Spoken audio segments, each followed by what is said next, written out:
Right, okay, the game is starting up in the background, ladies and gentlemen. Welcome to the show. I am your host, Fontaman, and today we're grinding super credits in advance of the Masters of Ceremony War Bond, which this is just all my thing right now. I mean, the pickle hob is kind of funny, but I think I can kind of mix and match. We're getting 3 armor sets, so I'm gonna take the blue and gold set because I like it. Probably the sword too, and then we'll see what looks better, the hat or the third armor suit, because I haven't gotten a good look at that one yet. But we're getting an out of Warbond shops set there. But yeah, the flag too. I don't know what the flag is going to be useful for, but I think we could probably make it an unofficial secondary objective to just take the flag and plant it by the main objective site in every mission, just as a standing we're doing this every mission thing. Right? We're also apparently getting, finally, a sample scanner that will show us where the samples are around us passively so we don't have to go bumbling around looking for them. My god. Right, so, ladies and gentlemen, please wait here as I get everything up and running. I think we're good. But, right, so, let's get started for today here. Shift this over.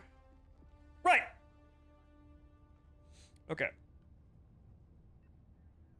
Yeah, the whole thing locked up. Like, even the Twitch dashboard didn't pop open the stream before, so sorry about that, folks, but that's to keep the pre-show out of the show. Well, one of these days when I've got a massive backlog of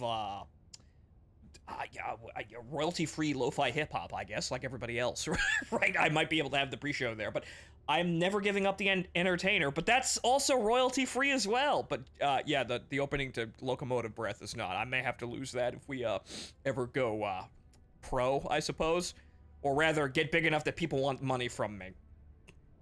But all right, so let us begin, ladies and gentlemen. And before we begin, thank you to those who have already donated to help pay for Choose medical bills. We are halfway there, approximately. I still don't know what the final price is going to be, and also additionally, PayPal is taking their cut out of those donations, but so would Amazon if you gave bits. So might have to have a secondary bar after this is over. Depending on how things are going, I'll keep you updated. Or might have to make the bar a bit bigger. There's also my bills at the end of the month too, but we'll get there. Let's fucking help the cute dog first. But, so, we need to grind super credits. That's what we're doing. Right, okay, so what was I using? Oh, right. I was bouncing around trying to figure out exactly what I wanted out of a primary weapon, and I found my way back to the bog standard Liberator. It's actually still a pretty good gun, but generally speaking, the Liberator Penetrator is better in every way now, aside from, like, damage per shot. But everything else is kind of wonky, and medium armor penetration is quite, good. There is also, the Deadeye, which is also just generally good. It's just not good in situations where you need a rapid-fire weapon. Okay, so, you know what, since we're running around, I'm gonna be funny. We're gonna be running around doing trivials for a little bit here, but I'm gonna be funny. I'm also wearing the Hellgast armor because, I don't know, I was feeling evil. It's also helping against the Predator strain because this planet has acid rain. So, Sylph has acid rain, and the Hellgast armor helps a lot with that. But anyway. Since I'm alone for the moment, we're just gonna be sprinting through trivials and grabbing super credits. Martin and Kadusha will probably be here later. Also, need a second Fondaman because I need to get super credits too. I'm just gonna be rush grinding here. So. Well, there. Fine, join. The party's open. I was gonna be running through them as quickly as possible, but fine. That's Zaz, I think, right?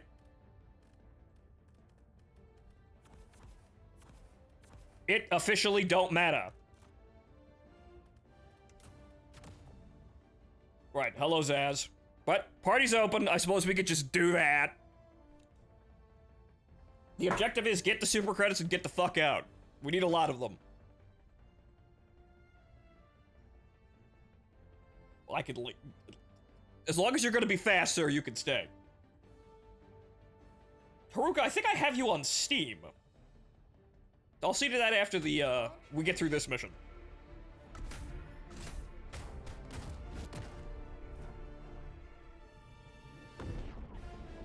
The Liberator P actually does more damage most of the time because of how armor penetration and durability work. Oh, right.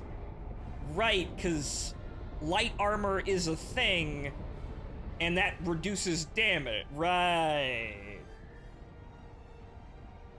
It's been a while since I've been in the nitty-gritty of how Helldivers 2 works, but yeah, no, that does make sense.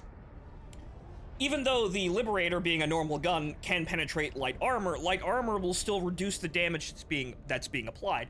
The Penetrator, having medium armor penetration, will just waltz right through light armor without being reduced, so, All I need to know, Eruptor go boom. Yes, that too, you could just use the Eruptor. I'm being funny, though, and using the Knight, because it's awful. It actually really needs help.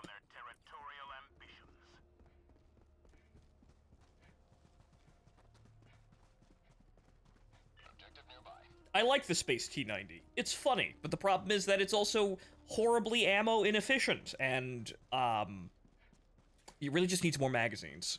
I think that's what the main thing is. Like, I think the rate of fire and everything about it is fine, but, like, you can get around the stupidly high recoil, or you could just learn to compensate it or fire in a burst fire. It does not have enough magazines, though. Okay, so, first draw. Medals. Well, we'll need those too. How many medals do I have? 123. Yeah, we're gonna get to 250. We're gonna have to do a lot of grinding day of to get through the whole war bond, but we'll get to 250 at some point today.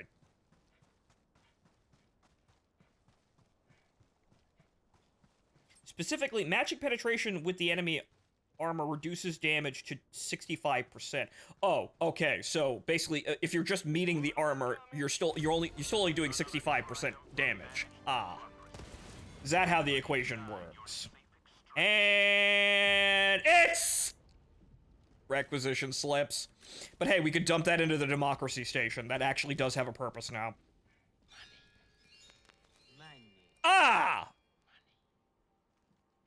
There is no escape from this worse gangster automaton state, using all of the deadly gangster robot controls.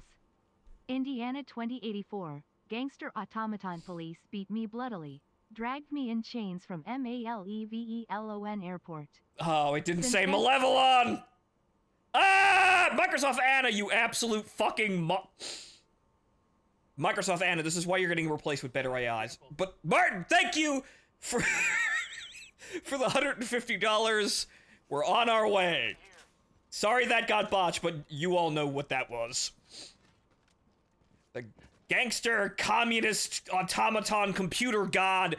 It's not on the moon, it is the moon. I'm still thinking Unicron is out there somewhere, and that's the gangster, communist computer god for the automatons. Maybe we're gonna have, like we have the Meridian, whatchamacallit, the black hole. Like, it's probably a Brethren moon once it, materializes into our universe again at some point, but it's probably a Brethren moon, and then maybe we can have the Brethren moon and Unicron fight. Maybe that's the master plan. That would be fucking rad. Gangster communist computer god. Zoisite, if you are unfamiliar, go look up Francis E.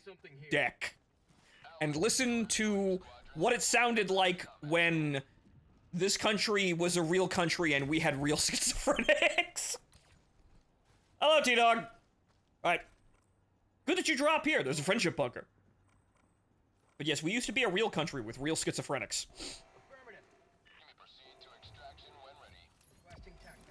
Alright, so what are we looking at here? There might be something over there that looks like there's enough space for a site. Requisition slips and medals. And a flamethrower, but we don't need that shit. In other news, execution of traitors by black hole spaghettification was approved. Well, I would say that would be quite dangerous. You're adding... don't do that too much. You're adding biomass to the fucking Brethren moon. But they probably... Maybe? I'm not quite sure how the spaghettification of being sucked into a black hole would work with, appearing on the Brethren moon. We don't really know what's going on in there. Also, yes, acid rain. I'm wearing the Hellgast armor. This is exactly why I'm using the Hellgast armor. This right here. Marking location. Just calls to mind the opening of the Killzone 1. At first, it weakened us, but then, it was making us stronger. South, 50 meters. I really wish that We Love Cold War store gets the t-shirt as prints. I want one on my wall. Yeah, I also saw that, but Martin, if you pay close attention to that print and look at the bottom of it, it does segue into saying, something we can't say on stream, but it says low deadly neighborhood town. It's still referring to Hempstead, New York, but it's not saying what we... It's not saying what we know it should be saying, but that's because they probably can't sell it then. Orbital inbound. Low deadly neighborhood town.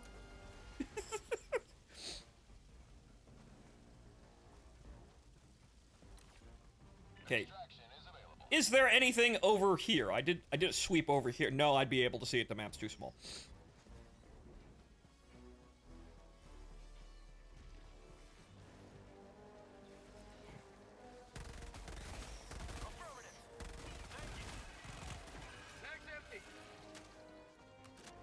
Oh, at this point, unfortunately, even though it's going to be a pain to put down the ultimatum, I'll have a sword. Next patch, I will have a sword, and it will be funny. That's not the one gun I want to be reloading right now, though.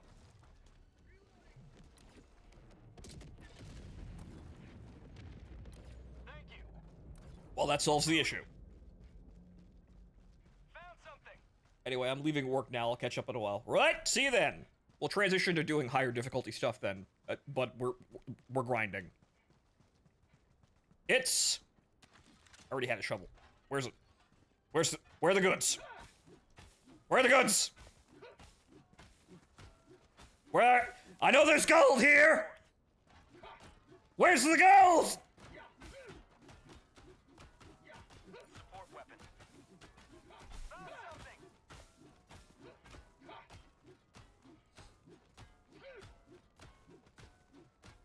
I don't think there's any gold here. Empty. Damn! Damn you, mysterious Swedish man in the sky! Damn you, drop rates!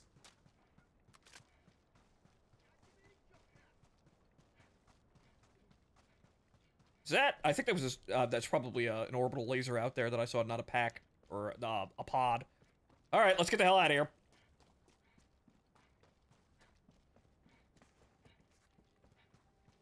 I at least got one drop of super credits. I didn't see if anyone was getting more. Extraction is available. Calling in extraction. Extraction shuttle inbound. I made a door.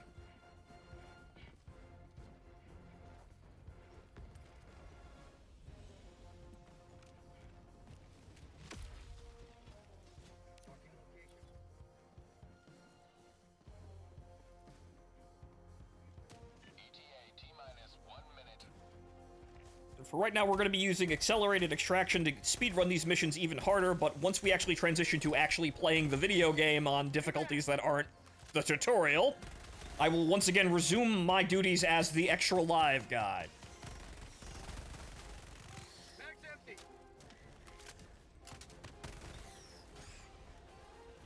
Calling in orbital strike. That's called democracy. Sending in an eagle. Oh no, that's not where I wanted that to go. You know what? It'll probably be close enough. Ah! Ow! Danger close! I'm pretty sure I busted my ass on that. Ow.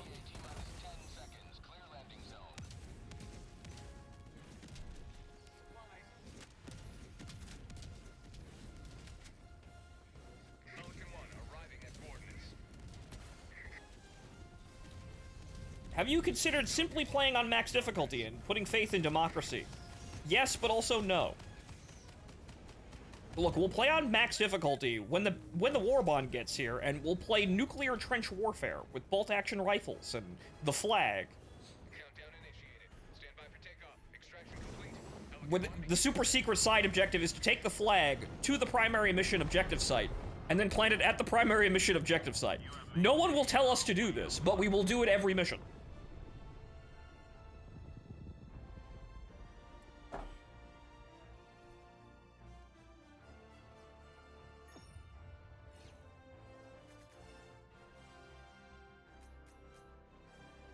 Sounds pretty fucking undemocratic of you, not gonna lie. Sir, I was on Malevolon, thank you. I was also on station for the entirety of Tian Quan to unlock the exosuits. I was there literally like 20 minutes after the event started. I was there for 25 hours until it completed.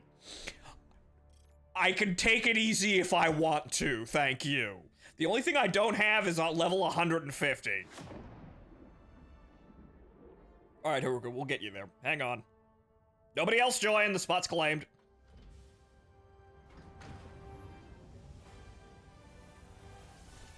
I was on the creek too. I was in the first wave on Malevolon with a video camera.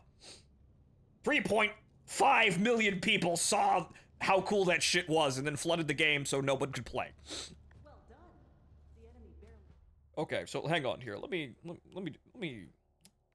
see about this. Okay, your friend code. Generate my friend code. It is 1323-8210.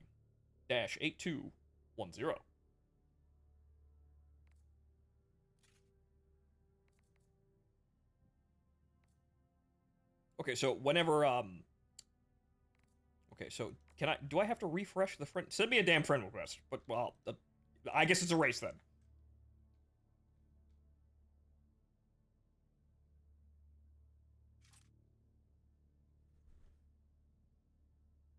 (6'9". Nice. 5'8".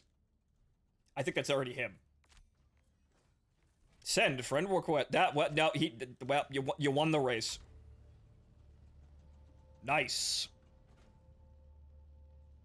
Helldiver, glad to have you on board.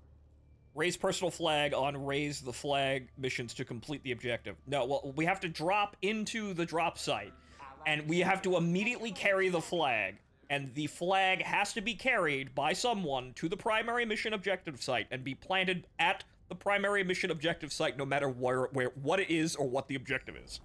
That is the standing secondary objective, the unspoken tertiary objective. Anyway, yeah, Sylph is not doing so hot. Where is everybody right now, though?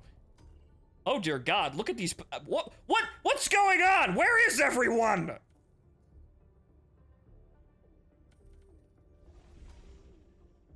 Over there? Oh dear God.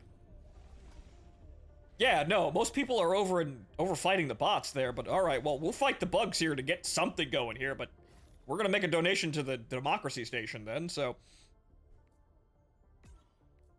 Here you go, they're not doing anything. I don't have that many requisition slips, but I'm not gonna need them. Good luck, gentlemen, we'll be over here fighting the bugs.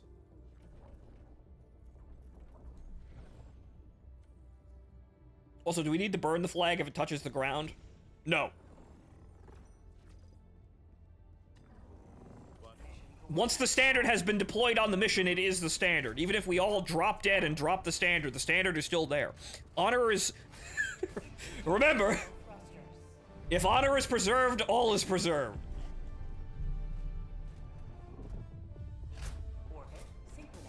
As long as we don't fail the mission, then, well, then we're fucked.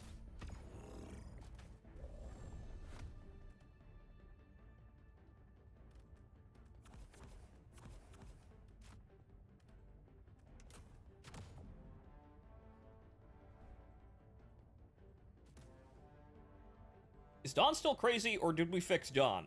No spoilers, but well, we'll get to that one because I know what I know what I must do, and I need to do it real quick before the next actual, you know, before the update comes out and we start cheating by going up 5 levels to actually, you know, overmatch the dungeon. That no one would respect that. No one's really watching me play Limbus, but no one would respect that. No, it's we're perfectly capable of beating it. I just need to do the whole fucking dungeon over again.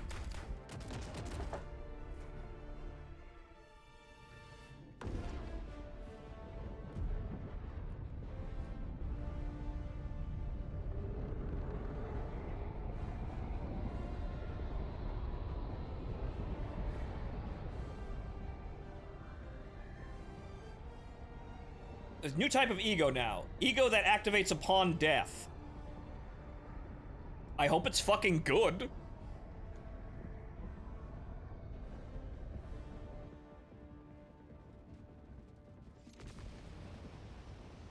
I hope that functions. That would actually do pretty well in the fights where we're forced to die. Like fighting Dawn. Where we just have to throw bodies at the fucking problem. If we have an ego that can activate upon death when the boss is basically forcing us to die due to bullshit, I actually probably do a pretty good job of recovering.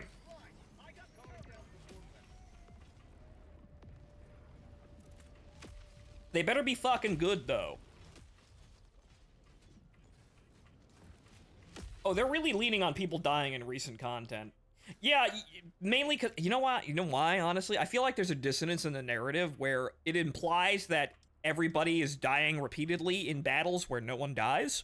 So I think I understand what's going on if they're leaning into that. They want to actually have the gameplay, reflect what the narrative is telling, not just like, people making a big deal about how people were dying over and over again. And what do you mean the entire party dropped dead? They were just alive. No one died. I aced the boss. What do you mean everyone dropped dead? What do you mean everyone died in a cutscene? Bullshit! Another triumph for managed democracy. May liberty guide your safe extraction. Alright, let's get hunted for super credits. We got 230 and 132 medals. There's something here. Want to get at least 1,000, but I also want to get probably like, an extra 500 for that extra armor set. I'm only gonna wear probably the helmet, but who knows? The perk might be nice. Anyone know what the perk of the new armor sets is? Is it just Democracy Protects? That's kind of what I expect. I haven't seen it though. Okay, that's the edge of the map. There's nothing here. Found something.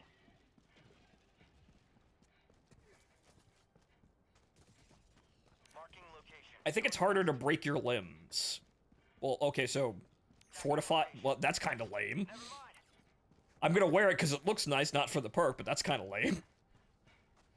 That's just like the fortify perk.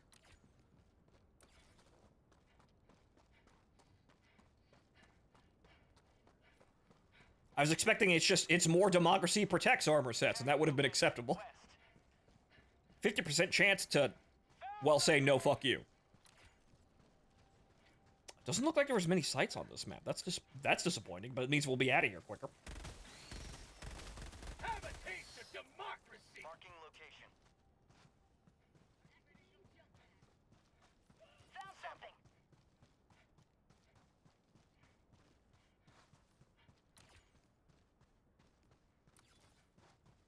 Tagging location. Another sample collected with democracy. Marking location. Well,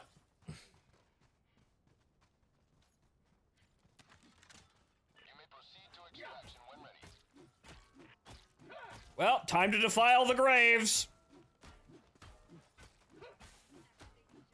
Look, you guys know me. I'm gonna defile the grave, and then I'm gonna make them cute girls. I do this every time. I don't think there are any samples here, though.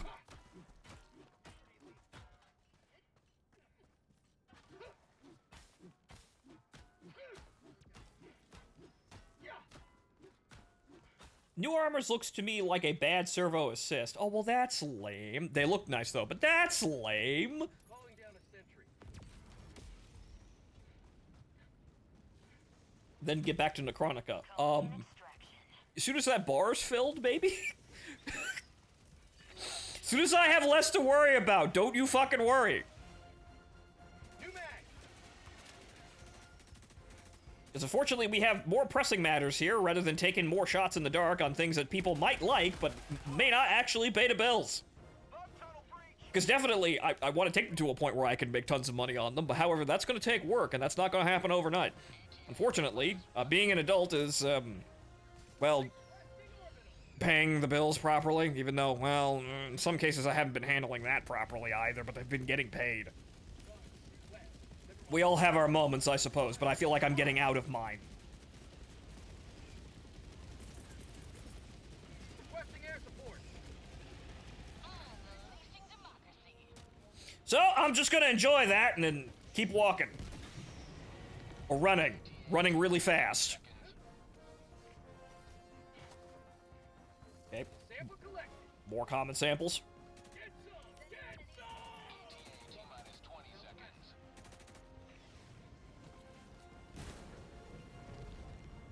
Little close.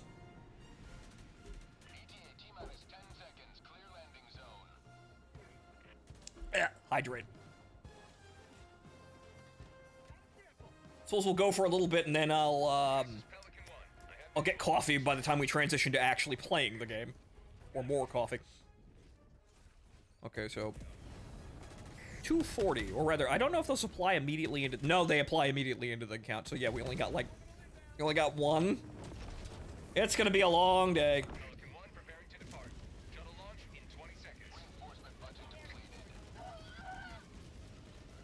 Ah!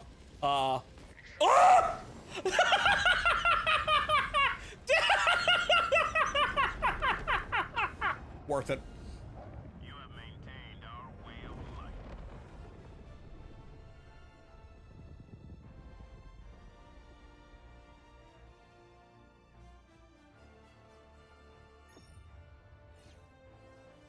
Jesus Christ. Vaguely reminds me of how the Soviets got their first Sidewinder.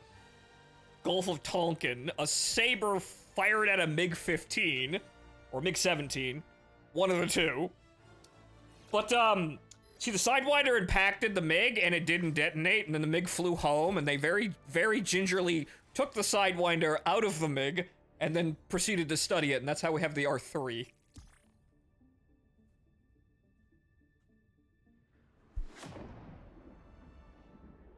Unfortunately, we're not gaining any intelligence for studying our own bomb that's currently lodged in the fucking top of the Pelican.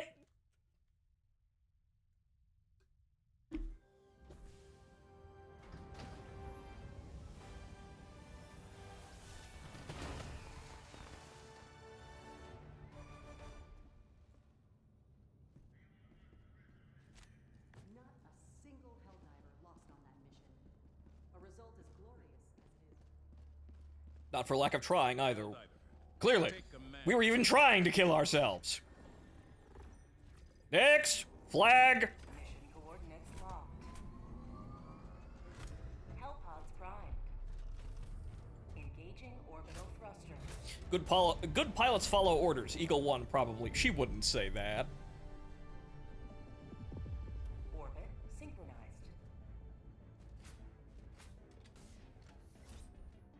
She's too cool and, too much of a tomboy to properly follow etiquette. No, we need some, hard-ass girl with, dark hair and a bob cut. No, yeah.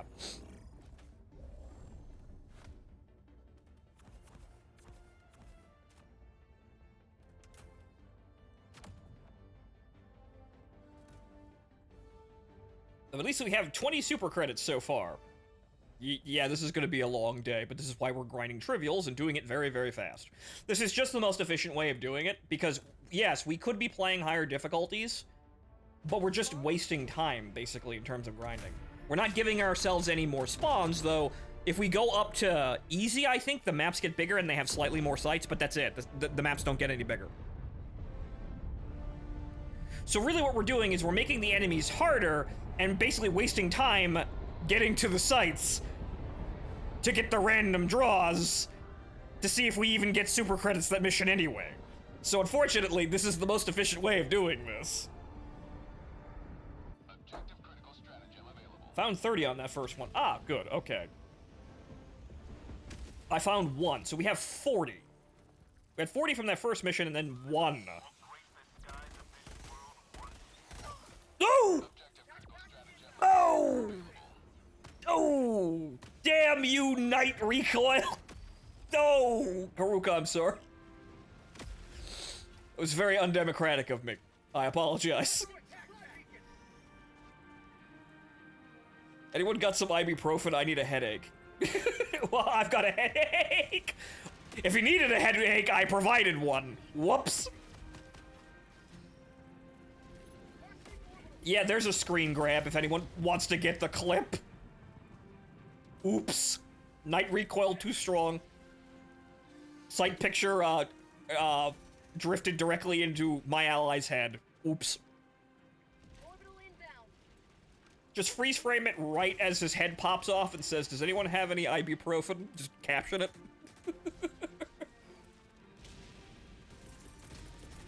Perfect meme. This is what we do. This is why we're gonna be part of. Well, how did you die now? What happened there?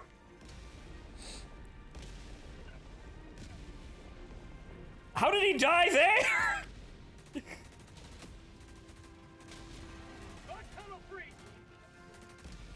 Danger close, but it didn't really explode that much. So you basically got hit by, like, shrapnel moving, like, 2 feet, or like, you know, like 2 inches a second. I didn't try to kill you again. That was just kind of close.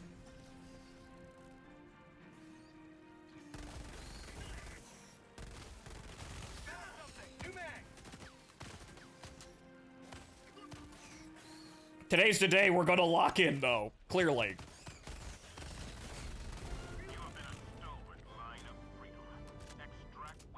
But yes, the funny shenanigans of playing the knight.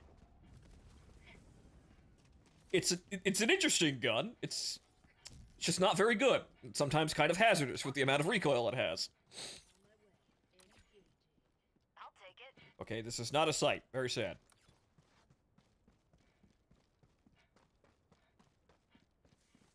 Today is gonna be the Today is gonna be the day? Ah, yes. Tonight is the night. The night for what? I have no idea. Hopefully something good, because... Yeah, I think we could all use a little bit more good things happening, right? Yeah, good. Tagging location. Everyone agree on that one? We could all use more good things happening for once? Tagging location. Absolutely fucking barren, though, for sights. Good God. Man. There's something here.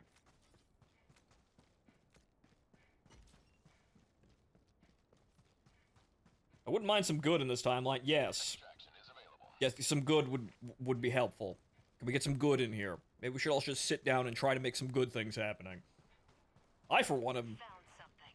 finally realizing that the political arguments on Twitter aren't really doing anything, even if I wind up being right. West.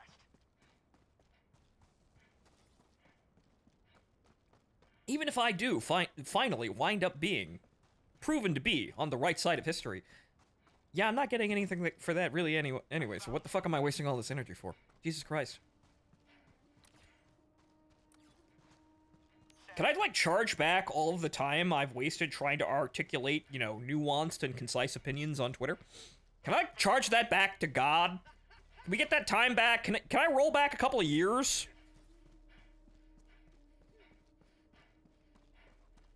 That's some 20 super credits. Fantastic. This map is barren for fucking sights, but we got it.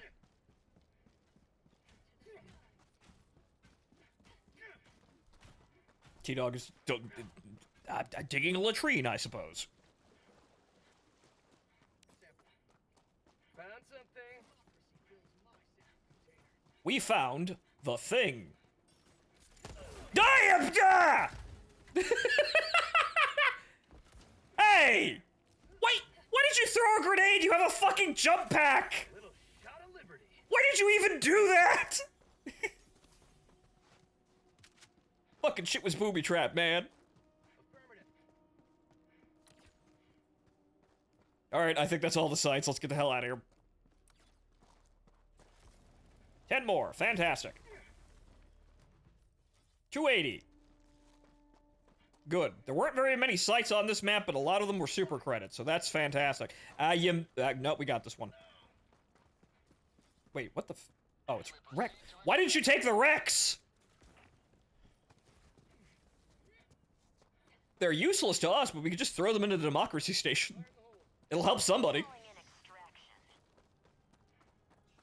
Granted, we could all save our money for the real oh shit times, but generally speaking, we've been doing kind of mediocre on the war. I could not pick it up before you, because why? No. Oh. Okay, so I suppose that was bugged, but got it.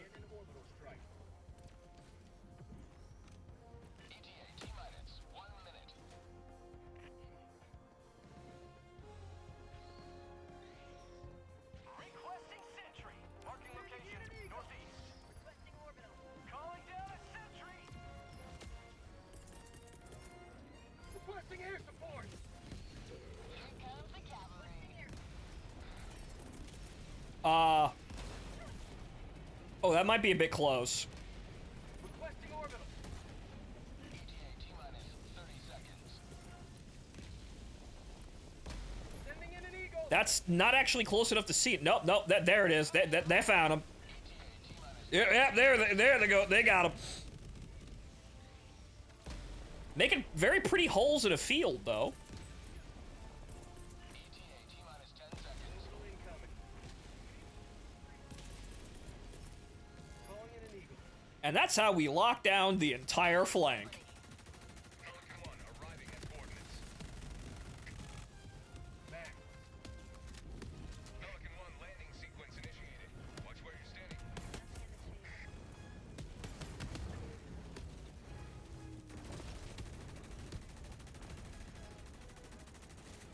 All right, let's get the hell out of here. Pelican 1 preparing to depart. Shuttle launch in 20 seconds. Reinforcement budget depleted. Oh no. Oh no.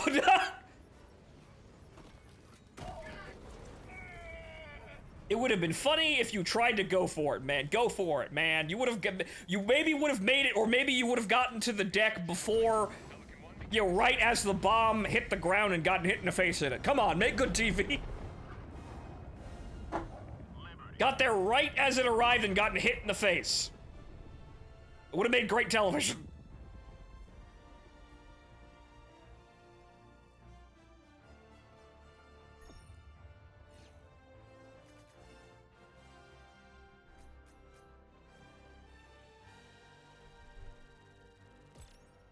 Would have been like a Mortal Kombat finisher. Yep. Yep. I may be a dancing monkey, but I choose the tunes. Respectable, but come on, man. It would have been good television.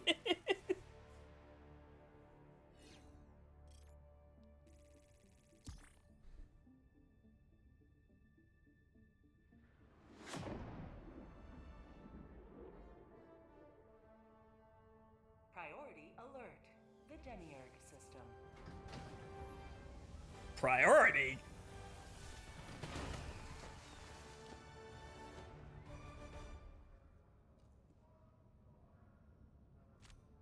Liberty is victorious once more. What do you mean priority? It means there's a new planet under attack, but where?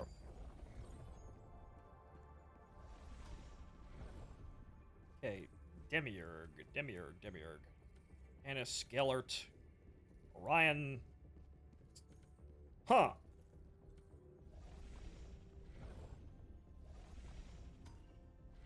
I have no idea where that is.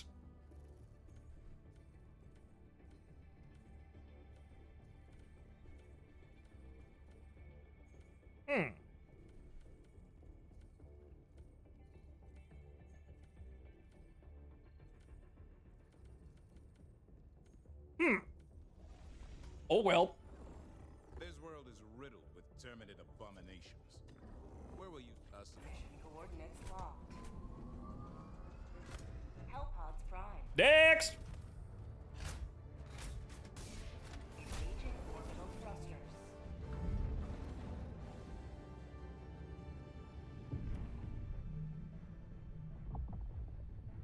Orbit synchronized.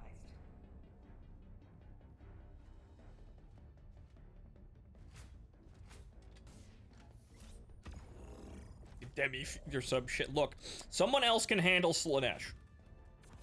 Not today. We've got money to get here.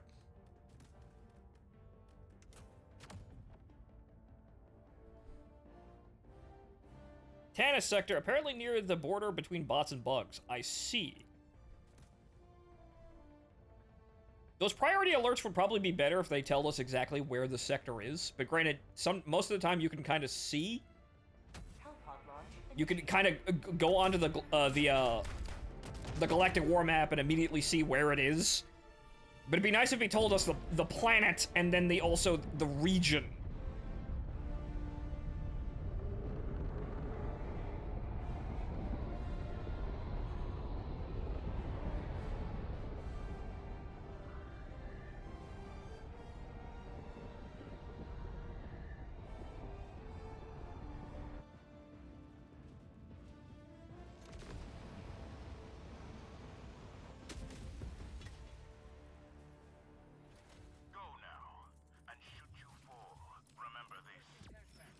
Oh, it's behind us. Day to die for democracy. Alright, T-Dog is doing the thing. Everybody else fan out. There's something here.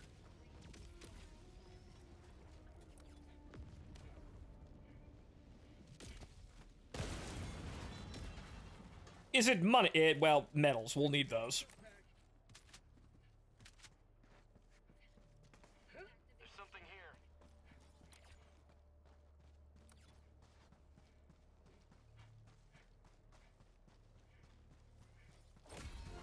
Liberty emerges victorious yet again. Okay. Extract when Follow ready. me. Tagging map. Bunker! Close. Found something! I require assistance! Got a sample. Tagging location. Assistance! I'm on it. Oh. I'm on it. Whatever it takes.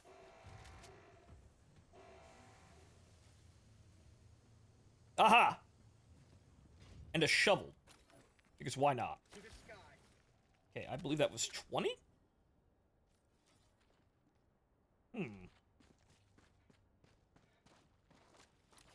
Yeah, we need an extra slot, because it feels really funny saying, hey, you could have an anti-material rifle or a shovel. Don't you want a shovel? Who wouldn't pick the shovel? This is a tremendously difficult choice. Marking location. We really need a utility slot for, like, some other thing. There's something here. Calling in an orbital strike.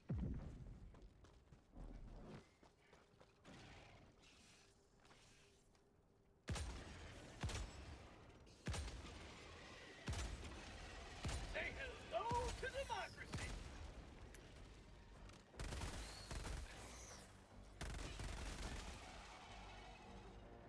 Bug tunnel break. Orbital inbound. I do not think there are any more sites left on the map. Something.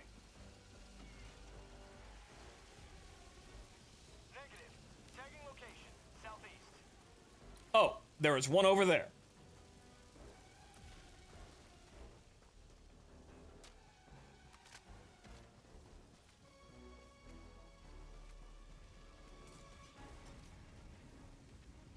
Hell bomb. Marking location. Northwest. On my way. Engaging. I'll take it. Sample.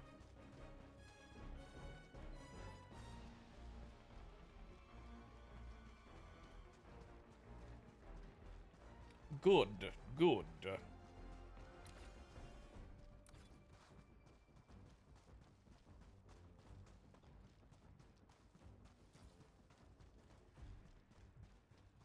Found something. Is there anything over here? It doesn't look like it. That's a shame.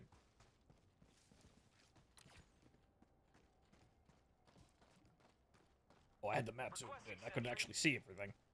It does not look like there is anything over here. Yep, that's the edge of the map. Okay. Haruka died again. Reinforcing. It's a Haruka dies episode today, I guess. Ah. No, someone got this. Okay. Support weapon.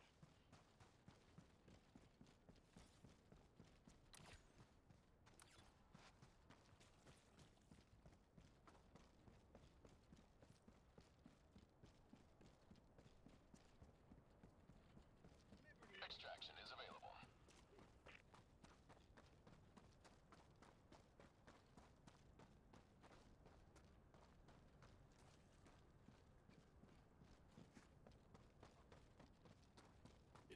Is Zaz doing the... Zaz is probably doing the snake thing again.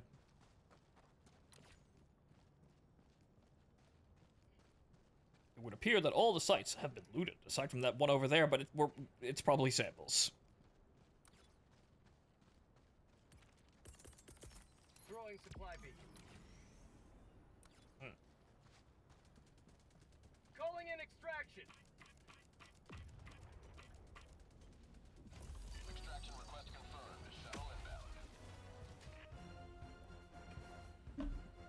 Hydrate.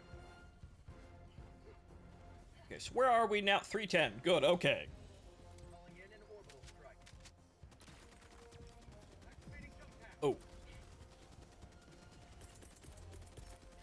Requesting sentry. ETA T-minus 1 minute. Requesting air support. Delivering payload. Requesting orbital. Down a sentry. Calling in orbital strike. New mag. Freedom forever.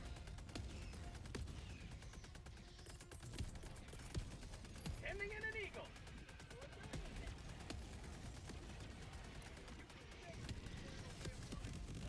ETA T-minus 30 seconds.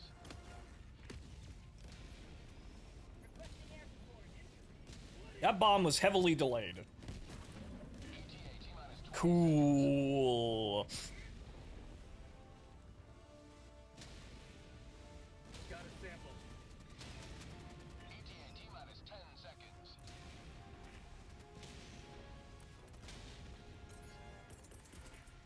Fire the hole. Requesting air support. Pelican 1 approaching pickup. Freedom. Pelican 1 landing in progress. Northwest. On my way. Engaging. I'll take it. Countdown initiated. Stand by for takeoff. Oh no.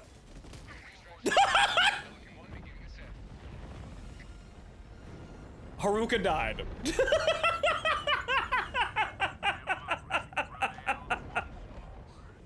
Did Haruka call in that site? Call in that strike? If so, deserved. It's a. Who called in that strike?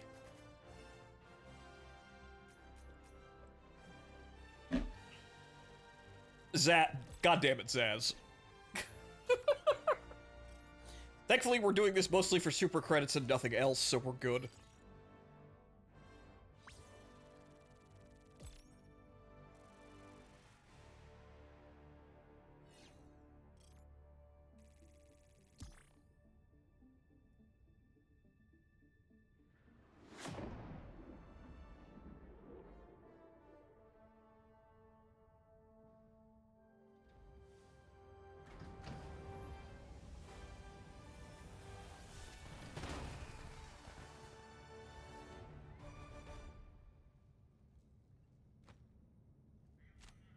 Fast mission is a good mission.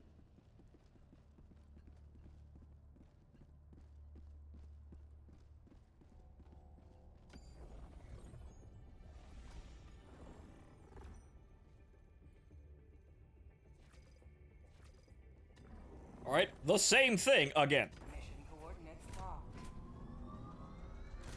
Hellpods prime. Engaging orbital thrusters. Yeah, it's probably. Might go over here. A little harder to get over there, I suppose.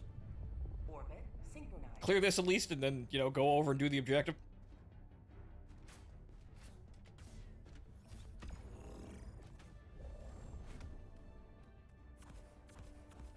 The I don't give a shit loadout. Hydrate. Can do. Hydrate. Hydrated.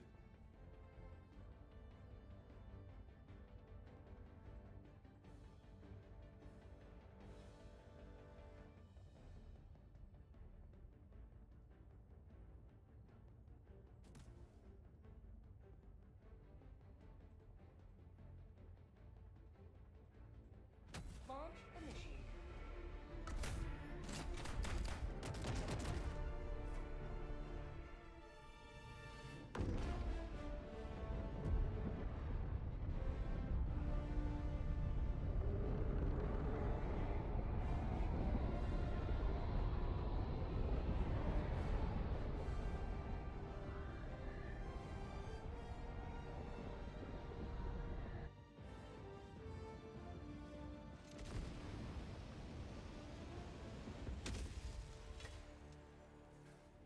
Ah! History will remember your deeds this day.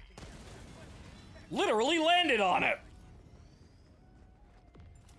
Ah. Money.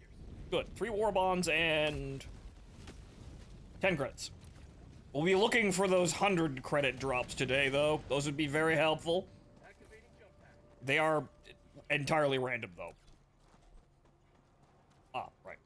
There's something here. Okay, that's over there.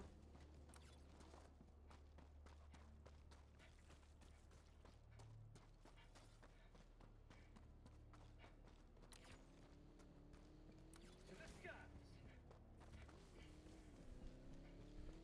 Yeah, I do have the jetpack. I probably should be using that one, but you'd probably faster just run. I found something. Or the car, obviously. You know, if you don't fuck up and slam the car into a wall and instantly explode. Found something. Follow me. Ah, bunker. Good. You know, it may come as a surprise to some people, but automobiles are dangerous.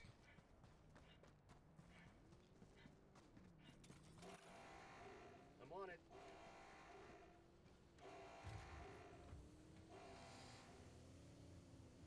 Money! Oh, shit, that's all 3 of them.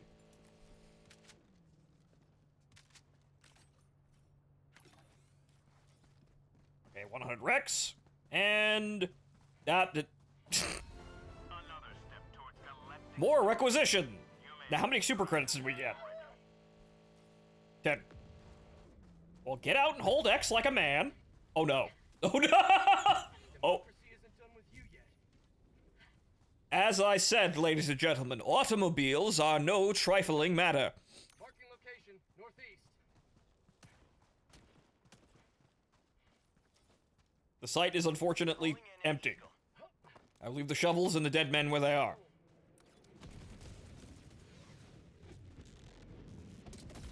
Can't crash mechs unless you drop a supply pod on it by accident. Happens many times. Marking location. Northwest. Still think the scout car should be a hovercraft. If we got like the hover car from like Battlefield 2142, you know, the what you call it, the expansion pack. Like they gave the dang God, they gave the PAC a hover like Jeep. That'd be rad. I'm sorry. No pain, no freedom. A hover tank would also be Activating. pretty cool. The Nekomata was actually pretty cool for what it was. It's still kind of fun to play, to drive it around. There's something here. If you can actually, get the whatchamacallit, the 2142 like community launcher to function, and if there's a server you can actually join. The Nekomata is actually surprisingly fun to drive on a very simple ooh-wee sort of level, right? Calling in extraction. You may proceed to extraction when ready. One that doesn't trigger mines. Now that would be something.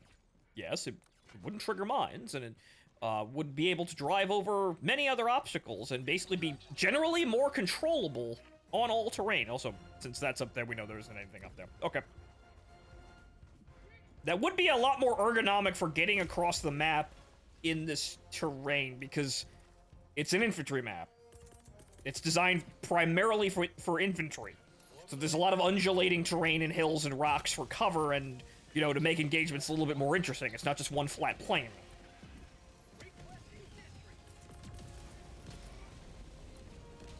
The problem is, though, the maps are still big and kind of large to walk across, so you want a vehicle, but the terrain is not designed for a vehicle. And then Zaz exploded. Zaz violently exploded.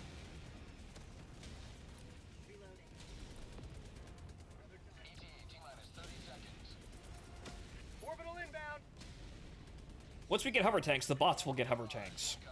Well, the bots already have fucking helicopter gunship, so, 20 seconds. it's not really... They've already got kind of an edge on us in some regards. The only thing the major thing we got against the bots is they didn't capture the mech, so the Hulks are still kind of, fairly easy. Well, now they're fairly easy to fight after the exosuit armor was buffed, so you can actually use it on bot, planets. Because it won't violently explode the first RPG that fucking hits it.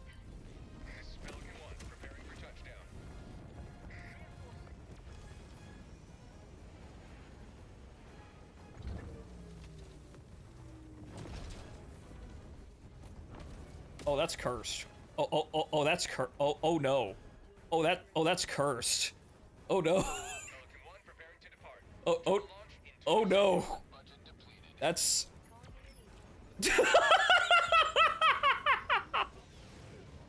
Oh no. Ah! I'm alive! Extraction complete. Pelican 1 beginning ascent.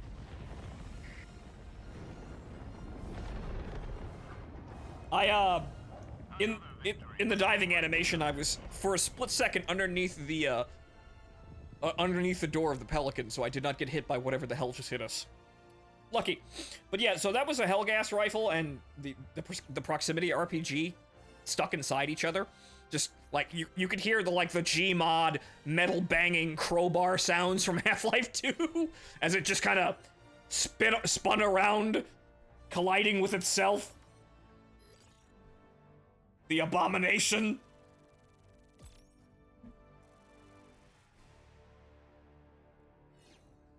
They already got the Jet Brigade, and there is a Hulk-sized jump packs in the files. Oh no. I mean, that's probably what they would have gotten. Well, actually, they'll probably get that later. But that's probably the kind of thing they would have gotten had we failed Tien Quan. But we didn't fucking fail Tien Quan. I stood watch for 25 fucking hours, so we didn't fail Tien Quan. Well done. The enemy barely noticed our presence before we pulled out. Alright, so that's The hour of 3:30. rapidly approaches. Let us cleanse the galaxy of alien scum. Is there anything, Flag, Reach. anything easier than doing the pipe puzzle? Yes, there's a flag. Pods prime. Engaging orbital thrusters.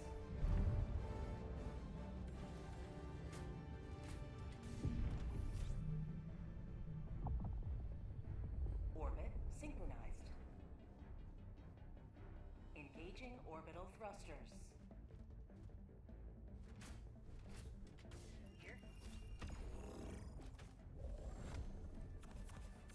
Orbit synchronized.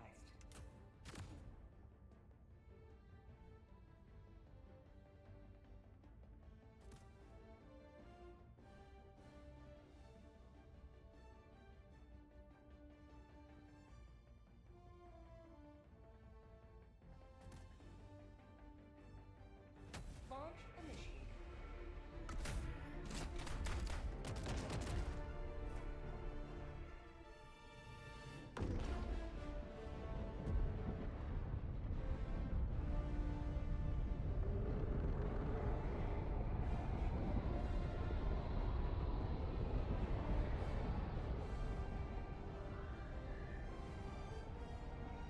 Gordon, stop dropping sick beats on the microwave. I want to eat my casserole. You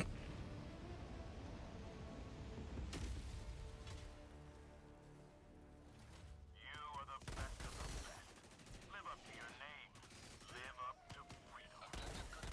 If you keep opening the door and pressing the buttons to make the sounds for your sound cloud, I'll never be able to eat my Tostinos pizza rolls. Stop that, Gordon.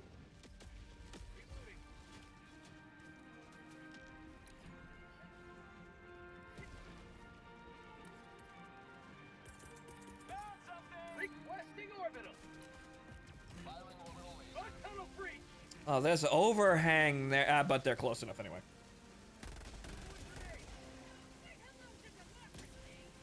Door. I will go help Zaz.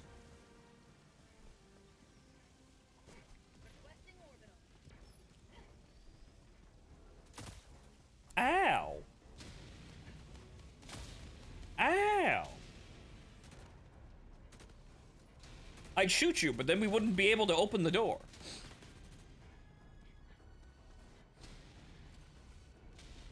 I'm on it!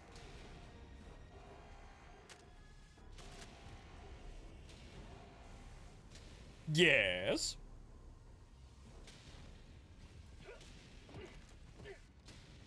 Ah, good. Money.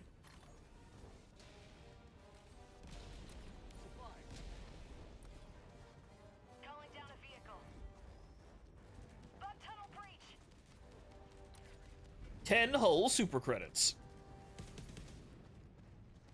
And man, there's just a whole shitload of rocks on this map. It's all rocks!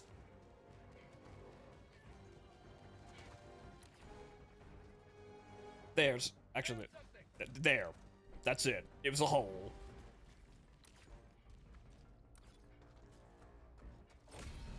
Freedom marches onward. Thanks to you. You may proceed to extraction. The standard is flown.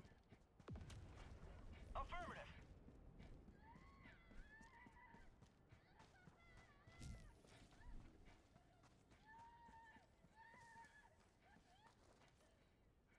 Someone gonna help that lady out? Anyone?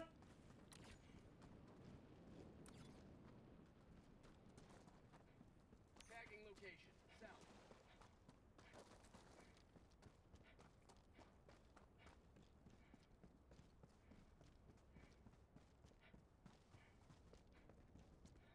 Found something. Sample collected. Okay, this is a pot on the other side. I hope it's money. It's not money. It's requisition slips.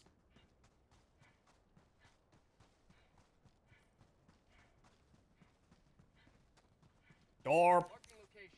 South.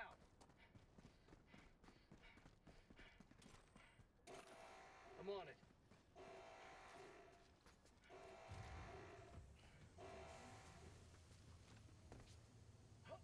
It's metals.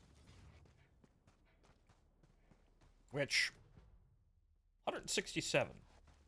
Okay, so yeah, we're definitely going to be at 250 metals by the end of this whole shenanigan. There's something here. It's an arc thrower. Oh man!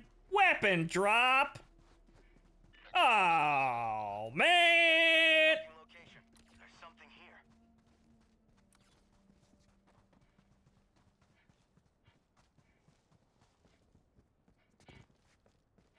Arc throwers are good though. Yes, but if I wanted one, I'd bring one myself, because I can do that. Granted, that's for honestly, those sites are primarily for new players who don't actually have any of the unlocks, so they can try out all the funny weapons before they actually have the unlocks. So I get why those are there. It's just that, oh man, ow, I'm bleeding out. ow, ah. I guess the new uniform will stop that from happening. Not that I wouldn't have used a stim. That's kind of the thing. Yeah, sure. You could make the limb damage harder to actually like proc, but you're still gonna use a stim because you lost health.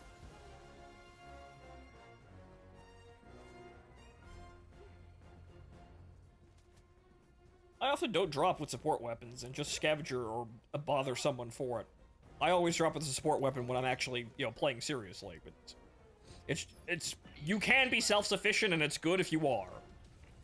But then again, I also bring things like eats that everyone can use anyway. They're always there. Anyone can use them. And when those are there, I don't have to worry about anything else, so I can bring whatever the fuck I want. If I'm not using the eats, someone will use the eats, because I will have them every, 53 seconds.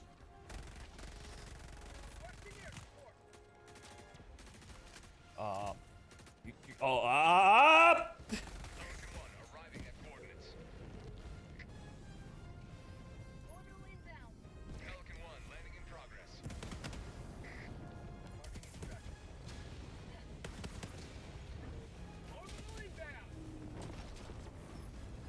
Countdown initiated. Stand by for takeoff.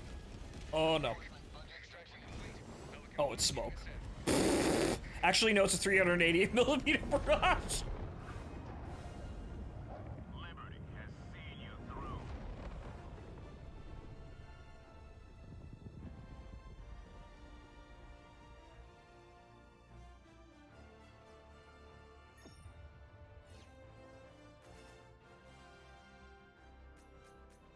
It would be nice if we had mechanics to whereas we could actually, like, lay siege to the map to, like, draw out the enemy and destroy them to make doing the mission easier, but that doesn't happen. It'd be nice if we could deplete the available reinforcements for the mission area, and then we could just build a fort with mortars and eats. And use the shovels to dig a hole. Posture check.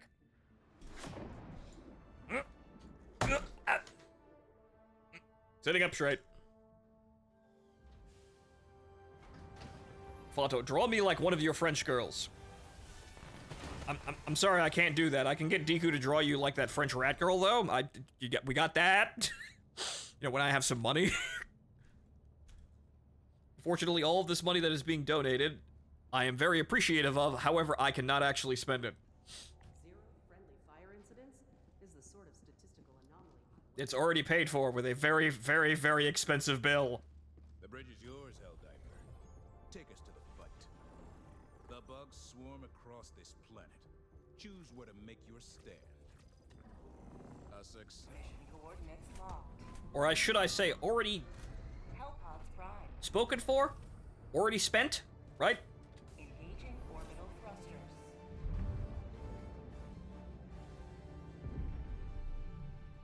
I am amazed we're already at $1,400, though. That's...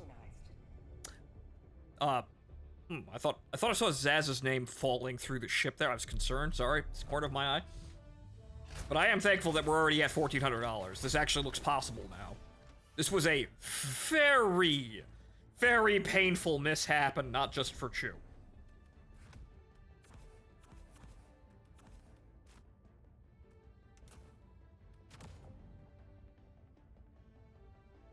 But good.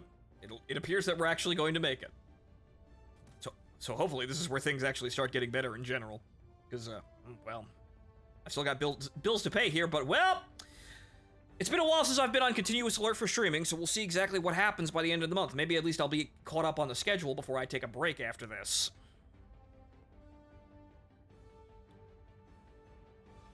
What did happen to the dog?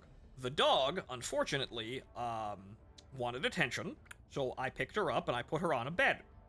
You know, I pet the dog, play with the dog, you know, cherish the dog. Unfortunately, I made the mistake of walking away from the dog, and the dog decided that she wanted to jump down from the bed to follow me. And unfortunately, the bed was quite high, so when she landed, she unfortunately hit the ground so hard that she dislocated her hip. Which is unfortunately common for Pomeranians because they have hip problems.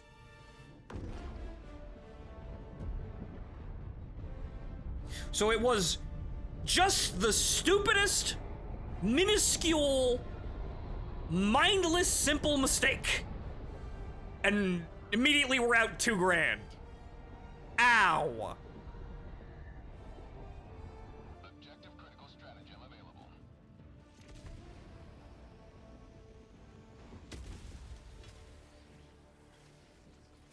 Go now. Save this planet from infestation. Mag's empty! That's not good. Log tunnel breach! Gentlemen, this is a trivial mission.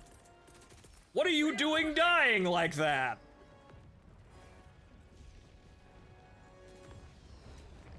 Throwing grenade! But yeah, so imagine for a moment that you're having a soda, and somebody calls to you to carry something, so you put the soda down, and after you walk away, the soda falls over and fucking stains the Mona Lisa. Oops.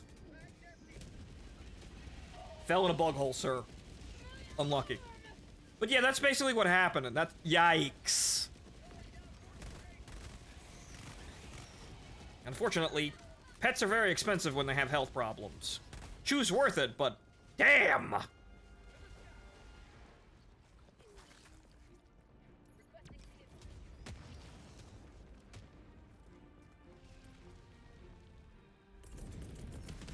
Orbital inbound!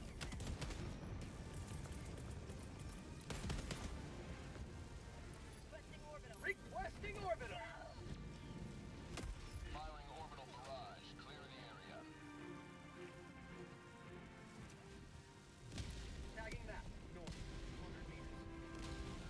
But thankfully, to everybody else's generosity, we're over halfway there. We might need a tiny bit more money depending on how the, the final bill shakes out, and depends on how much PayPal decides to take from me from these donations. But we're almost there, and it'll be covered by the looks of things. So, thank you all again. But, yeah, wow, this, Found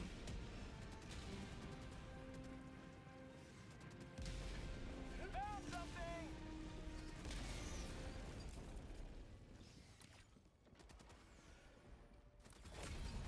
You have served democracy well. Extraction awaits. well, I do try to be a kind, generous person, and I have given money. Sometimes to people who don't really deserve it in the end, but I have given money in the hopes that, it'll produce something good, and unfortunately, this is one of those times where I actually need something good to happen. So I'm thankful you all got me, but, well, if karma works out, well, here we are. I kind of need to pay it out a bit. Fire in the hole. Well, now we know. Build a staircase for the bed. Yeah, or something like that. We'll see about solutions. All the beds here are strangely high. I kind of noticed that. It's probably for my grandmother's sake, because she has trouble getting in and out of bed, but I've noticed that all the bed frames that we have are extremely high for reasons I can't really explain. Money, though. Good. More bonds, and... no, I got excited there. That's a 100 rec and not super credits. 10. So yes, they're not exactly, now that we know how dangerous this problem is, we will take steps to avoid this in the future.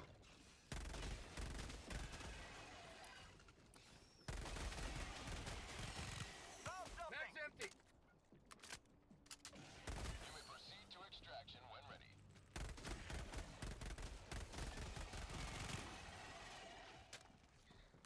The vet also informs us that Chew is 19 pounds, which, that's like 3 pounds over what the other vet said her weight was, so their scale is fucked. But, Chew also needs to lighten up a bit, but then again, we could all afford to lose a couple of pounds, huh?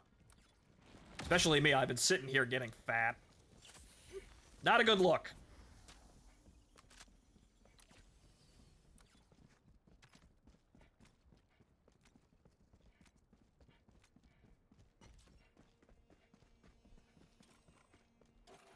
I want it. But, well, I wanted to start and try and forge a new routine, and, well, I suppose I've got one now. Map. Southwest. 100 meters. Medals, and Rex. Supplies. Nothing like shaking yourself out to just walk into a new disaster to really, get your life moving in a direction. Right? Something here. Fun how that works.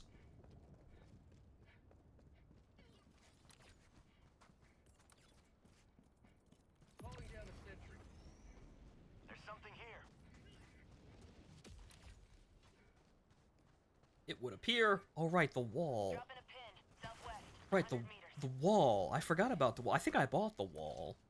Not that we need the wall, but that would be good for trench warfare. And, well, hey, look, Haruka didn't die in that explosion over there. Funny. Reinforcing. Nervously eyes the brand new scale in the corner. Haha, yeah. Yeah, I won't make any jokes if you won't. Start working on that now. Reporting to the front. Got equipment. Thank you. You may proceed to extraction when ready. All right, 10 credits. Fantastic.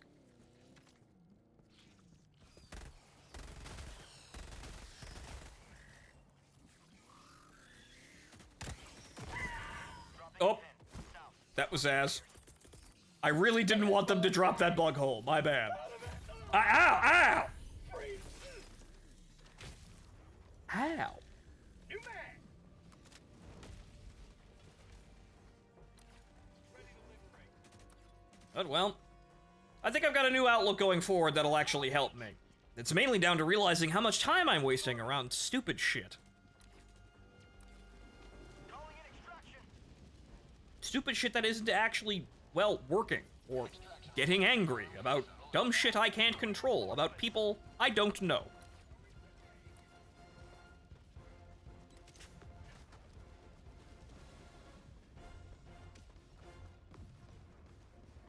Because unfortunately, ladies and gentlemen, our time on this earth is finite, and yeah, try not to waste it doing dumb shit that don't really actually really help you at all. I suppose that's really general, you know, life advice. Sometimes you're gonna find yourself in a position where you've wasted a shit ton of time on absolutely nothing. But the objective is try not to do that. I suppose we remind ourselves, even if we happen to make the same mistake, we remind ourselves that stop wasting so much time. T-minus 30 seconds.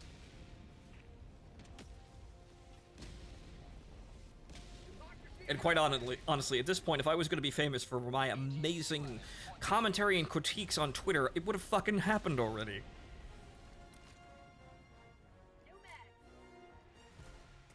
ETA T-minus 10 seconds. Clear landing zone. Requesting tag pack. Guys, what are we going to play Uno now?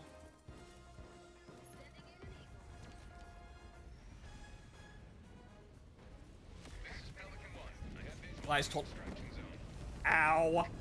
Eyes total hours in Steam library. Well, stranger, that's just entertaining yourself. That's not wasting time. You need to be entertained, just like you need to be, fed to survive. Man isn't in a machine that, it subsists on fuel, and that's it. You do need to be happy, and that's primarily why all of us are working so damn hard, in the hopes of getting something that will keep us happy for a long time. Just intaking fuel like an engine isn't really, that's not generally happiness. Most people wouldn't consider that happy unless they live in a very, very, very, very dark place.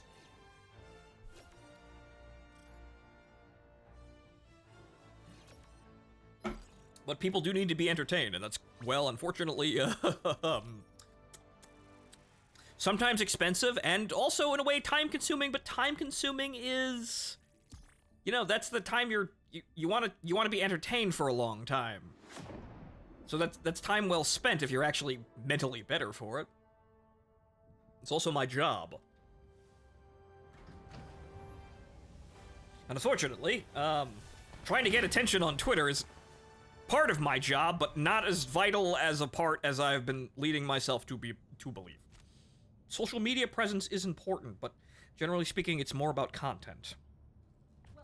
However, unfortunately, even if you make good content and lots of content, you still have to fucking get lucky that anyone sees it today. That's unfortunately the thing. Victory rapidly approaches. Let us cleanse the galaxy of alien scum.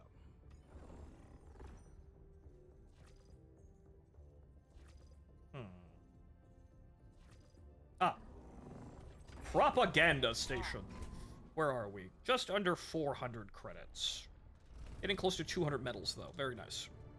Engaging orbital thrusters.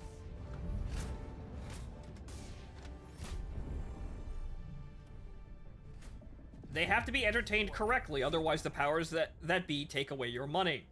Well, that's only if you're famous enough, because then they realize that they can manipulate you because you're making so much money out of something. If you stand to lose too much, then that means that you can be easily manipulated, and then, you'll do what other people want. That's not how I wanted to live, but, little old me over here is far too unimportant for anyone to waste their time on. Harassing, apparently. Which is a good thing, I suppose. I could always use more money, though. Lots of money would be great. I'd like all the money in the world, because I've got, aside from, doing streaming, I've got a lot of other ideas I'd like to put lots of money in. Books, audio dramas, serialized anime. All costs a lot of money.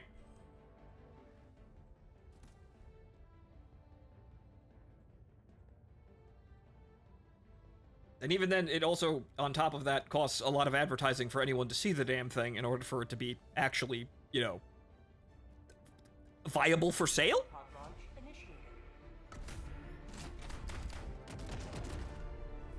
There is a balance to be struck, however, because the more money you make, the more problems happen in your life.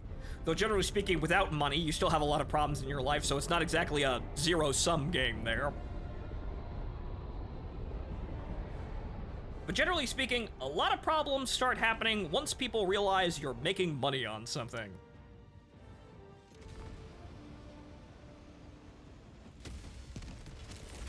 Zaz landed sideways, I saw that. Oh no. Okay. Let our enemies take no step that is not hindered by the corpse of their comrade.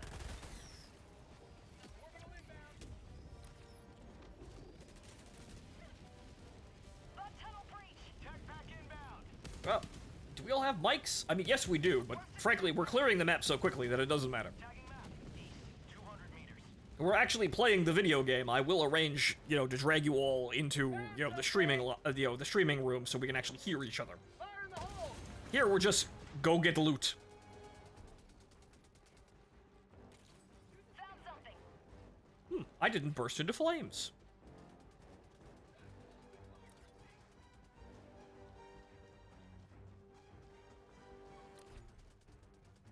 Yes, there are some benefits to being small, because you're very hard to see. However, unfortunately, when you're trying to make money, being very hard to see is Found something. somewhat of a nuisance and a problem, but then again, if you're making lots of money and you're hard to see, that actually is helpful, in a way. That means nobody comes to bother you, or they do so very rarely. Found 100. Really? You may proceed to extraction when ready. Yeah! Found something. Yeah! Good, fantastic, we needed that. Marking location. I have a bunker over here. See, I knew we'd get at least one. Strike. On my way. Engaging. I'll take it. Dropping a pin. Bunker Southeast. here. Close. 10 credits, so it's 120 credits. Good, we'll be at 500 then, halfway there. Very nice. Well, we want to get a little more than that. We want to see that extra armor set that they're putting in the requisitions shop, or rather the acquisition shop, right? Wrong quisition word. Reinforcing.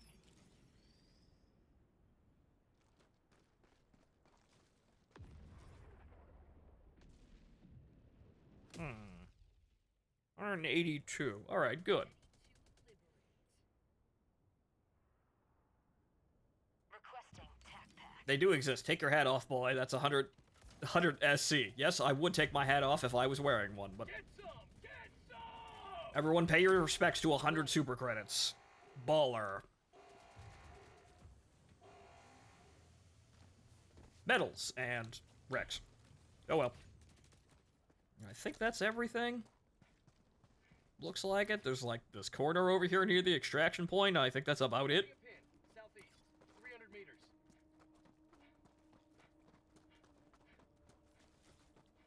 Activating jump pack. Affirmative.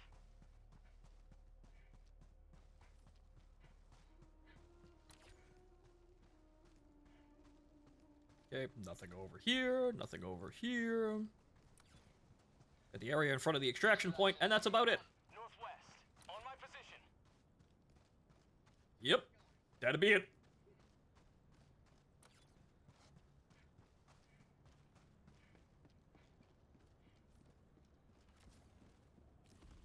I have you hostage here. How are you enjoying Monster Hunter Wilds? I am enjoying it. It's just that it's complicated. It also runs like shit. Calling in. We'll actually probably be playing Monhunt now on stream, even though I finished the campaign, but the campaign is painful.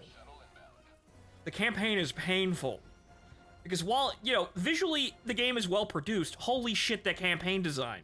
The actual gameplay of the campaign is terrible. Like, every 5 minutes you find yourself saying, this could have been a cutscene. But I made it through the campaign. It was rather silly to have an ancient civilization that was technologically advanced that fell into ruin because they created artificial monsters, and their descendants, for some reason, never developed weapons to kill the monsters. And they are amazed by these foreigners who arrive with weapons that can kill the monsters.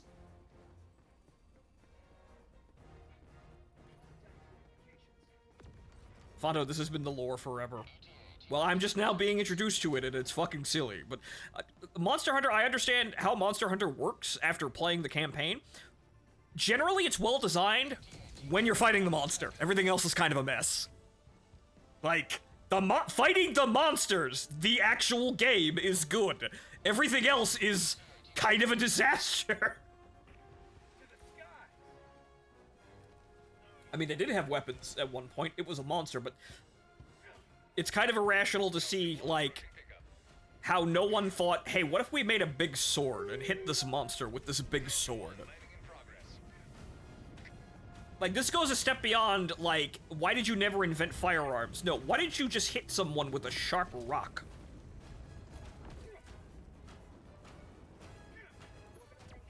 T-Dog, what the hell are you doing? You can't dig into metal. They expected a biomancy and lost out on big sword tech. I guess so. Another victory for the right side of history.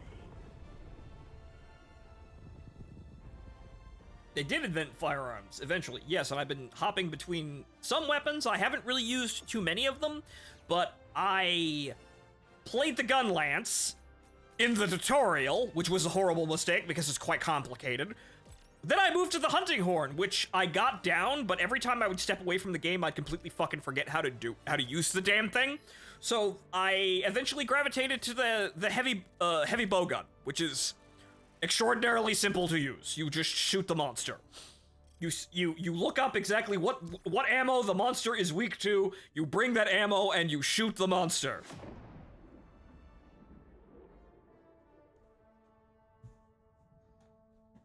Then you shoot it in the head with paralyzing ammo, and you laugh.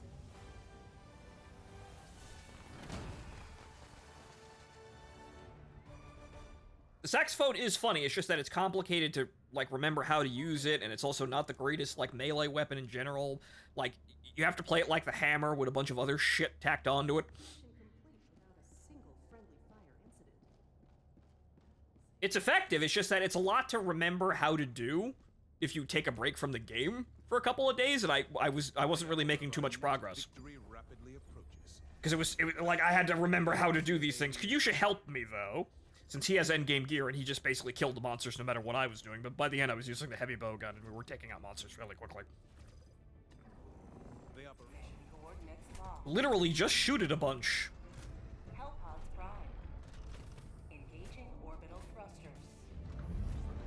But yeah, Fonto, they developed the Equal Dragon weapon. Also, it's pretty much canon that hunters are not normal people at all. Well, what the hell are we? We're people, but I know we hunt monsters and eat delicious food. What the fuck are we? That seems to be the entirety of Monster Hunter. I kill monsters and I eat delicious food. Am I some kind of, like, next generation human race?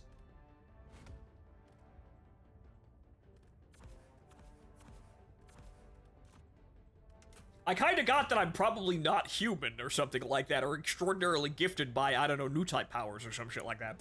But it didn't feel like... It didn't feel natural enough, right? It felt odd. Like, yes, I'm using these gigantic, like, 20-foot fucking swords. Clearly I'm not normal, but it felt like, okay, so what am I then? How do we rationalize this? But something tells me they don't rationalize it.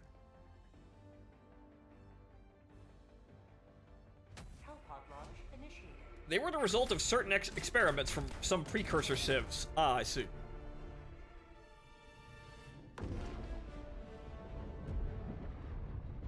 But yeah, look up the Equal Dragon weapon. That's shit they made in lore to fight dragons. I see.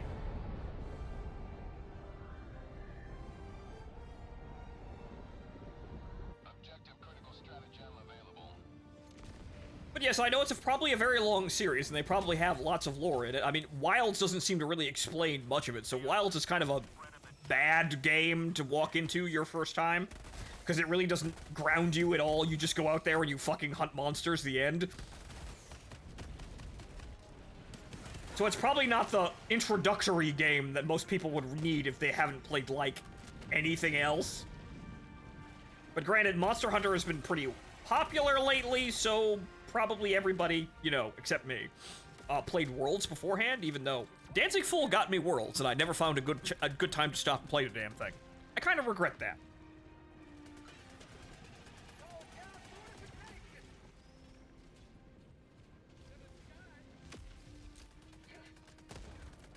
Okay, nothing else came out of there. Good. Found something. Issue is, in-game, you really only see other hunters, so it ends up normal to see people hauling around like 80-pound swords. Yeah, that.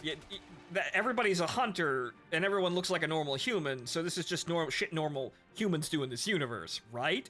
No, apparently, but you can't really get a perception of that. I feel like it's just kind of like a very loose generalization, because at the end of the day, the developers just, I want to play a game where I use a really big sword and hunt big monster.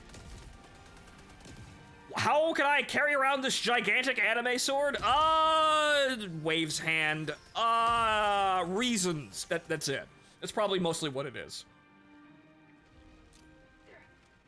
You could probably come up with an elaborate reason, but really it's not the point of what the developers are trying to do. So that's probably, like, narrative clearly is not the point of Monster Hunter. That I have seen with the village child and his amazing logic by the end of the game. Where he looks at the rampaging, horrifying, genetic freak monster that is so dangerous it's become an invasive species and we must kill it. But he finds some kind of inspirational note in this about how it found its own way to live. And that means we have agency. Yes, but the way it found was bad, so we have to kill it. But we still have agency, though. It's really... I see what they were doing there, but it's a really terrible... really terrible thing to put together there. I would have told them, no, don't do that. You can't just say, this thing that inspires me is great, but that's why we're killing it. What?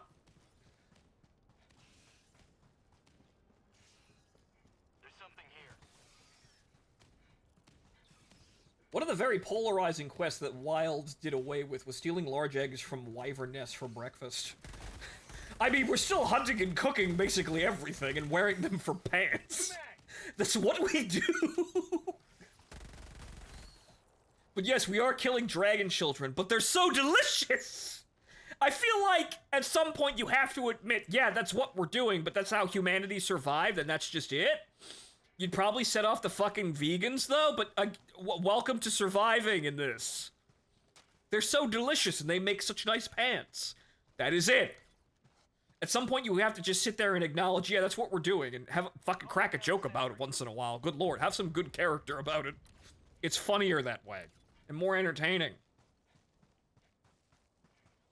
Those wyverns make fabulous pants. They make such great endgame gear, man.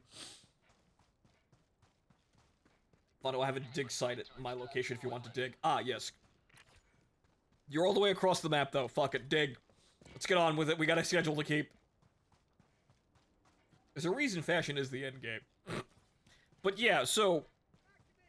it feels like they understand what kind of game they are, which is I am fighting a boss with attack patterns and mechanics, with a shit ton of different weapons, with a lot of variety of how I can engage this boss.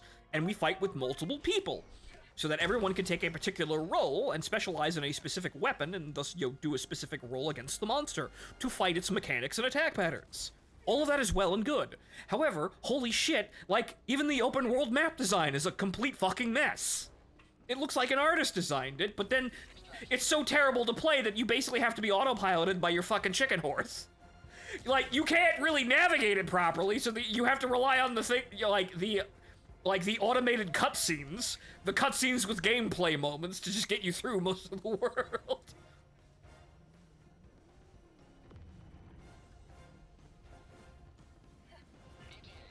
Like, as a game, I feel like its core is good, but as they've tried to enhance the core, they have no idea what they're doing. Also, I find that if you have an open world and you're not letting people form parties in the open world constantly while they're in-game, what the fuck are you doing? The link party thing is retarded. Like, it functions when the gameplay really matters, but the link party system is retarded. If I'm playing an open world co-op game, I want to see my friends in the open world co-op game. But playing the open world co-op game that is Monster Hunter Wilds will showcase that the open world co-op game isn't really there. The only time that's actually really valuable is you sitting with your friends hunting the monster when the quests are active, and then maybe sitting off to the side for a moment and eating lunch. That's it. ETA T-minus 10 seconds. Clear landing zone. I'm weird. I actually enjoyed the Gather quest. I honestly think that if I had, like, if I was spending more time casually with the game, I'd probably enjoy that stuff too. It's just that it's so not well done. It is so not well meshed into what, like, how the game is structured.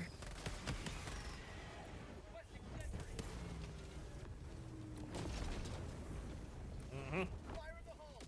Countdown initiated. Stand by for takeoff. Oh no. Reinforcement budget depleted. Extraction. No!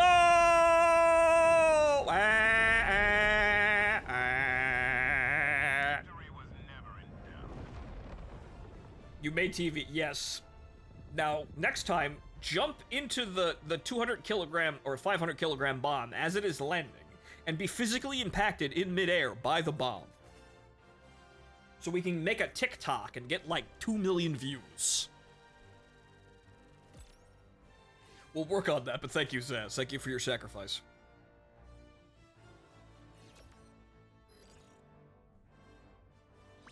They no longer have them. This was back from when the games weren't open world. I see.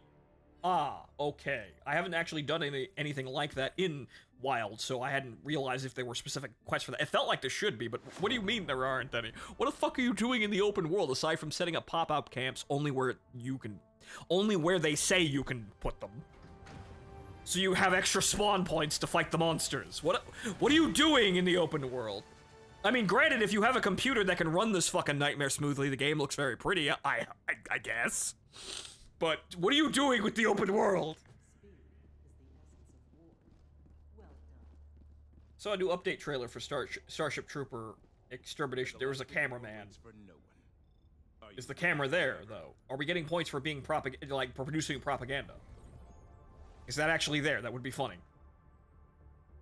I set up camps to get resources better. I suppose if you're fast traveling around like that, but it feels like so fucking pedestrian to do that shit. Like, yes, you have this big open world, but I don't feel like going out there, so I'm gonna teleport. Yeah! I feel like that's just a complete goddamn waste of having that big open world. On, like, the cherry on top also being that you can't you can apparently have your friends in the open world outside of Monster Quest, but it's kind of a thing to actually set up. Hellpods Prime. Engaging orbital thrusters. Oh hey, I have up to 1310 SC. Well, good for you, Zaz. Okay, so that's let's not drop directly on the brood nest. Let's take some steps away from this. Let's go over here so we don't accidentally land in any bug holes. I hadn't considered that this is a possibility.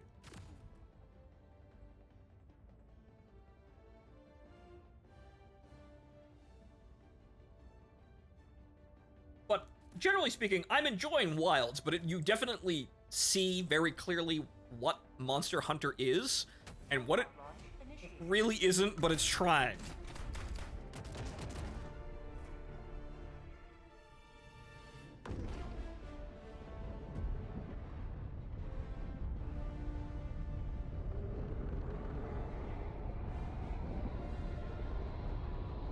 But thinking about it today, because I saw something for Death Stranding 2, and it made me think about how Death Stranding 2 I'm actually kind of excited for, because I want to once again clamor with a bunch of retards that I can't see to build a bridge for like 2 hours.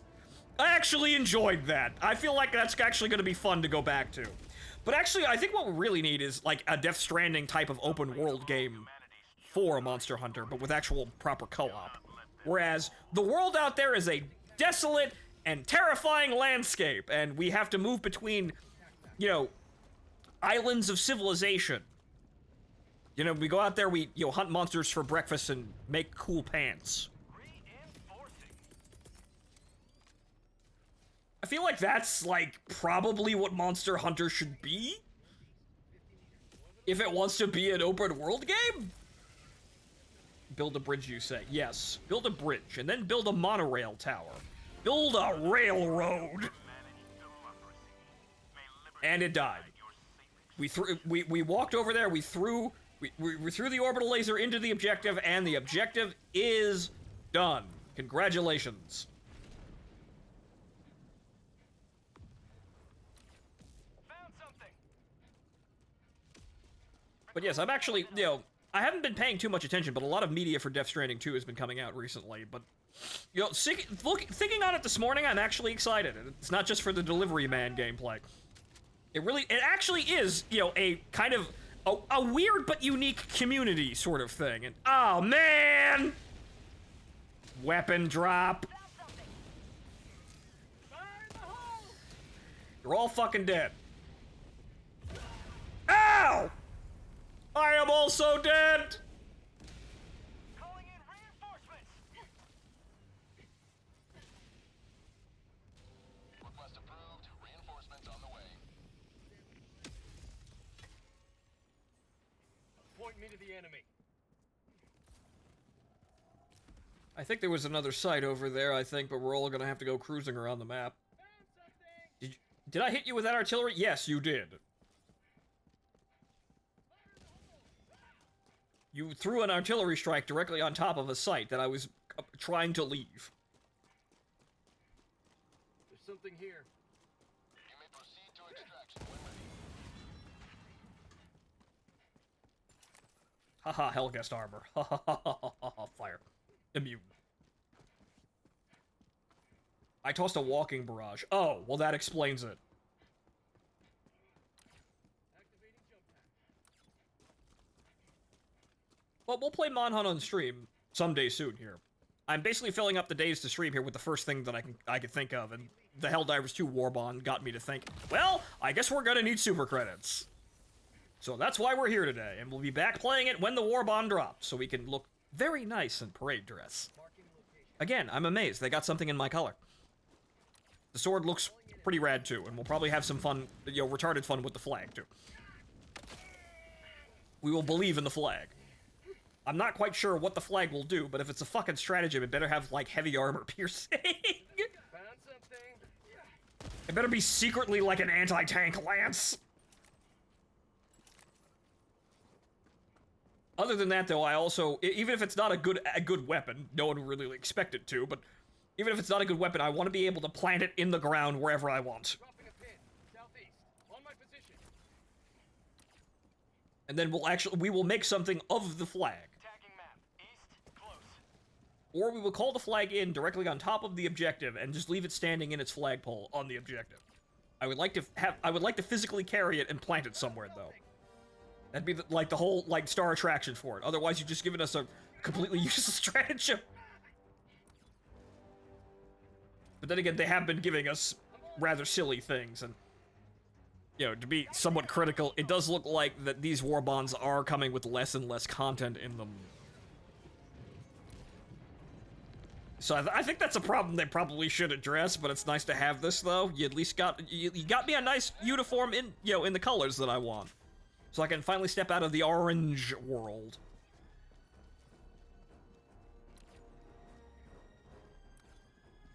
Granted, the Ty Turner cape has, earned distinction when I'm wearing it because I was there, doing stuff.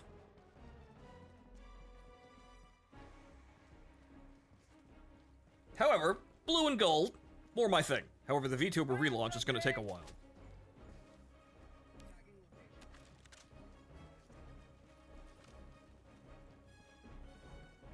Hopefully not too long, though, but, well, we'll see what happens here.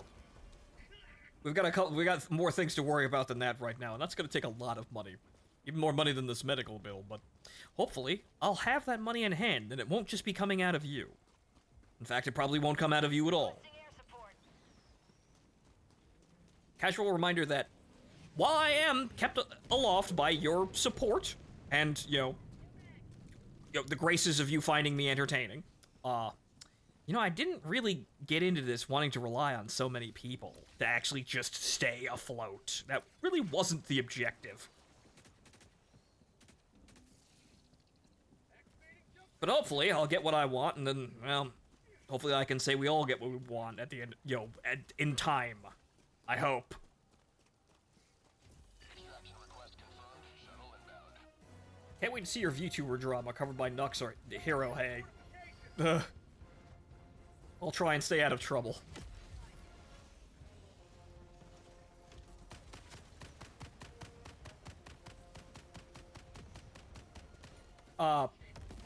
Why did you put the gas mines directly on top of the... Why would you do this? Why have you placed the gas mines directly on top of the extraction point? Granted, I am wearing the Hellgast armor. What do you mean, not gas? They also haven't gone off. Oh, they're AT mine. Why? God!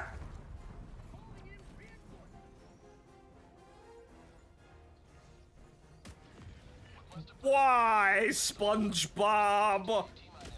Why?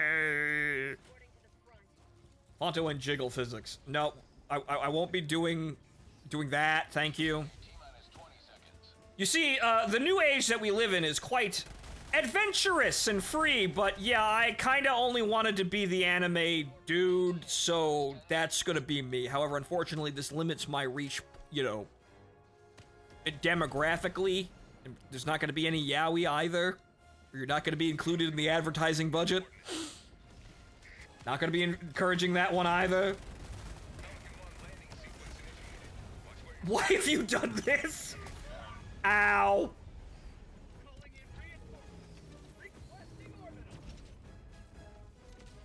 Oh no. Okay, I didn't land on an anti-tank mine coming back in. Jesus goddamn Christ says. Get in the fucking dropship. Get in the fucking dropship. Why have you thrown the sunk bombs into the dropship? Why have you done this?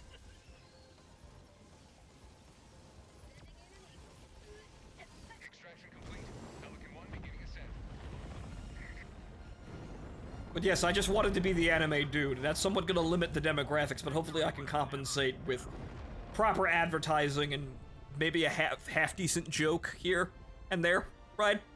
Maybe a couple of those. We'll see what happens.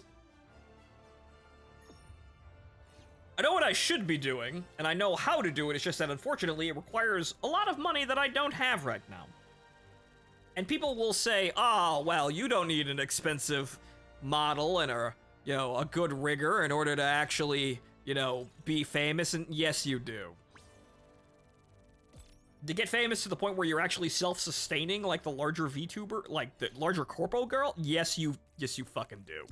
Or you need to upgrade to it immediately, but it's very expensive, and unfortunately, as I hear it, riggers are basically charging whatever fucking price they feel like, because it's basically just name a price at the end of the day here.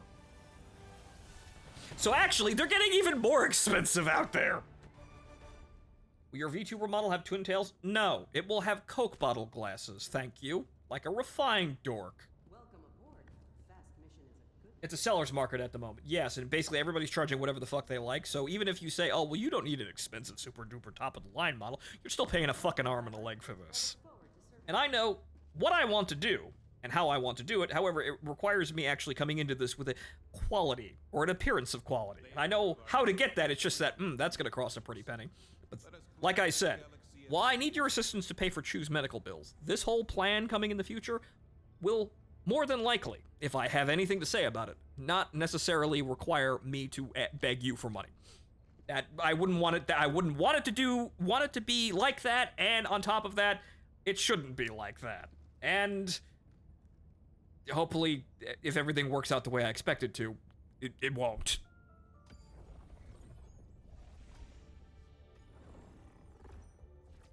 I did want to actually do things on my own to prove the point that I could do things on my own. Unfortunately, it looks like I got into the complete wrong career path for that. Okay, there's only 2 left, so I guess we're doing the oil mission now. Mission coordinates locked. Hellpods prime. We always have a toggle for twin tails. You'll have a toggle for the glasses. Now that I know what... Now I know more specific things about the character we're going to be modeling. Orbit synchronized.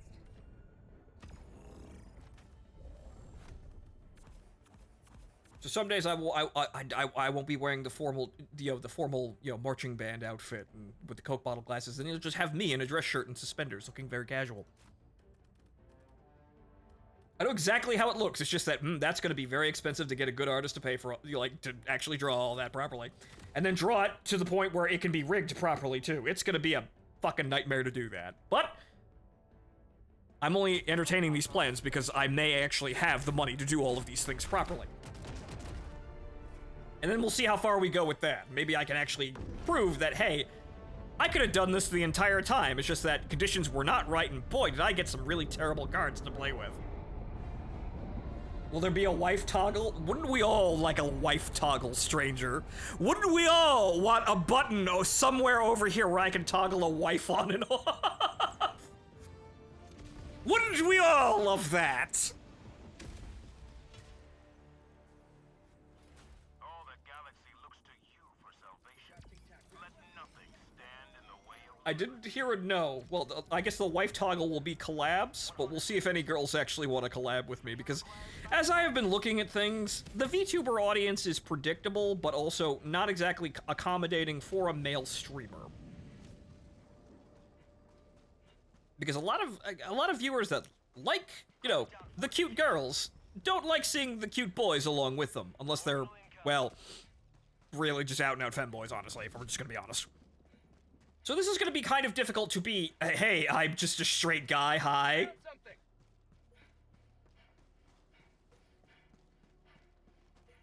Sample collected. Oh, man! Well, this is a stalwart. Stalwart's okay. At least we're varying it up. It's not an arc thrower again.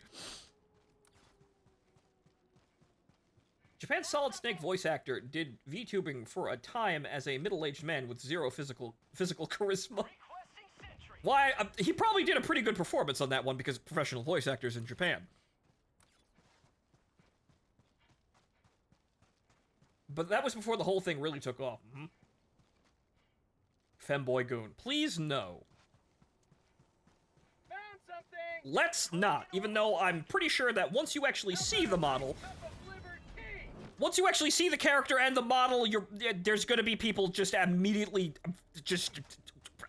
I can hear the yaoi the presses just going, right?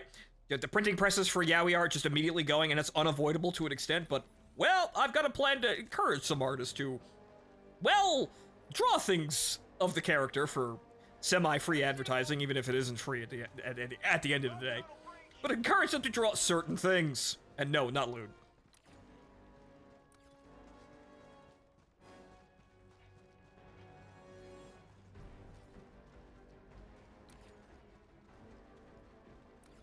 I will not be professionally encouraging that myself. However, if anyone wants to draw me fucking a cute girl, you can. I'm not gonna stop you. However, we need to have a bit of an air of professionalism here. You may extract when ready. Found something. However, unfortunately, I may also have to deal with the fact that if I actually do collabs with female streamers and we actually get into a bit of play flirting on screen, some people may want me dead. Even if nothing's actually happening, and if we're doing it for show, some people may want to kill me. That's the line that I walk, I suppose. But it also means that I won't be thirsting for collabs for female streamers just because I want to be, more famous. Hopefully I'll be able to dictate terms in that kind of regard. Because, boy howdy, not being able to do that sucks, let me tell you. It is not fun. So if you're getting into show business and you want the advice of someone who's been here for damn near 10 years, cheat. Take my grandfather's advice, cheat like hell. I don't mean do anything untoward or, backstabbing like, right? But make sure that things that you do actually do things. Cause, rolling dice is, yeah, the drop rates out here for actually, success are pretty low. Pretty terrible, actually. It's only cheating if it doesn't work. I suppose so. But yeah, it's definitely a lot of making sure and not just, the idea of the... I don't think the idea of the serendipitously popular streamer is really a thing anymore, honestly. Or it's quite rare, and it requires some things to happen. And some things that you may not even want at the end of the day anyway, even if you do benefit from it. Like, look at Riri, the rat girl. She's famous now because people tried to harass her, and everyone was like, leave... Everyone came in and said, leave the rat girl alone, you stupid fuck. Now she's fine. She's great. Everyone's out there enjoying her and her, silly French accent. That's fantastic. However, that required her being harassed in order to be visible.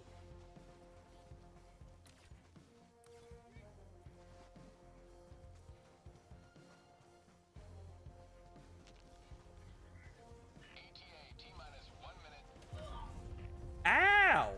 But why did you do that? Why would you do this?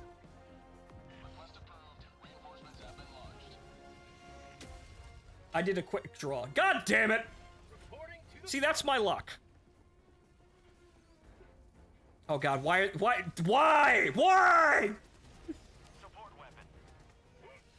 Is this becoming comedy mine hour? Like at any moment... Yeah. Like at any moment while we're trying to extract, we can accidentally, like, touch the sides in a game of Operation or some shit. Like that? Oh no.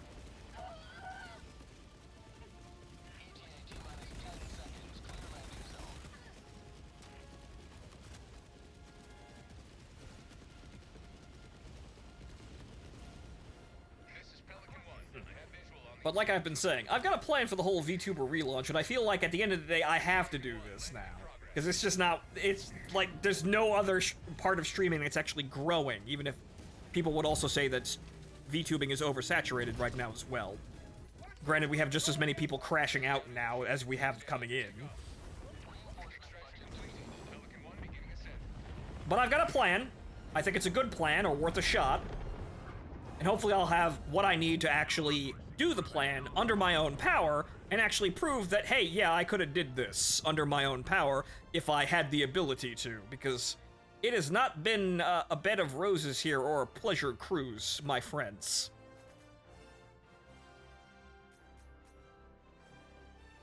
I thank all of you who've been here, and some of you have been here for literal years. And you are the guys who actually keep me alive, but generally speaking, a lot of my efforts have just gone to absolute waste. Even if they're really good, I put everything I have behind them. They don't result in anything. We can't play Foxhole ever again for one of those reasons, right? So, unfortunately, the only thing I can do is keep going, and hopefully I'll make good on it all one day. That's about it. But first, help the dog, please. Help the cute dog. That's our primary focus today. Help cute dog. Believe in the plan. I have no choice but to do so, so we will. And we'll do it with a smile, because holy sweet Jesus, I have absolutely no time to be depressed or complain about people or things that are happening poorly. No time. Absolutely no time whatsoever, but okay. I'm gonna get up and... gotta get up and go to the bathroom. I'll get some more coffee, and we'll resume. We are halfway there. Halfway there. Halfway there. All right. Be back in a second, folks.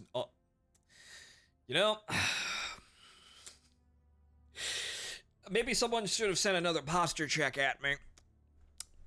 Ladies and gentlemen, my foot fell asleep. Oh no! I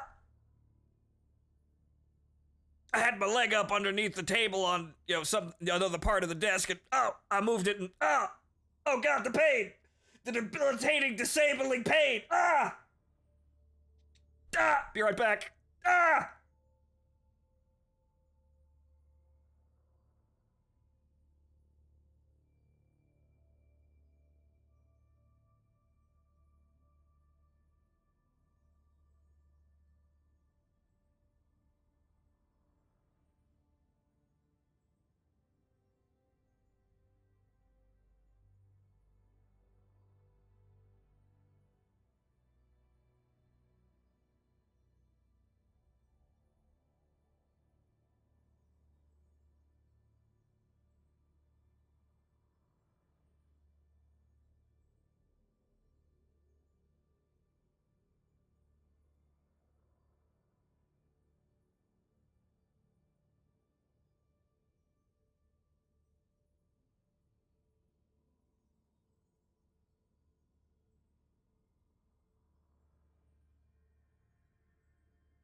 Alright, I have returned.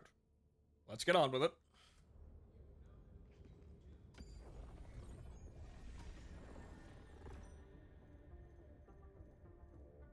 Okay, so oil. Bug. Bug. Bug. This un- Mission coordinates Kill locked. bug. Hellpods prime. And yes, the night is super version exclusive. I decided to upgrade to that. Ah! For the poor pupper. Thank you, Dancing Fool. Orbit synchronized. Alright, good. We're making good progress today, but thank you again, Dancing Fool, for the $100, and... yeah, 60%, roughly. So, we're gonna make it. Wow, it's literally right in... wow, okay. It's... damn, it's... it's literally right on top of the extraction. Interesting. Had to wait for my paycheck to clear, but thank you, Dancing Fool. I appreciate everything, especially right now, because the cute dog did not deserve any of that to happen, and this medical bill is outrageous, but this is just paying for pets with serious injuries. At least, thank God, we don't have to, like, consider putting her down or something like that. She's a good dog. She's one of the most adorable and loyal dogs you've ever seen. So thank God we don't have to sit and deal with that out of all of this, but man, that's expensive. Daily mission is 30 enemies with the commando. Actually, we should do that. Commando. Where did they put the commando? They reassigned everything. Commando. Right. Why not? It's more bonds.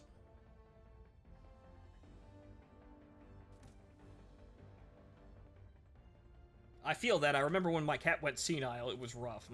We've had to deal with some pretty, terrible situations with pets, too.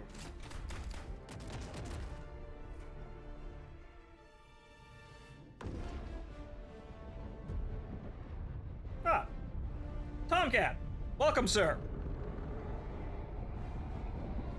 We'll get a table for 3, but welcome. Hello to all of you. We're grinding for super credits. We're about halfway through now.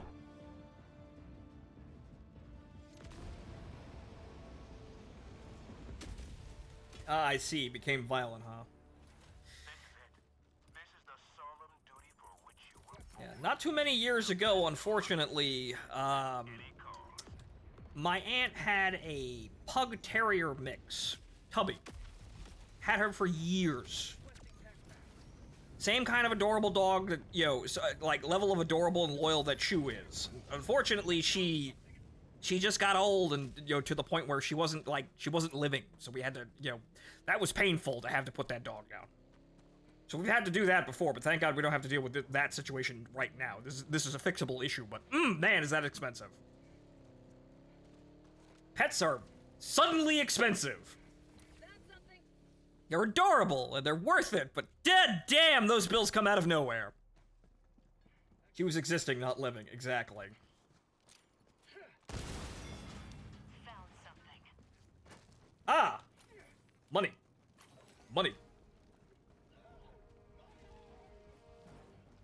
20 super credits. Over here. You have served democracy well. My job offers pet insurance at least, and dig. And I'm seeing now, quite honestly, if it's half-decent insurance, it's probably a thing you want if you actually have a pet. Because, Marking location.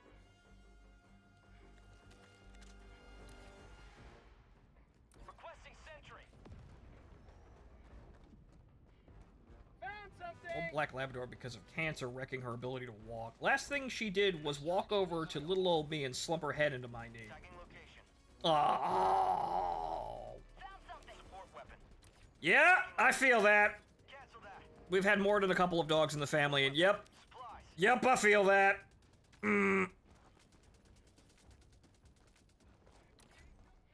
Dogs and cats, really, too. Support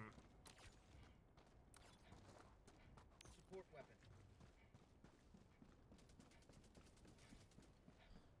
There are worse ways to go, and honestly, I've also had a couple of pets go the worst ways, but we're not going to get into that. We're all just going to make ourselves depressed. But yeah, unfortunately, debilitating medical issues, and yeah, well, sometimes are just there's no other solution. But yeah, let's stop making ourselves depressed. We are trying to keep a cute dog happy, healthy, and alive. That's the objective today, not to make everyone fucking depressed. Goodness gracious.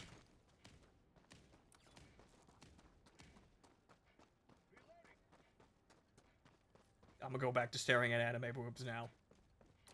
Respectable pastime, sir. Found something. Good news, I'm almost out of editor hell. Just 4 more chapters to get reviewed before it's sent to the final review board for publishing. Well, good for you, Dancing Fool. Going down a sentry. Supplies, southwest.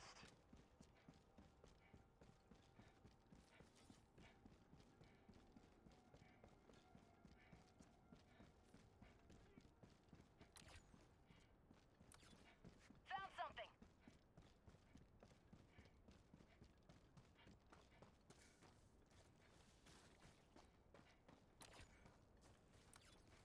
And also, Drago, earlier, why not put a picture of Chew up there? Because I didn't actually think of that. I'm trying not to be too exploitive with this whole thing, but I actually, yeah, no, I probably should do that later. It was kind of a thing to get this to work properly, because Streamlabs wasn't exactly straightforward with actually how this widget thing functions.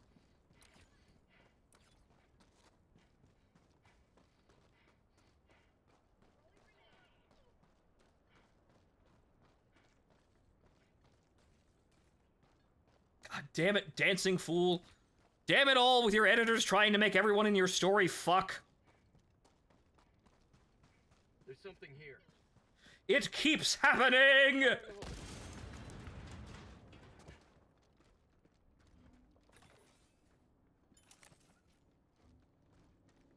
Got a sample.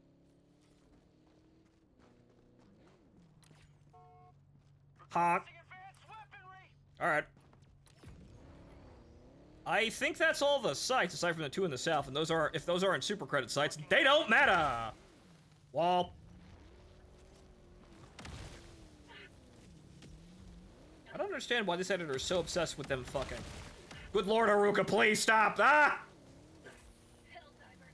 Well, it's probably because romance in, you know, media is probably one of the most effective, like, quick and easy, haha, we get people to like this and spend a lot of money.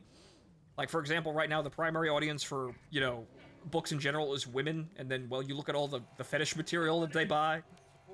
So it's, I think it's probably just because books have tilted towards the cheap, sleazy romance side of things for actual, like, audience, wants. Or they at least have that perception of that. Which is somewhat right, but good lord, can we can write normal books still. Injury? What injury? But it's the under the idea of selling it, most likely. But you should never force a writer to write a romance. Granted, sometimes writers can be silly and not see a romance that's directly fucking in front of them, but you should never actually force a writer to put a romance in their story where it is not naturally, like, there.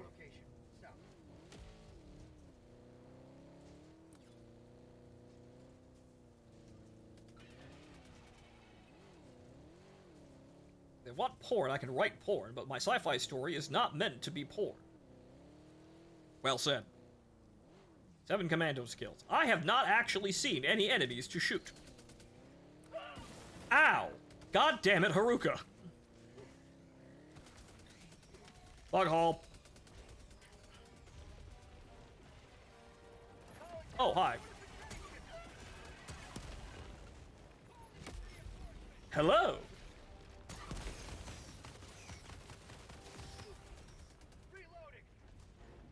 Do it again!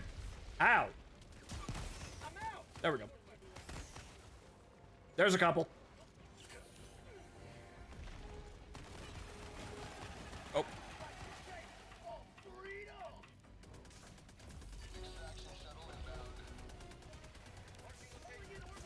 Plan for eventual romances when not every character is part of each other's chain of command. But affairs, though! How scandalous! But yes, I know, but really, it's just kind of... Romance is... You know, it's kind of odd, honestly, because in real life, we have a rather de-emphasification. That's a hard word to say all of a sudden. A de-emphasizing of actual, like, traditional relationships, families, and romance in general, but for some reason we're escalating it in media quite visibly, but I think I understand why. Sounded like the Battle Block Theater narrator for a sec there, Fonto. I've never actually heard of that.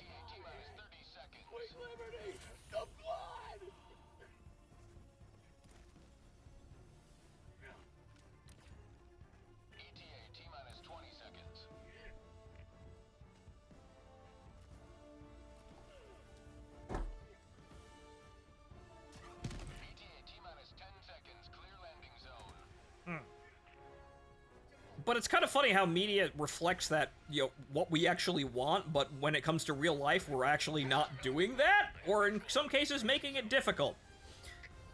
What's wrong with society today is an entire other can of worms to get into, but the major thing about it is no one's really listening anyway. It's just kind of going, and some things are being forced, and looks like we're being shunted in the right direction, hopefully, mostly, but at the end of the day, we could talk all day, but no one's really fucking listening.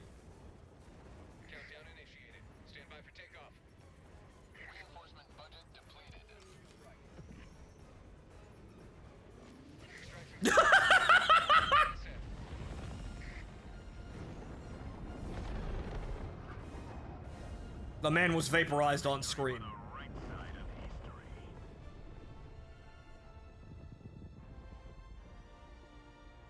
I think I got it in my face. We'd have to go back and get a freeze frame, but I did see your ragdoll jerk. So, something hit you.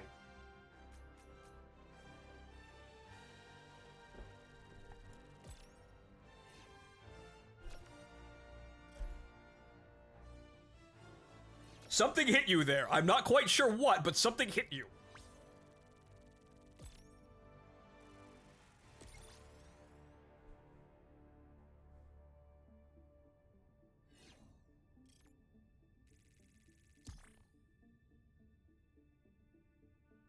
Yes, as the great space marine Jowls Ironjaw once said, "My face is my shield." A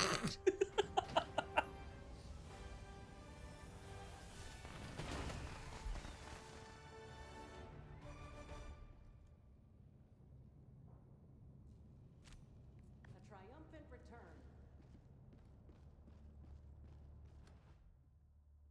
Right, 600 super credits and 224 medals, but that means, well, quite frankly, we'll probably be, by the time we get all the commando kills, we'll probably be at 250. So that's very good. Let us cleanse the galaxy of alien scum. But somebody's gonna have to go back there and, like highlight that or clip that and then, like, get a freeze frame of it to see if anything actually hit them. I guess T-Dog's taking a break. Let us secure Mission coordinates locked. 600. Hellpods prime. 600. We're almost there. Engaging orbital thrusters. If this goes to YouTube, I can get a frame by frame. I will make sure to upload it. Orbit synchronized. All the Helldivers 2 parts that have been going to YouTube have kind of been out of order, and I've been struggling to figure out a way to actually like put them up so there's some kind of continuity. But I found a solution. I just gave up and posted the fucking videos. I suppose you could thank Martin for convincing me to do the funny stream title thing. Ooh, so random. I guess. Because at this point, I'm in one of those situations where I just need to have lots of content here, and hopefully it's entertaining. My God, I'm working on that. I'm trying to be entertaining, but so it just needs to like be there in large amounts now for me to have any chance in hell of doing anything.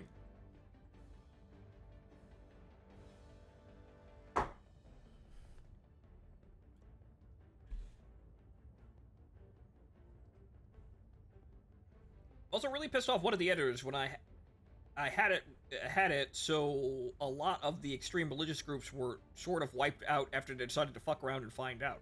Well, religious extremism is bad, so what? What's to be angry about here? Oh no, these minority special groups got vaporized because they were actually causing really detrimental problems. Oh no.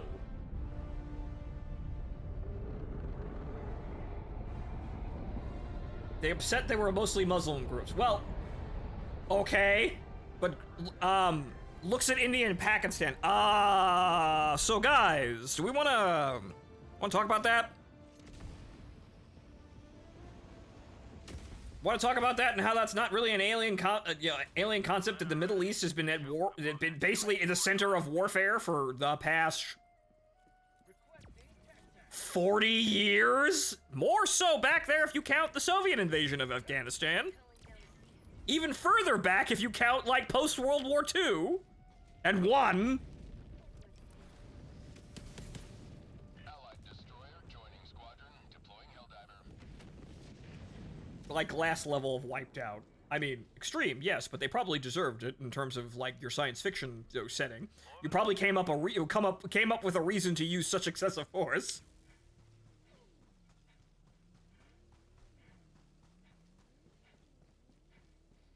Even further back, all the way to the Crusades, yes. But Dancing Fool, I trust that you're a good writer, and you would come up with a reason why these groups were causing such a massive problem that justified them being atomized.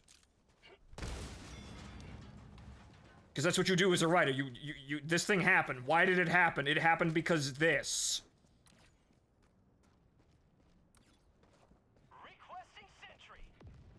And really, at the end of the day, people will go, oh, well, that was justified, or, well, that's unfortunate, but foreseeable. Found something! They tried to steal one of the antimatter generators and detonate it, which would have destroyed the planet. Yeah, that's kind of a big problem. Throwing grenade! Yeah, it's kind of an issue. Yeah, if you're gonna steal a incredibly expensive device and use it to detonate a planet because I feel like it, yeah, that's kind of an issue. You're gonna catch an orbital strike. I think you're gonna catch a couple of rods from God there.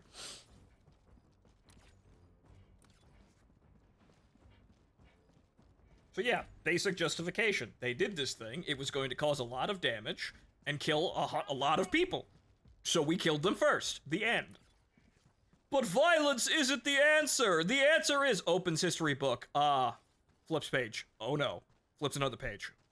Oh no, no, no, no, no, no. Flips more pages. Oh no, no, no, no, no. Oh no. Oh no, no, no, no. Unfortunately, yeah, life is that simple sometimes, and unfortunately it involves a lot of people bashing each other over the head until someone doesn't get back up.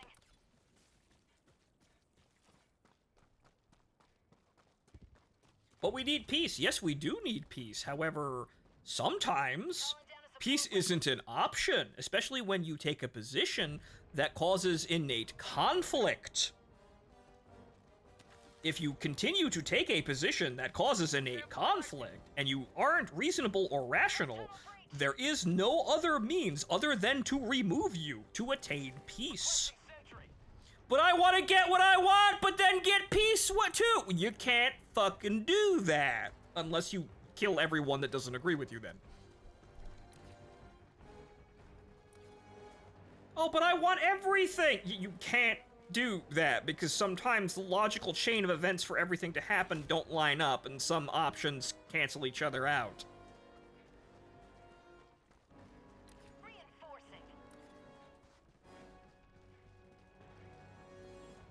There is no other option but peace. Cox Gundam-sized Glock. Ah, yes, the peacecraft means of war fighting or not war fighting.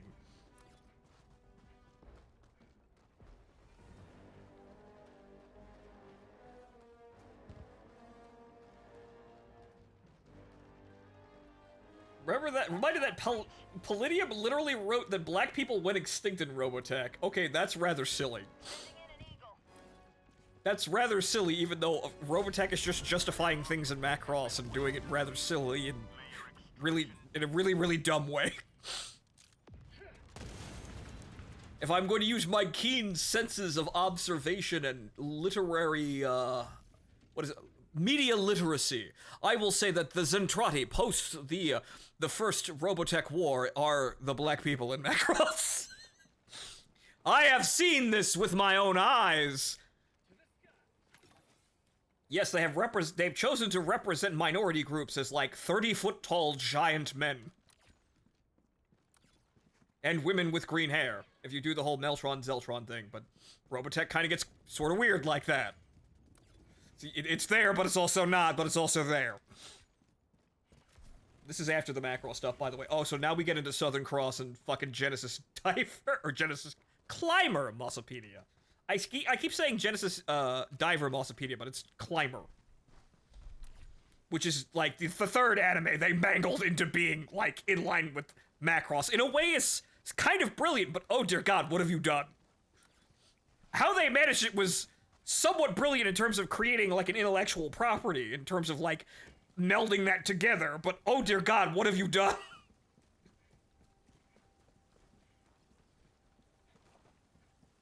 Tagging location. Danger.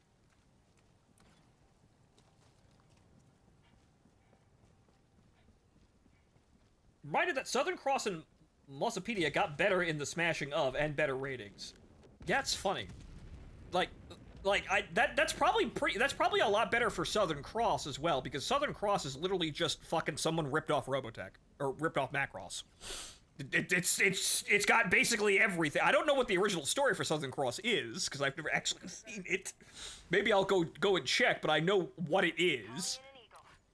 It really is just someone ripped off Macross, so actually being melded into something with Macross is probably an upgrade.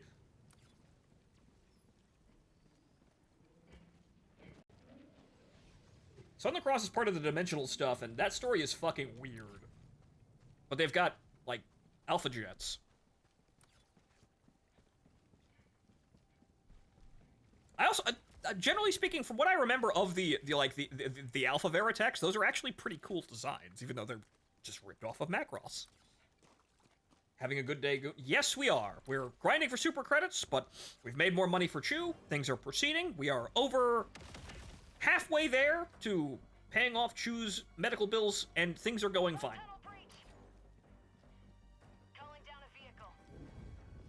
So things are going actually pretty damn good for today.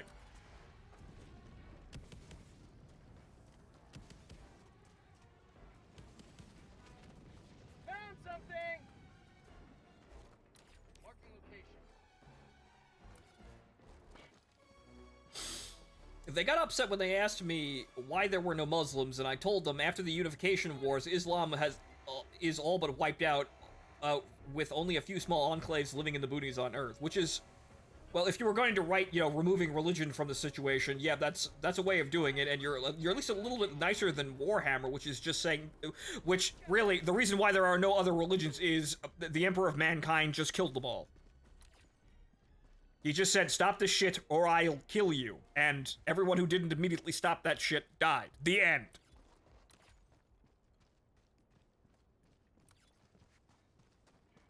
Sorry, power outage. Ah, that's what happened. Bugs killed Mormons and Starship Troopers. I didn't know that. Unfortunately, one of the greatest losses to mankind was the state of Ohio in the Great Bug War. From the movie, not the book. Ah.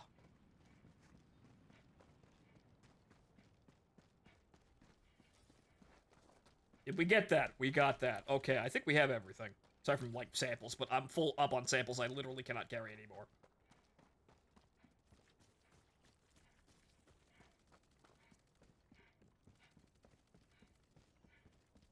Activating jump pack. Sending in an eagle. But as I was saying, yeah, I didn't catch any part of, whatchamacallit, Southern Cross, but I did catch, like, a fair bit of, out of nowhere, like, the Mossopedia section of, Robotech, and it's fucking weird. I mean, you get, like you get motorcycles that transform into power armor though. That's fucking rad. But it's fucking weird. Even weirder when you like interpret, like you like read into how they interpreted like connecting it to Macross.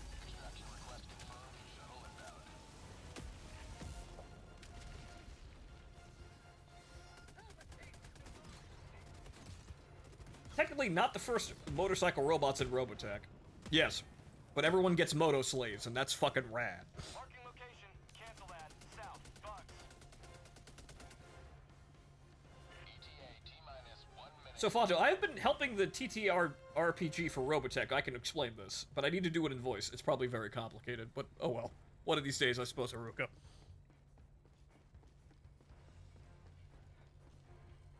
Motorcycle power armor.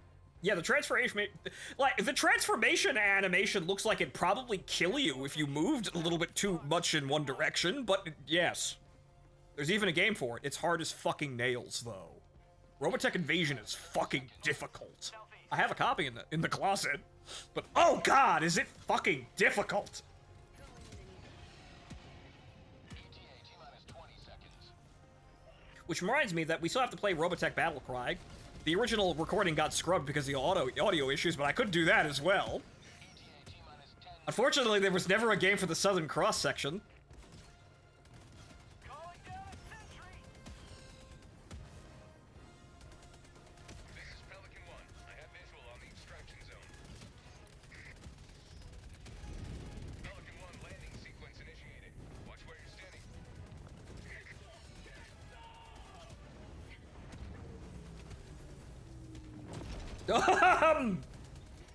Is that?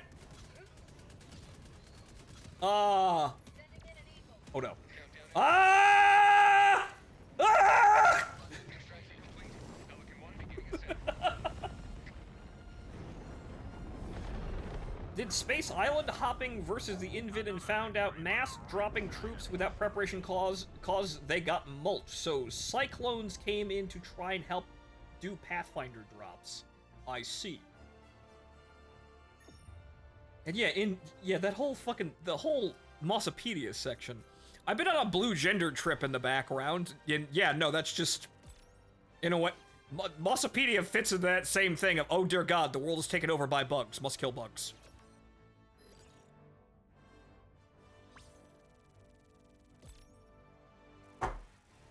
Though, watching Blue Gender, man, it is such a late 90s, early 2000s anime. Watching it in English, too, because that's how I watched it on Adult Swim, because that's just one of those foundational, ooh, this is cool. But, So yeah, I also saw the sex scenes. They're rationalized. They just hit you in the face like a brick, though. The whole, the gratuitous sex scenes thing, it's entirely rationalized how they put things together, but they have no subtlety whatsoever. They're the narrative equivalent of hitting you in the face with a brick. Good work collecting so many samples. I told you. Yes, and I was looking out for them, but yeah, no, I saw them. They're quite abrupt, but it comes down to, okay, look. Earth has been taken over by these horrible monsters that we created, by the way, but that only comes out in like the last couple of episodes. But so Earth has been taken over by horrible, alien bug monsters, and now everyone's locked up in a space station, forced to dedicate every single moment of their day to keeping the space station running, or we all die, and actually retaking the Earth.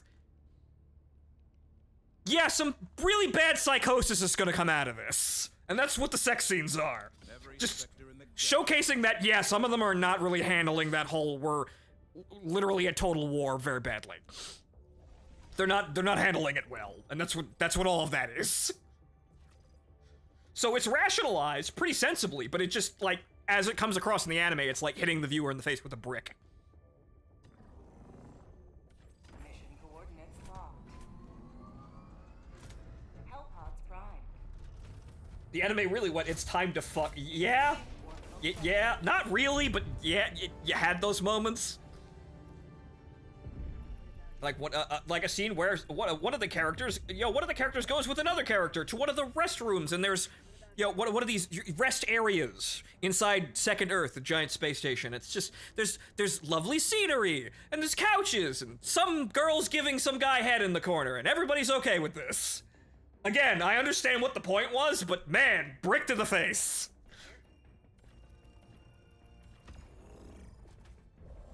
And then there's another scene where other characters are going into the maintenance hatches and everyone's fucking in, like, the maintenance rooms. Once again, understandable, but, like, complete lack of subtlety. Actually, wait, did we get the commando thing? Did we actually do the mission?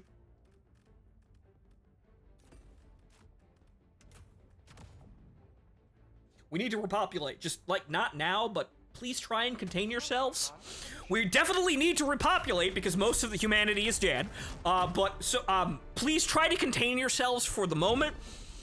This might take a while, like 15 years later. Please still try and contain your... Okay, look, I know this is taking longer than it should, but please try and contain yourselves.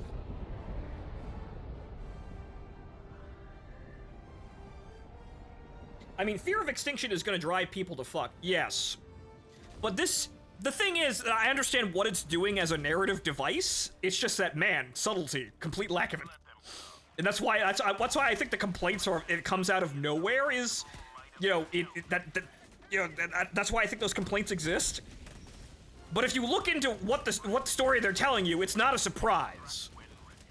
If you really look into what they're doing, it's not a surprise. It's just that the level of it is kind of the surprising factor. They just kind of flashbang you with it.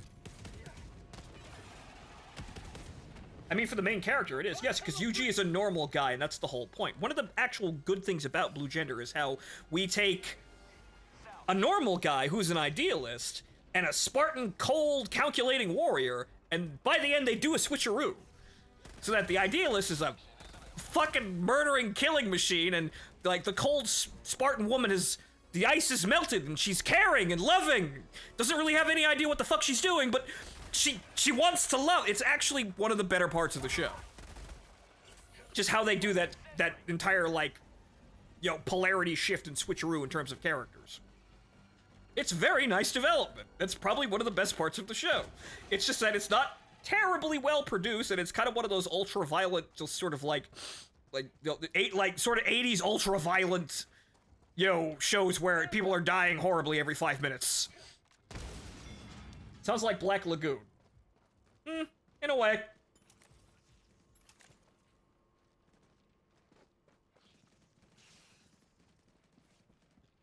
But it's rather interesting. It's something I remembered that I wanted to do because I've fucked up writing Idealist massively, and I realized that part of me actually just wanted to write Yuji. Just have this nice guy going, like, what the fuck are you all doing, being the straight man, but eventually coming to the conclusion of Marlene, I want to kill. Marlene, I want to kill. The bugs took everything from me. Marlene, I want to kill. No, Yuji, you can't kill. No, Marlene, I must kill. Yuji, you're not the boy I fell in love with. I must kill! Kill! It's fun. It's actually quite memorable for how that works out. It's just that, again, yeah, the anime is kind of sketchy in terms of quality.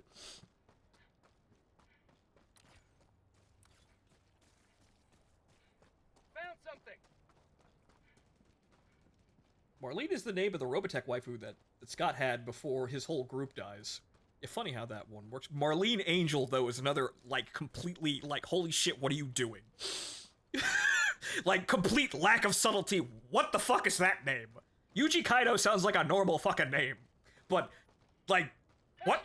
Marlene Angel? Tony Frost? What are you guys doing?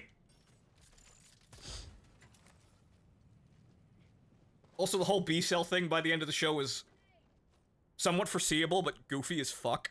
Like, the whole thing is that the sleepers, i.e. Yuji, and all the people that were put to sleep before the apocalypse happened, they have cells in their body that allow them, like, new type level communication against the blue.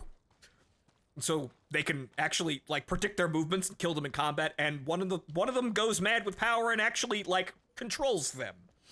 Then proceeds to get the blue to try to kill literally everyone on the space station.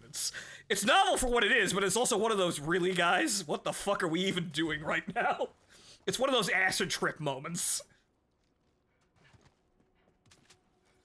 Sample collected. Yeah, sounds like Rock, but less complex. Yes, and less complex, but it happens over a longer period of time.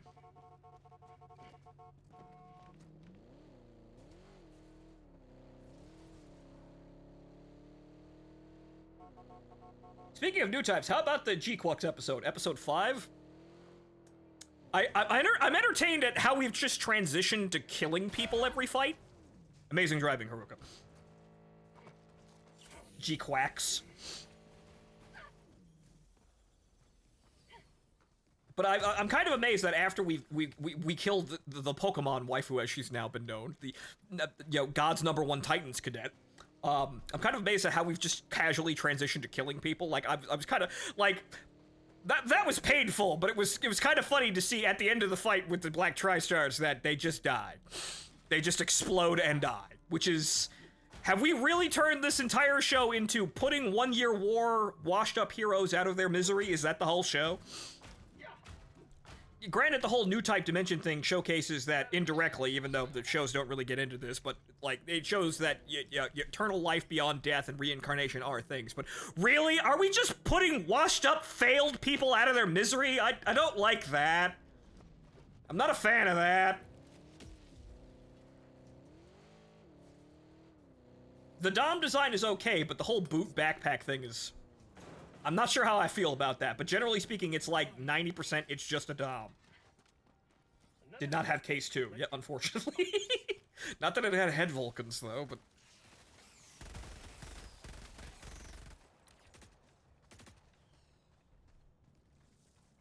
Okay, where are we into 640? I'm gonna assume that everybody hit those sites while we were out there. I'm gonna assume that those diamonds still on the radar are just common samples, and we don't need that shit. Down a support weapon. What do you think of the Gelgoog? Cut to Snake Plissken, original person from Metal Gear Solid 2 in the helicopter. That is not a Gelgoog. No, don't listen to him. That's a Jim. That's like fucking 95% Jim. Yeah, it's just a Jim. Granted, I did find it cool that they brought back the people who made the magnetic coating for the Gundam in order to actually, like, rationalize what they were doing after the war. They didn't just invent new people, they actually went back and thought, who would be doing this now after the 1 year war ended in this way? And so they got the guys who were making the magnetic coating for the G3 Gundam, who... Now that I think about it, where did that G3 Gundam go? Wait a minute. Now, wait a minute. If they were working on the magnetic coating and the G3 Gundam was... in product, like, it made and shipped to Earth. Where's the G3 Gundam? Drake, where's the G3 Gundam? Now, wait a minute. Now, I hadn't thought about that one.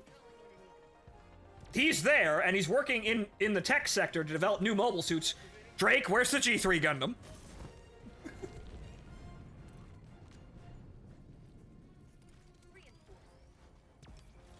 We know where the RX-1 went. It exploded, but where's the G3 Gundam?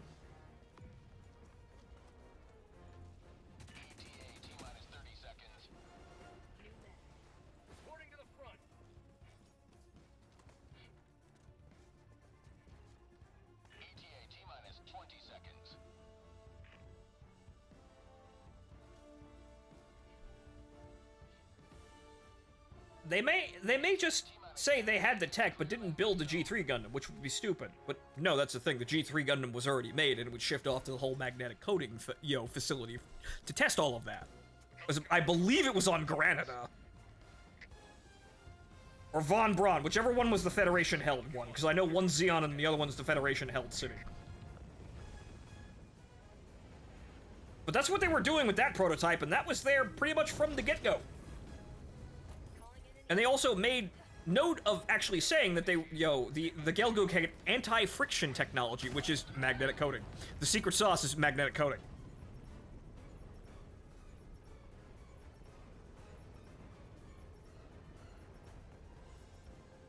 Extraction complete. Pelican 1 beginning ascent.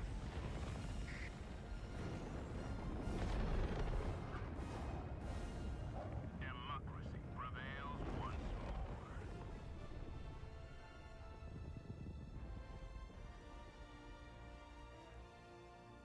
I really like the G-Quux so far. I'm not a fan of the actual G-Quux design, but the show itself is good. The dub is even actually kind of okay, but I'm disappointed by the dub's casting for the Black Tri-Stars. They're not offensively Southern enough. I'm really let down there. Kind of expected for a dub, but generally speaking, the dub quality overall in the script does not seem to be egregious and seems to be kind of okay to listen to. I'm not forced to watch it in Japanese because it's so painful. But I was expecting, Black Tri-Stars, we need to find the most offensively Southern people we can get into a recording booth. Not quite sure what happened there.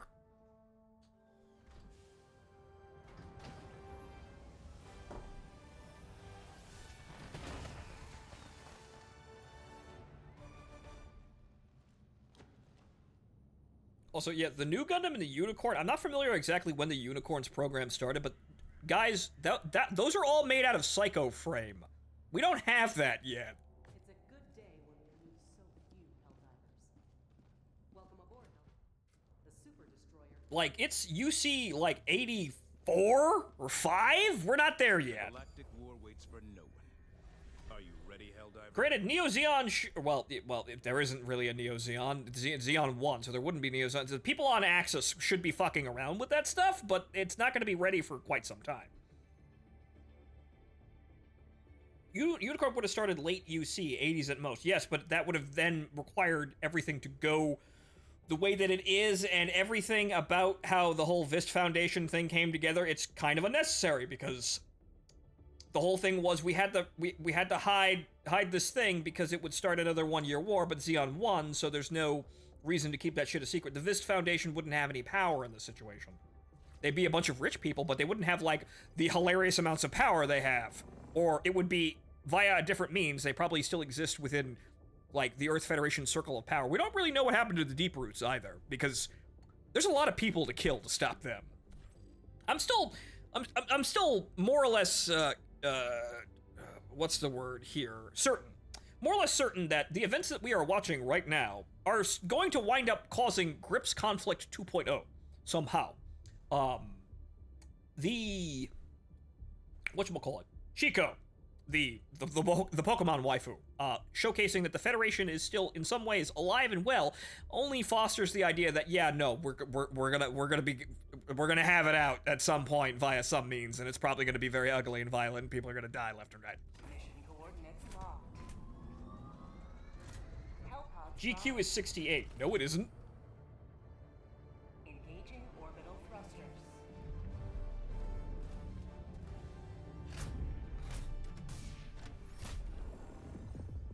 Orbit synchronized.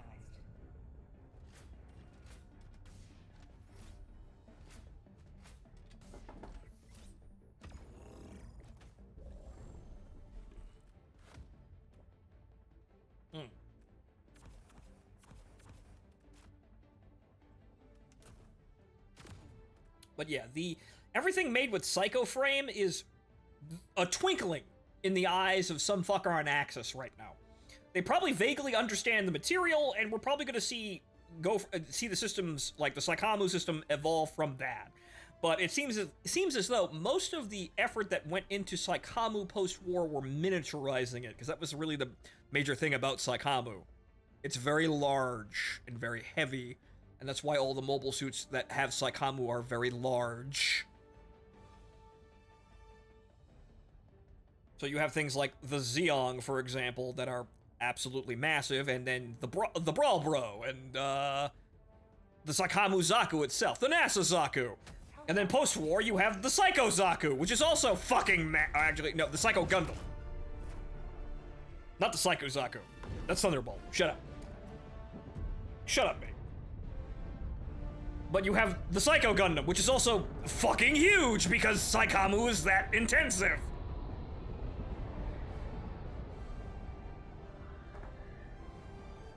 Psycho Zaku was massive in terms of its backpack. Yes, but wrong word came out there on the speed dial.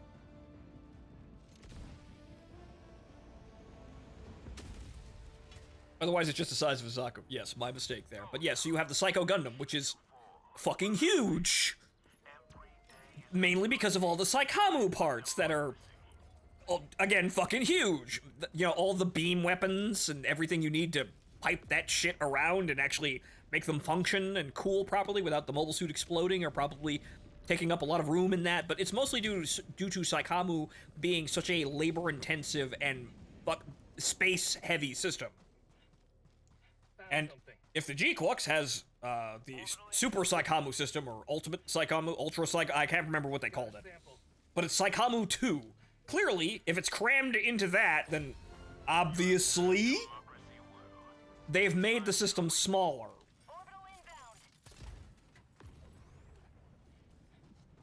And that seems to be the major development, though. Yeah, we definitely have to worry about the...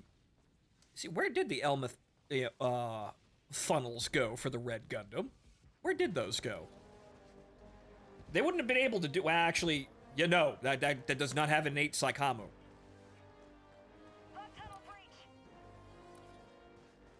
Found something. So I'm not exactly sure how those were even done, but I suppose it's Char, so Char just did... The answer is Char did everything. Because he's Char, and that cool. The end.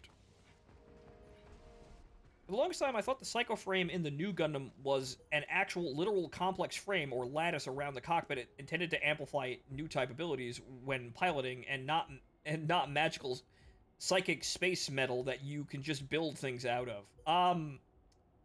It's kind of both. Ah, wonderful. Zumburge, it's actually both. Like, in the new Gundam, it actually is an internal structure, and in, like, the Suzabi, for example, it's an internal structure made of this asteroid metal, that resonates with, you know, new type psychic abilities and amplifies them. The thing that makes the unicorn so dangerous is the entire fucking thing is made out of Psycho Frame. Found something! Extraction is available.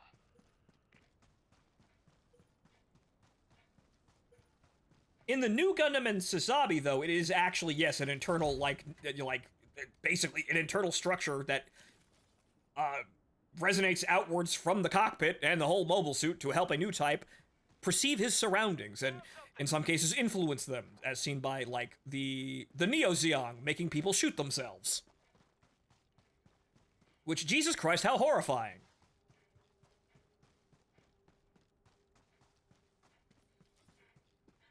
I'm pretty sure the Elmeth funnels were just sheer new type bullshit go. Yeah, it's probably what it was.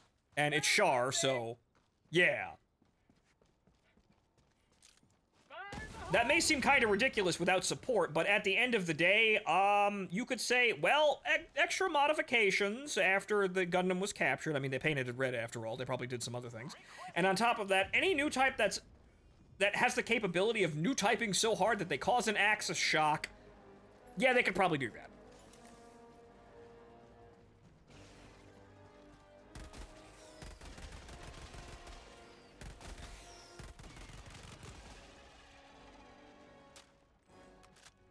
Reminder, Mashimir is the most powerful new type ever, and I will get around to seeing why whenever the hell I sit down and actually watch Double Zeta. It was just, like a lot of things, I started watching it and I just was not in the mood for it. It just did not feel like the right time to be watching it. I got through a good bit of it, but unfortunately I didn't actually keep with the series. I should, because I'm a Gundam fan, what the fuck, but... Most people would agree that Double Zeta is one of those, you either love this to death or you find this incredibly difficult to watch. And coming right out of Zeta, yeah, I was in one of the other crowds. I was in the other crowd there.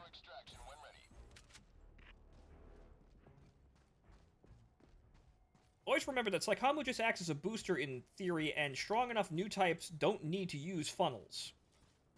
Yes, or rather, they don't need it to use funnels.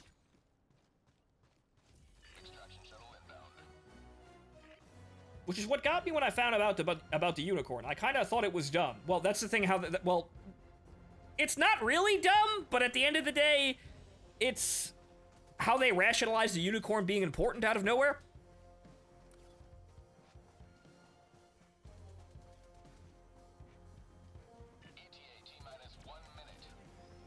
But I think they go a little crazy with Psycho Frame, so it's good that we're not there yet, or starting with just the Psychomu system itself. New type bullshit is extremely overrated, though. Like, the one thing that I disliked about, say, Witch of Mercury, was the fact that funnel fighting is not interesting.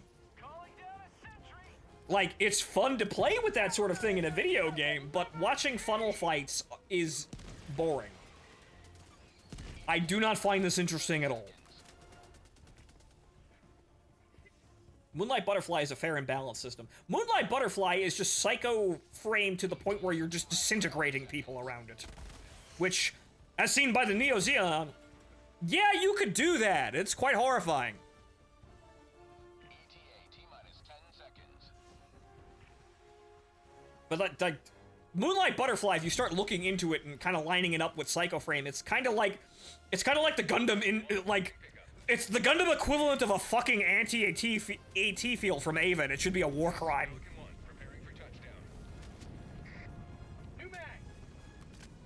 That is absolutely fucking inhumane, even though, well, it does go to show you that, yes, reincarnation is a thing, and there is life after death, but holy sweet Jesus, no. Fucking Moonies and their war crimes.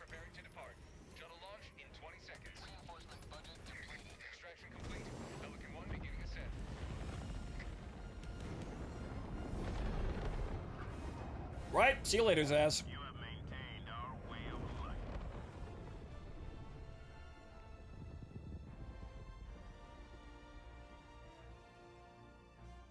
But I think, while new types are core to Gundam, obviously, I feel like we kind of need ourselves an 8th MS team in here, or like, even like a 0080. Even though, yes, we know, Tommy, know, people die in war. We need a story without new types, and just people piloting mobile suits, I think. Or we need somebody to go the extra mile and come up with something new and innovative to do with the whole new types, Psychomu, Psycho Frame thing. Somebody needs to do something new and novel with that, rather than it's funnels. It's funnels. And I see the Tears of Time. And the Tears of Time are a 3-dimensional radar warning system, and I shoot the man trying to kill me. Because in his darkness, in his heart, evil must be purged from this world. We need to do something a little bit better than that. Fuck it. What if we do a new type, but he's just a regular badass dude with a rifle? I mean, new types on foot would be interesting, but I think we just need ourselves a story about normal people. Personal order completed 6. Wow. Amazing. Reminder, signs of disloyalty should be reported to the Democracy Officer. Are we at 250? We are at 250. All right, so we just need super credits. Or an M61 TC. Well, actually, that's not Igloo, but there is that whole story in Igloo about a bunch of tankers that go fight Allied mobile suits. destroyer has left squadron. You must drive the Terminids back from this world. Choose an operation. Mission coordinates locked. But yeah, I hate Unicorn for its ending, and I hate Narrative even more. I'm not really a terrible fan of Unicorn, and Narrative was just goofy, kinda, I think.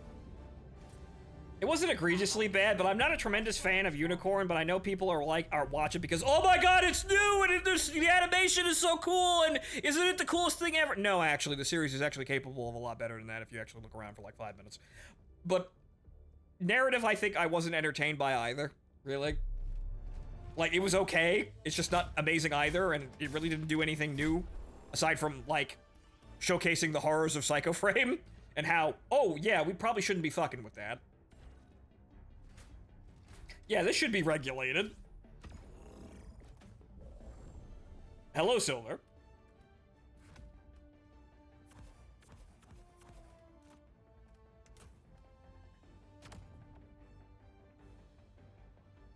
Narrative cannot exist in the same timeline as Victory, or it means it got schwacked. Well, I think the whole thing is they're trying to bend into UC plus 100, like, in a new way.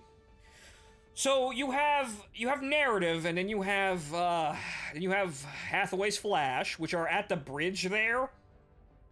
I don't know what they're doing, but they might wind up going past that, and then we might see more out of Victory and F91. Or something around the area of Victory Gundam, Crossbone Gundam, and F91. They seem to be trying to, like, bridge a new gap up there?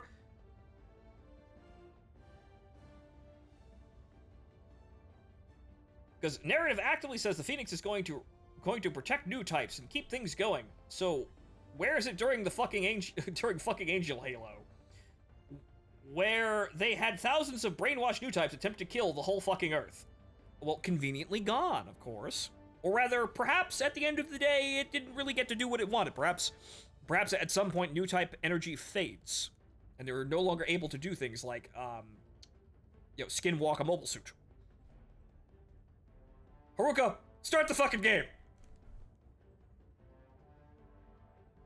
I put forward it got murdered by someone. Probably. Hellpod launch initiated.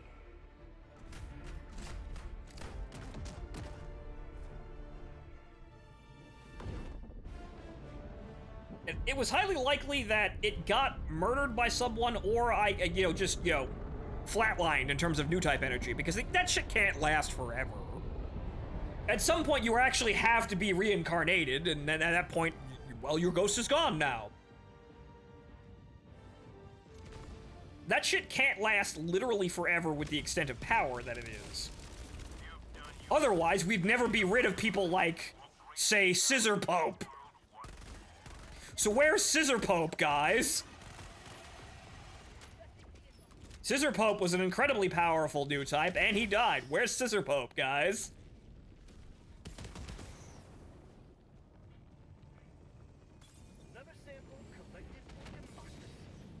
It also may be a case of psychoframe burnout. This is also true. It may actually just be a limited time use thing, or rather, it may have, a shelf life in terms of use.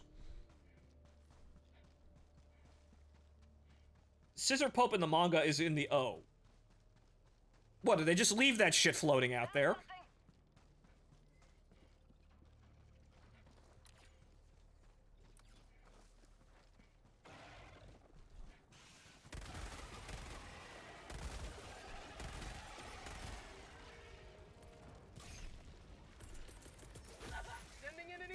No, someone collected it and experimented on it. He's in there. Well, good that somebody closed that gap, because at the end of the day, yeah, this is just what happens. You become a new type, and then if you die in the mobile suit, you're just in there. Or you're floating in space like Lala. New type ghosts in suits is dumb. Yes and no? The logic they have presented to cause it to happen makes sense and is consistent. So, it's not necessarily that silly. It's a little overdone, I think, is probably the issue. But generally, what they presented is that a suitably powerful new type, or powerful enough to be a threat, will be able to do that. So it's rather common if you have new types in your story. Because every new type that's actually worth a damn will be able to do that. It's not consistent, though. Alright, well, remind me, where exactly are we missing here? Because the other thing is, some new types will just say, nah, fuck that, and just disappear. After severe delay, I am finally home, but now food. Welcome, Martin. Become the liquid sip in the robot.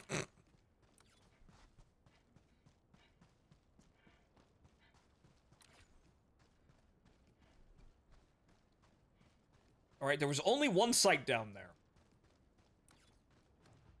680. We only got one?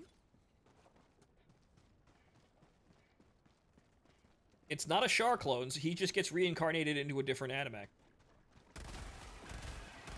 Oh, well, Blue Destiny. Well, Blue Destiny was fucking weird, because Blue Destiny actually, like...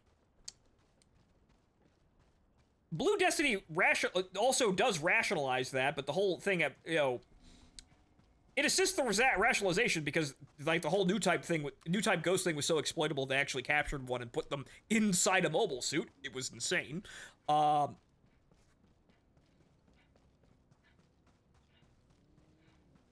Then for you, he just got disappeared during the Axis shock. But we don't really actually know. Actually, no, we know exactly what happened during the Axis shock. It's just that nobody's written a fucking story about that. I feel like everything that's seemingly inconsistent is just that nobody wrote another story about that one, so we don't see these characters ever again because there's no reason to have them because they're not the focus of the story. Having Shar and Amuro show up randomly and start talking in your ear on from a two-way radio is just always rationalized, I guess. It's always important. The minor characters out of things like Blue Destiny, someone needs to feel like writing it. Throwing supply beacon. Whatever happened to Chris McKenzie? I think she just lived a normal life and then just eventually died. Because she's not a new type. Nobody in 0080 is a new type, which is, I think, a thing that we need.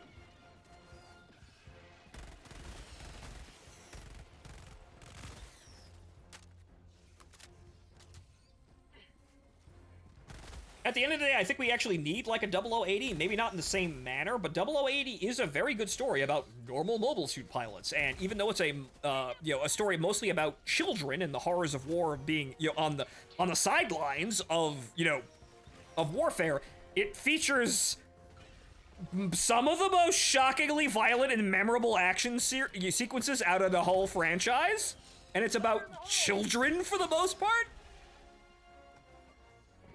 Like, when they had a mobile suit fight in 0080, it was a goddamn fight. How'd you like to taste of freedom? New mag. Pelican 1 arriving at coordinates. The F-91 fight was always good. It's been a while since I've seen F-91, so I can't remember how good the fight quality against Iron Cuck was. Do remember Iron Cuck, though. But F-91 needed help because F-91 wasn't supposed to be a movie, but that was the only way it was getting made. Pelican 1 beginning ascent. After images with mass. Yep, F-91 things. Today you carved another foot in a long Which, at least that's kind of novel for using Psychoframe, but I think we need more original ideas to do things with Psychoframe. Someone needs to go down to the drawing board and come up with new things to use Psychoframe for and new type bullshit. Because the idea is interesting, but we keep doing the same thing over and over again. So, we need a new type story if we're gonna have new types. We need something that isn't just everything we've seen before, and not something like, oh, they have funnels. How original.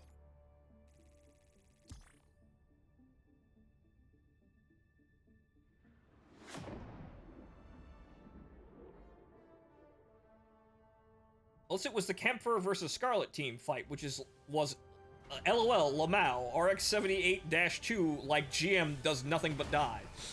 Yes, unfortunately the Gym 2. That's very sad about the Gym 2. But we also had, in that same sequence, when all the shit was going down, we also had, like whatchamacallit, the Xeon team that was infiltrating, like, just before that whole shit broke out, the Xeon team that was infiltrating the Federation base, get into gunfights with the Federation soldiers, and you just see some guy get fucking absolutely shredded by buckshot, which is like, whoa, holy shit to tail. Now that is what I call a profitable use of resources.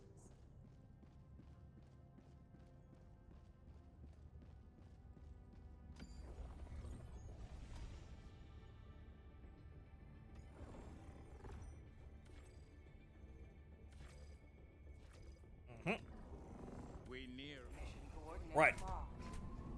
Brood Commander. And there's nobody on this fucking planet, but we're at least keeping the tick rate forward. We're just kind of kicking it, though.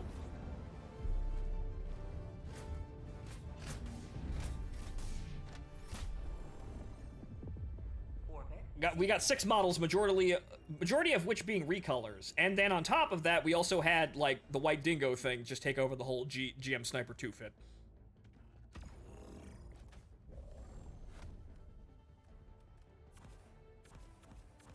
But sometimes, yeah, you just have cool designs that just get absolutely fucking murked. Like, we even still have that G-Quux. Remember that cute Pokemon waifu that gets absolutely fucking murked in the same episode?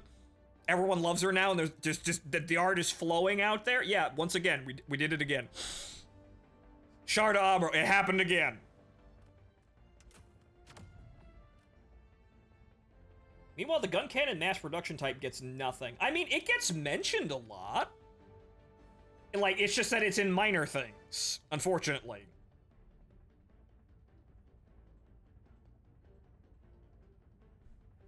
But that, generally speaking, the gun cannon itself is also, like, it's featured a lot, but in a lot of ways, nobody really does the gun cannon justice, because in a lot of side media that isn't the main stories, the gun cannon itself is actually kind of terrifying.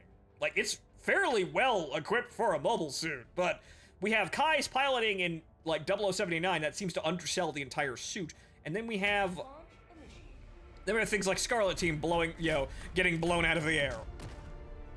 But then you also have a lot of media that has more gun cannons in it that are actually pretty good, and then also the games that feature gun cannons that make them actually pretty good units. There's a reason the gun cannon became the Fed's main suit in G-Quox. Yes, but the thing is that they still lost, though. So it's not really doing it justice, because the gun cannon is still terrifying, and then you have media like, say, The Origin, that really undersells the gun cannon design itself again, but those were pre-Minovsky particle gun cannons, but no one seems to make that distinction.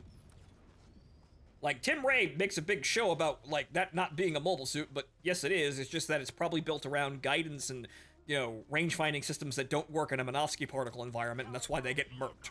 They didn't really articulate that very well. Requesting tac pack. Hee-ho gun cannon. Yeah, there are a lot of gun cannon fans in, like, who make these sorts of things, like, in terms of games and, like, side media, but it just never gets proper representation, because it's way more, like, threatening of a mobile suit than you would take it for. Like, if you were lucky enough to get one of the limited-run gun cannons during the 1-year war, and you got that instead of a gym, you're going home. Fire in the hole. You're making it to Zeta Gundam. God help you, but you're making it to Zeta Gundam. You're surviving the fucking war in that thing.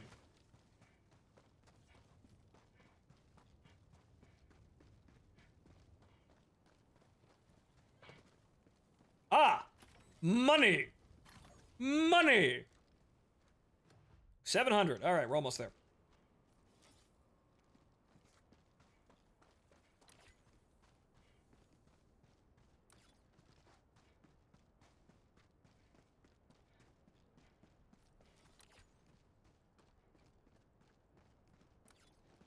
Found something.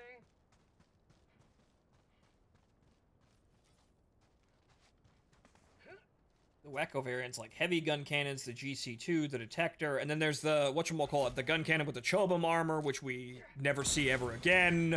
How did you two die over there? How did that happen? Another dive. I didn't see the mine. Unfortunate. Money! Loads of money! Good, okay, we're getting good drops here, though. Oh, they made a Chobam armor gun cannon? Yep! It was right next to the Jim Quell. And, you know, the GM Custom. And then also the GM Custom, like, backpack unit that we saw for the Jim Cardigan. That we saw for, like, 5 minutes. Unfortunately, I guess all of that shit was bumped off by the Titans and never seen ever again. Like, the Chobam armor GM cannon looks funny, but was actually fairly efficient for what it was, so...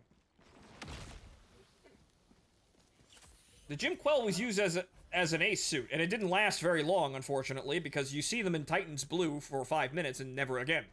Granted, they were made up after the fact, so that kind of explains things, but the implication is that these were phased out relatively quickly.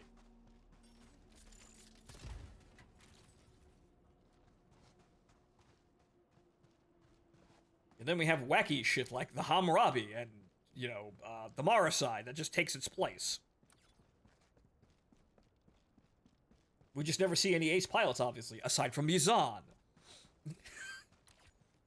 We don't see a lot of Titans aces, honestly, for the most part.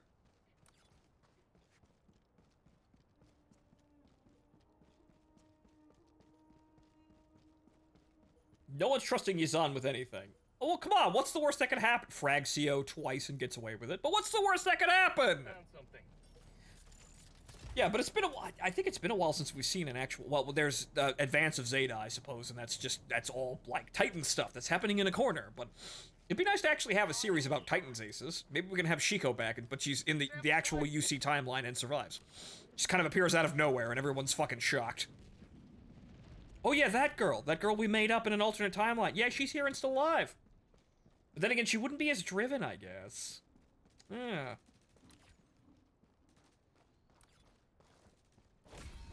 You have been a stalwart line of freedom. Extract when ready. Is Advance of Zeta an ace thing, or are they aces because they're test team? Yeah, I think it's mostly because of the test team thing. That's really not aces, but they're just like, hey, these are competent pilots. Get in the gap plant. Fuck you, Hazel is cool. Yeah, Hazel is cool, but have you seen that thing's stats in most of the video games it appears? It's garbage. Oh my god. Like, they're terrible. Like, the Advance of Zeta stuff, aside from the Wound Ward, usually it's fucking terrible. I don't know why, but they're all awful. Found something! They never make those suits good.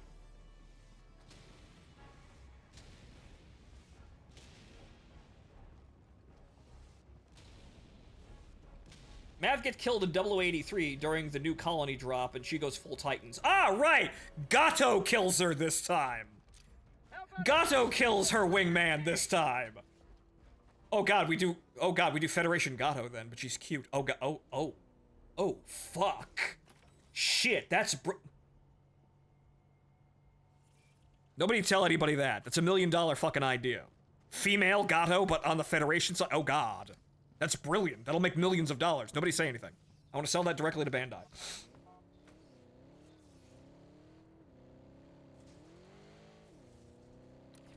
Did we get everything? I think we got everything.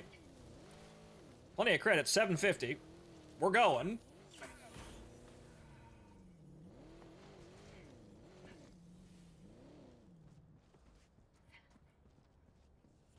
However, that's a rather tragic chain of never-ending violence there, but that's worthy of a story. How someone, driven by revenge, can negatively affect someone else to cause them to also be driven by revenge. Wait, shit, that's the entire opening of No More Heroes 2. Revenge has destroyed me, and now it will destroy you, too! Requesting supplies. Calling in an eagle.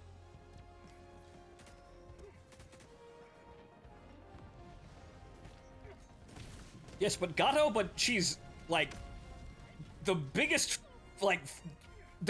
Titans, like, propaganda machine you've ever seen. Requesting orbital. Yeah, that'd be horrifying. Horrifying as in, man, the amount of simps. ETA T-minus 30 seconds.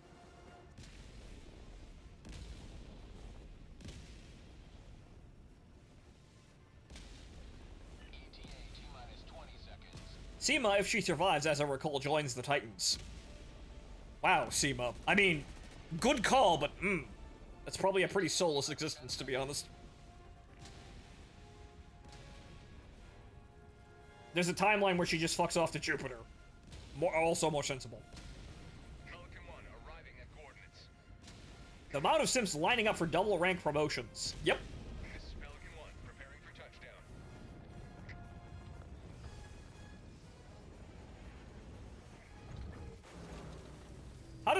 How the fuck does Seema join the Titans? Well, yeah, that's actually kind of difficult because if she's involved with the plan with the Deep Roots, they kind of know.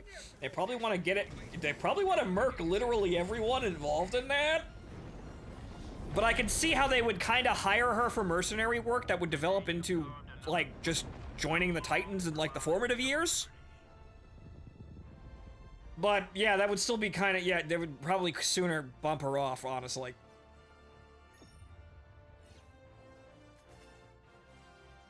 Because apparently, literally everyone involved in that got bumped off.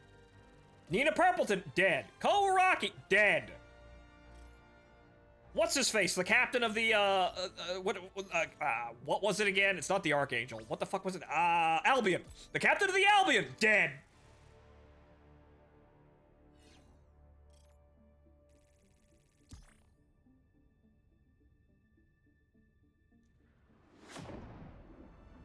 Basically, all the side characters in 0083, dead. Mancha, I think, survived. He just kind of left after a while. He just kind of looked around and said, this isn't cool, and left. Might have also gotten bumped off. Haven't seen that in a while. I haven't read up on that one in a while. Mancha joined the Titans. Everyone joined the fucking Titans. That's the whole ending of 0083. Literally everyone joined the Titans. All these samples will help fund upgrades. Except for Ko and Keith, I think? Most of the cast survived, yes, but were at the off-screen bumped off by the Titans in terms of lore. The hour of our next victory rapidly approaches. Like, I remember Captain What's-His-Face from the Albion was specifically, like, denoted for it. He was bumped off by Bask for disobeying orders. That man is dead.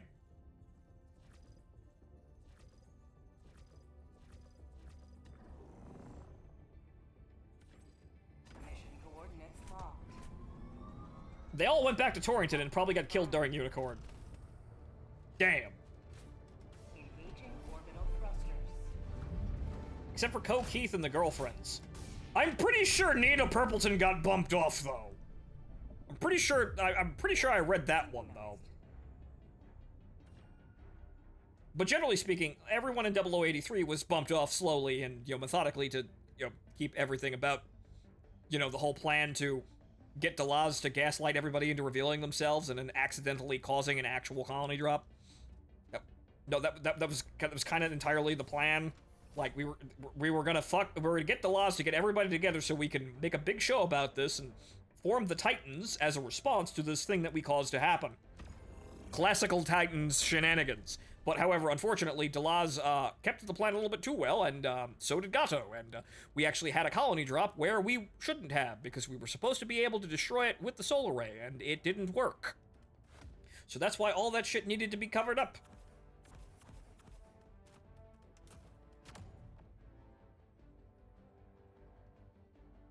If anyone had sense, Nina would have been, but it's 0083. No one does.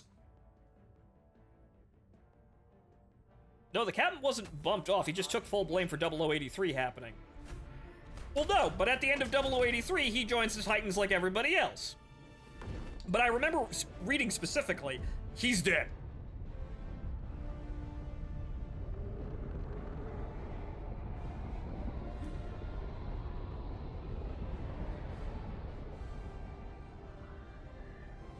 No, he doesn't. He gets bumped off because Bask takes his spot. I see.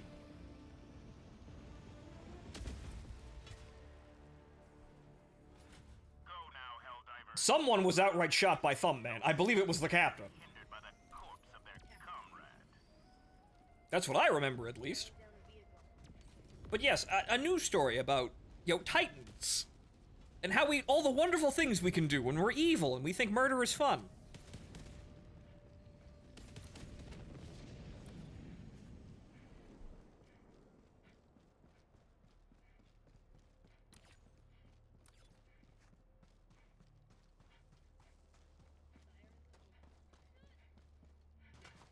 Okay. There's Gravesite. something here. Got a sample. Samples.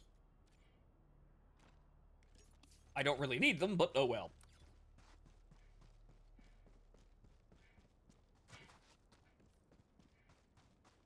But that would be interesting. Having a story where, like doing a spin-off of G-Quux where you go back into the actual UC timeline, you base something inside of Zeta.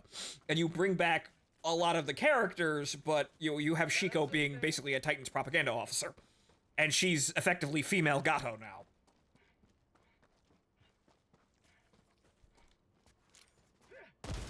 Shiko's alive, and somehow she's even more pissed off about her wingmen dying.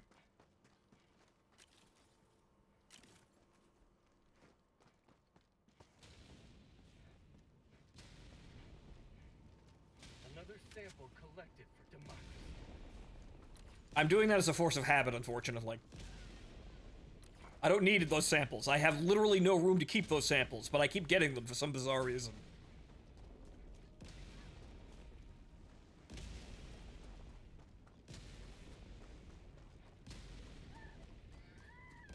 There's something here. But granted, if we get a continuation for G-Quux, it's probably going to be advancing in its own timeline, so there is that. Haruka, why did you drop an artillery strike just to die to your own artillery strike? Come on now. Reinforcing.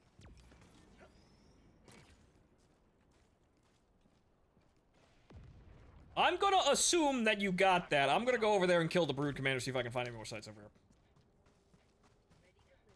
But it would be interesting to see what G-Quux goes into, but we have to see the rest of the series and how that actually implicates the rest of the UC timeline.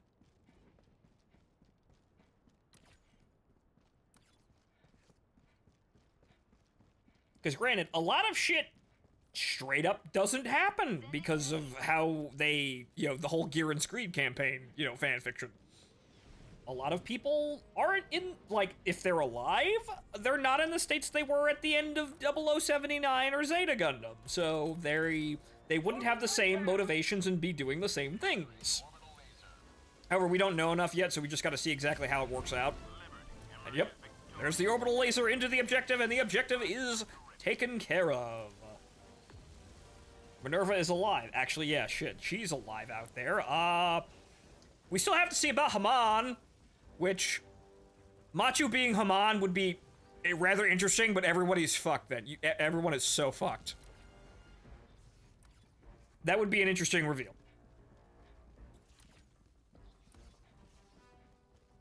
Like, some people are circulating, like, rumors that Machu is Haman, and that'd be neat. Everyone's fucked, but that'd be neat. Tagging location.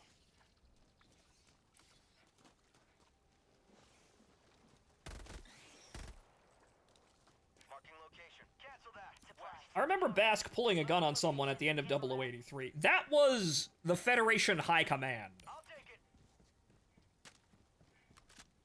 That was the Federation's high command during, the immediate post-war, i.e. the people that took Revel's place immediately after him getting vaporized. Those are the people the Deep Roots knocked over in order to create the Titans and more or less just decapitate the Federation. That's Jamitov and Bask just taking over, well, or rather, putting themselves in a position to take over and getting rid of people. The actual plan would still take several years to come to fruition. We can all agree that Amuro is working at a Haro factory somewhere, right? Well, the people are insinuating that Amuro is in the Haro, but then again, we don't really know what happened to Amuro. Reinforcing.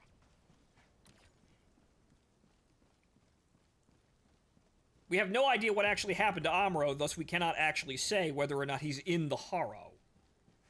No, Char's in the Haro. No, Char's in the Gundam. Char's in the Gundam, talking to Shuji on a two-way radio. It's funny how they've actually just taken what Narrative did and they did it again. So, Char did an Axis shock, apparently, and now he's just living inside the Gundam. From everything I have seen, it's just Narrative. He just did the Narrative thing. My joke is sticking. Yeah, it is basically talking to God on a two-way radio. It's a good way of saying it. So that's why it's sticking. You have good ideas. Once again, more money into the Martin's Right jar, but please consider donating, putting the jar into a coin star and giving money to Chew.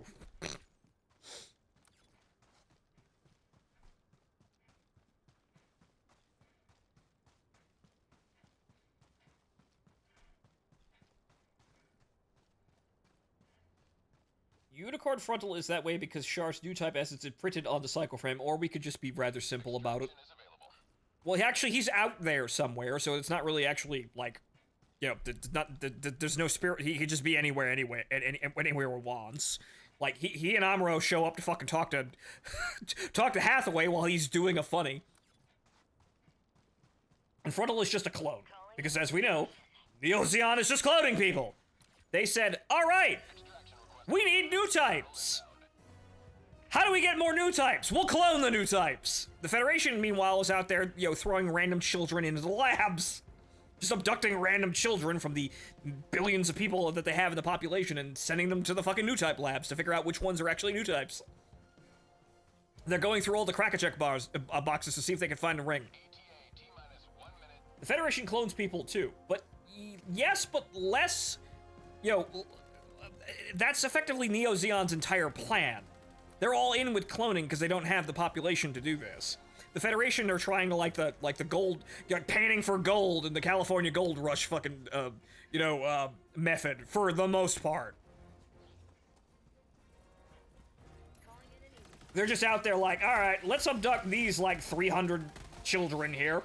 Let's just steal this school bus and no one ever sees these children again. All right, are any of them new types? Kinda? Yes? No? It's kind of like harvesting organs at that point. Spartan 2 recruitment. Basically, that's what they've been doing. That is effectively, from everything that has been articulated to us, exactly what the hell they are doing. They are just abducting people until they find Amuro Ray 2.0. And if they find someone who's kind of like Amuro Ray 2.0, but not really, then we start jamming cybernetics into them.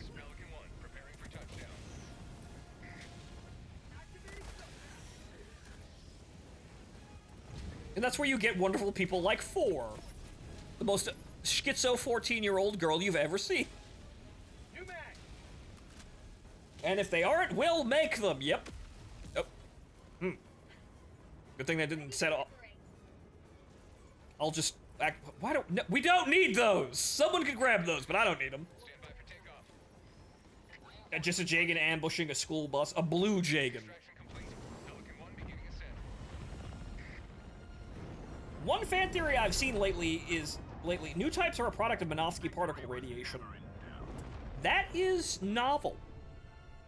That's an interesting idea because you could say that the continued like production of Minovsky particles is the sort of the what's the term I'm looking for here? The transmission like material to have new type powers actually, function. New types have existed before Minovsky, though. Yes, but not quite in the same way. You could say that they're classical, like, psychics. Like, they've existed like classical psychics have allegedly existed before. But we see a lot of them come suddenly out of the woodwork now. Like, Zumzion Daikun probably had an interesting idea, because that was, he intended the whole new type thing. Something was happening. But it's probably a combination of Minovsky particles, potentially, and then just the environment of space. Tomino's simple answer is, look, the Earth's gravitational field yanks down all of the spiritual energy down to its core, and that's why you can't actually do anything, or, like, new types are incredibly rare on the Earth. But as humanity expanded into the stars, we were freed from Earth's gravity, and our souls were no longer weighed down by the weight of the Earth, and our senses grew. That's Tomino's rationalization for it. It doesn't get any more complicated than that. But saying like, Minovsky particles are actually helping it along, or a root cause of so many of them appearing suddenly, that's pretty novel.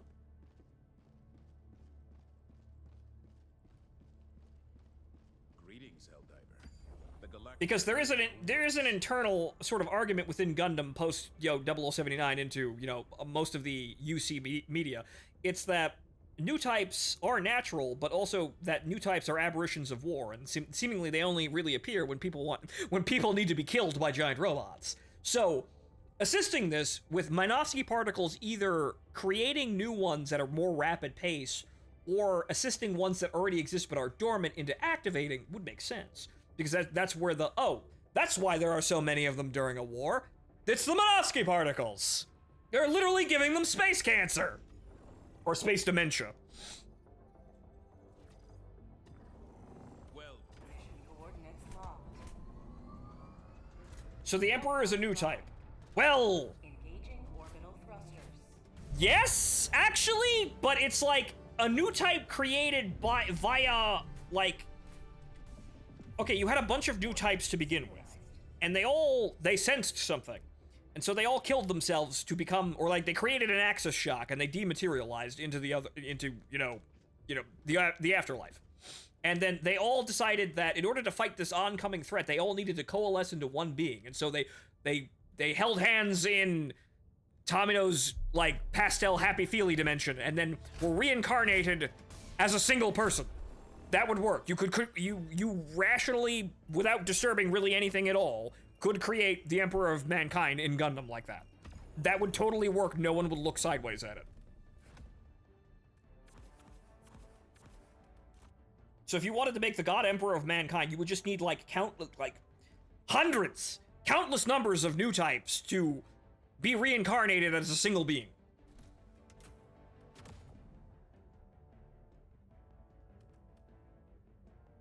That's terrifying, but also could be used as a very good plot for a story.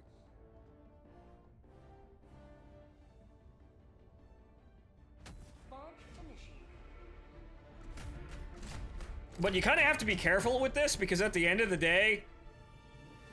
Yeah, no, this person would be so fucking powerful they could cause axis shocks at will.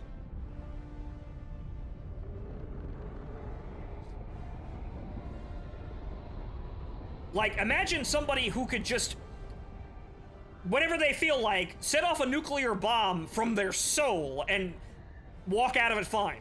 Objective critical stratagem available. That's what you'd be dealing with, and that's quite terrifying. You are the best of the best. Live up to your name. Live up to freedom.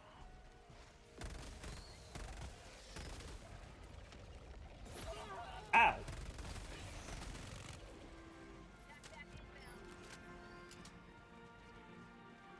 This will all be resolved after the production. After we mass produce the Big Zam, which happened. It did. It worked. Dozel was right. They won. Granted, it was also mainly due to the fact they had the Gundam on hand, but they worked. He was right. It worked. Zeon won. Requesting orbital. Actually, the laser shouldn't be going. Uh-oh. Watch that.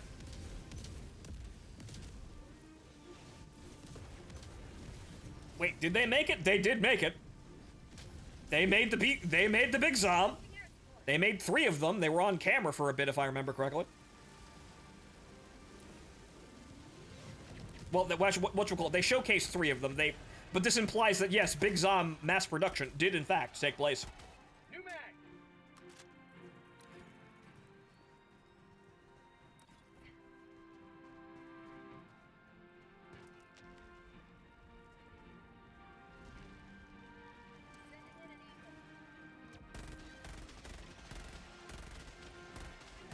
Not that it really, well, we haven't really seen the end result of all of that stuff, but yes, Zeon won the war, and so apparently the Big Zom was a part of this, and so Dozel was right. The Big Zom did, in fact, assist Zeon in ending the war. But from as we understand it, it's mostly in the Federation didn't have the Gundam. Another step towards galactic liberation.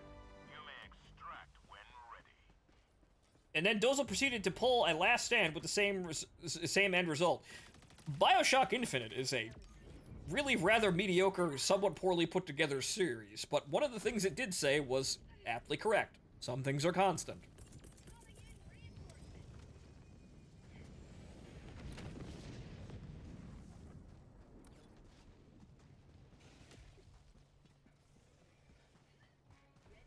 Which things are constant are entirely down to whatever the writer fucking feels like.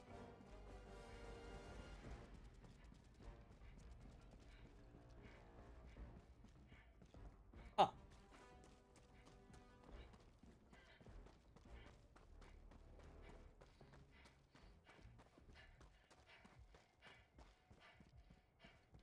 Romanov by Delaz?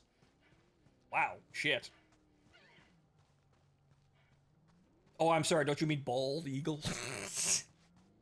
Dozel, that is. Found something. I still have to read through more of M Plays Giran's Greed and all the fucking fan fiction, because at the end of the day, that's G-Quox. G-Quox is somebody played Giran's Greed and made some funny things happen. So really, at the end of the day, anything that M made up in their pseudo quest threads for playing Giran's Greed is just as valid as G-Quox. Extraction is available. I still have yet to, unfortunately, find the context for Weird Al Yazanovich.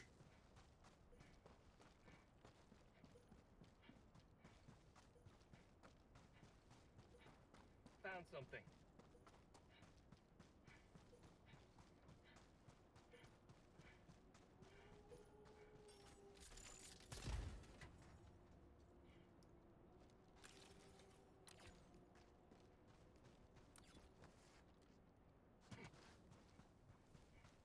Yes, no one liked that. However, also, Terminator Haro should have gone somewhere greater than it did. Tagging location. Bonker! Tagging map. East. On my position. It went nowhere, which is unfortunate. That should have gone somewhere. Terminator Haro should have totally gone somewhere. But unfortunately, the luck of the draw decided no. There's something here.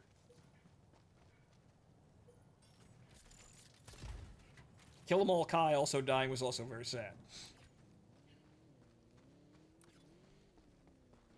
Sample collected.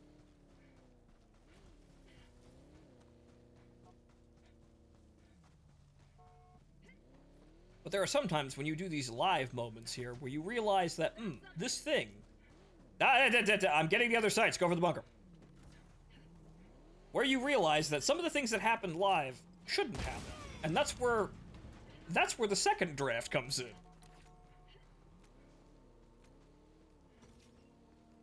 Found something.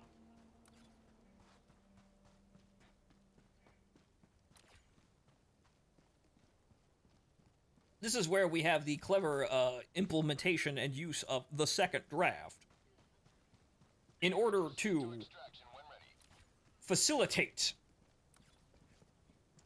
certain things that probably shouldn't have happened into happening, or into not happening, so the story can proceed in a more interesting manner.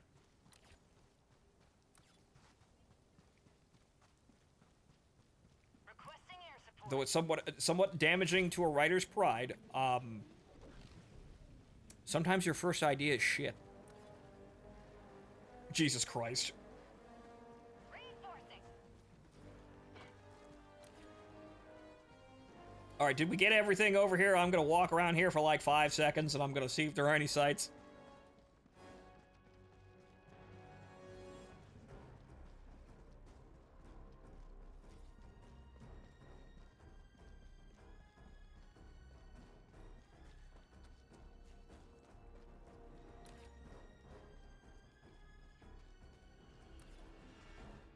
Am I wrong? No, Dancing Fool, you're not. Kai's family does have a love of pipe bombs and a hatred, deep-seated hatred for the British. Found something. I think we're good, because I walked over there and I didn't see anything else, so I think we're good. 8:10. 190 to go.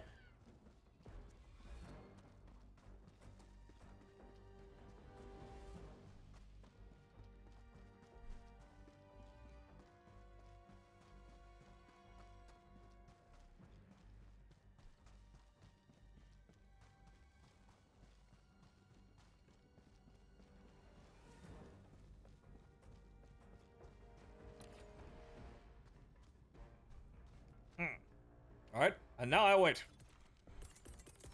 Calling down supplies. Orbital inbound. No tears for Kotz at the end of Zeta. Fucking... Kotz just makes us all sigh.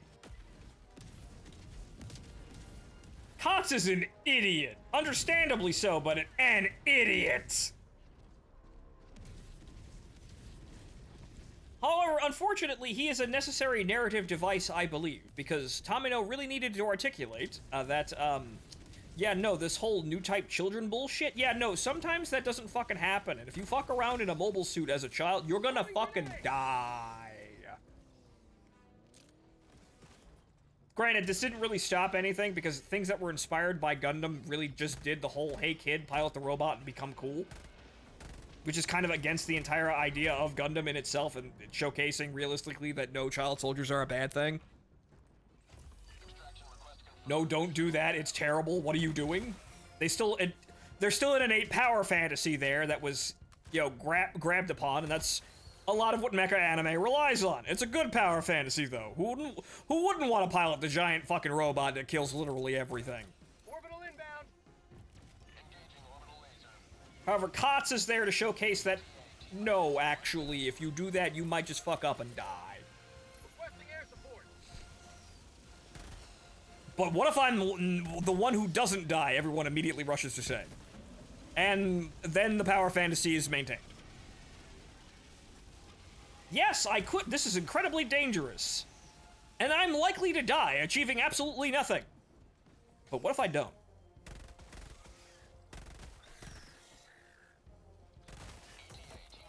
Oh no. Ah! Oh god. What injury? Wow, I'm like 3 inches away from the fire. Good. Well, I'm good. Everything's fine.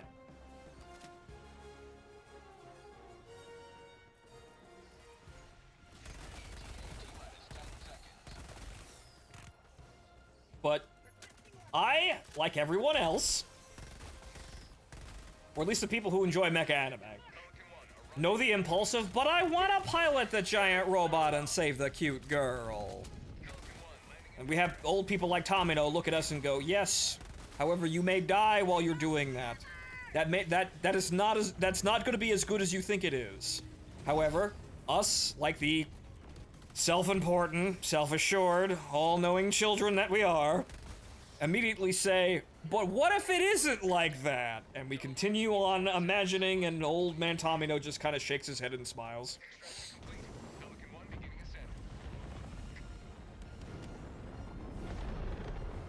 No, I want to pilot a giant robot because committing murder is fun. Wow, that's like literally like the situation at the end of the latest episode of G-Quux, where the third wheel girl gets into the Gundam and realizes, hey, wait, murder is cool. What the fuck? What do you? I never knew. Murder is awesome. G-Quux episode 5.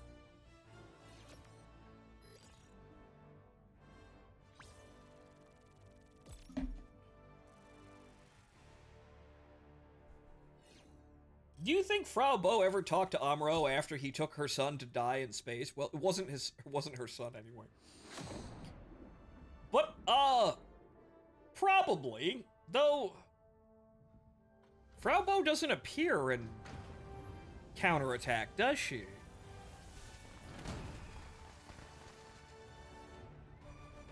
I do not remember. All of the scenes on Earth are kind of ruled by quests and her being retarded. Fucking quests.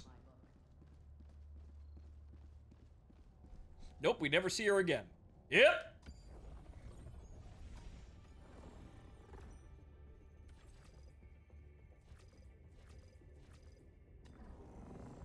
Mission coordinates locked. We see a single shot of Sayla, I think, who is also never seen again.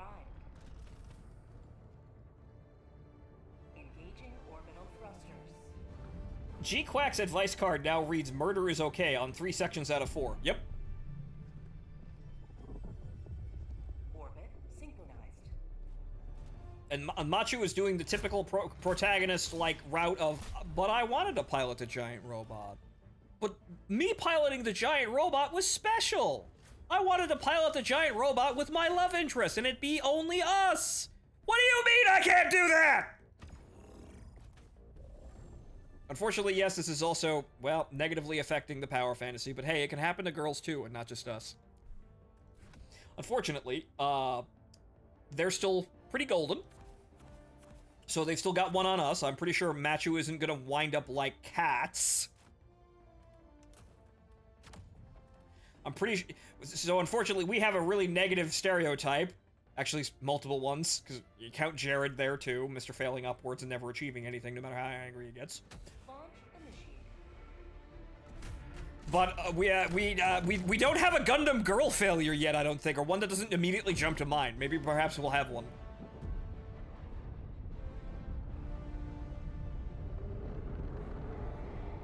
Can't wait for the possible lesbian relationship just to be bait. Not like it's possible. Not like it's a possible thing. People are already doing it. Soletta is a girl failure, but she gets what she wants at the end and survives, but the whole thing gets really fucking weird. Really, really fucking weird! Thanks, Mom! Go now, and fear the shadow of neither death nor tyranny, for justice is your cause. Calling down a vehicle.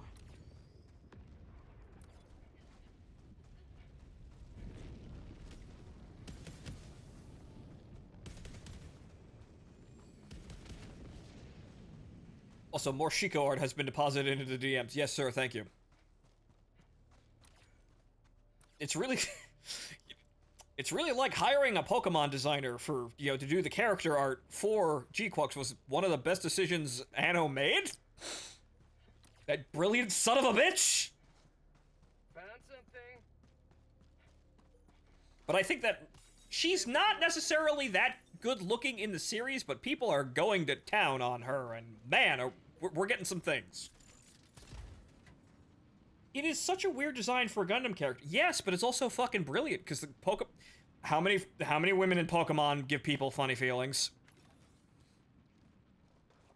Pokemon isn't supposed to be about sex at all. It's just about children and animals and friendship.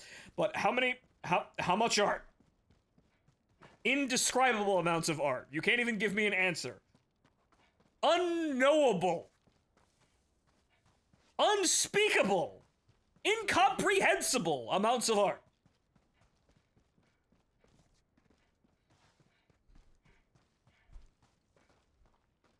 Fato, I have 2 words. Combat MILF. Yes.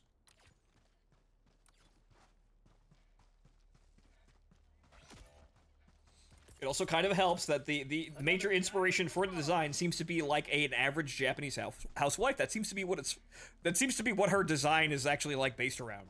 The most average looking Japanese woman you've ever seen.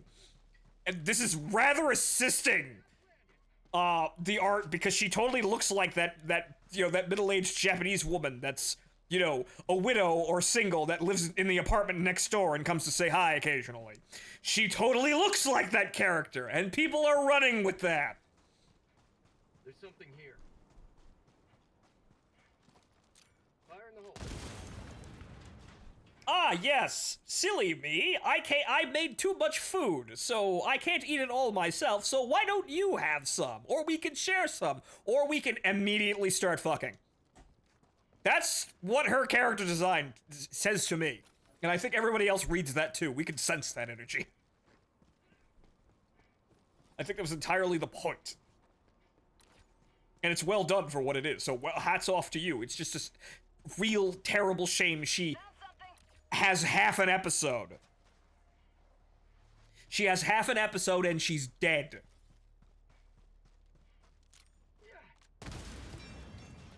Remember, she chose to die in combat instead of be with her husband and child. Because revenge. That's another thing, too. I kind of understand how she functions. It's rather sad, but all she wanted to do was win. All she had to do was win. Unfortunately, stories love to kill people like this. Look at Jared. Like, Gundam is no stranger to killing people that act like this, but sometimes, Yazan, they get away with it. Jared never won. Yes, here lies Jared, never scored. He failed upwards and constantly tried to win up until it fucking killed him. Which is the lesson with Jared. Shiko is kind of the lesson of Jared in a microcosm. It's just that it's less embarrassing and requires less failing upwards. If you are driven by revenge into combat, you're probably going to get yourself killed. Because you're going to stay there until you get what you want or die. And narratively and dramatically speaking, usually what happens in stories is that these characters get what they want and then immediately die. Or they never get what they want and then they die. Because they've persisted in the combat zone so long that they just die. They walk into a situation that will kill them, they die, that's it. The lesson there is no one to walk away from the table, but some people cannot. Even though the story tried to say it's not about revenge, it's totally about revenge. It is 300% ultra pure, refined revenge. That is the only fucking thing that would drive someone to do that. There is a bunker over here, though. Don't stand at the extraction point. There's a bunker over here. How Jared got to a high rank as he did, I will never understand. Well, that's the thing. His superiors kept dying, and he kept following orders. So he basically more or less brown-nosed his way indirectly into being promoted repeatedly. That's how Jared works.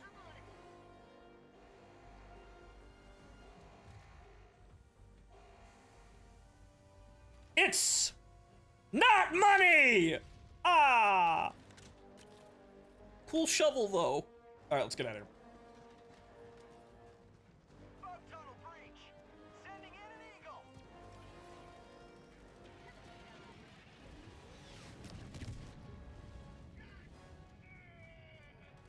That's a very strange thing to hear, Haruka. But unfortunately, yeah, this is why this is why that spin-off where we just go back to normal UC and it's centered around G-Clux characters that are not present in the original media. It would be interesting to see how those characters fit back into UC as a spin-off. So having Shiko be #1 Titans officer showcases once again some things are constant, and on top of that, you know, is very interesting to see her alive and actually in a major role, as I think a lot of people wanted to see her in a major role. I think a lot of people, like, saw her and went, I hope this character, like, wow, that's an interesting character. I hope we see her more, and she's dead. Tagging location. So I feel like that's kind of an unintentional gold mine there, where they put a lot of effort into a character just to kill her in, like, 5 minutes. And, I hope they're all looking at each other going, that's a long shot, though. There's an alt history writer detailing Zeta Gundam in G-Clux. What do you mean? What do you mean? What? Explain.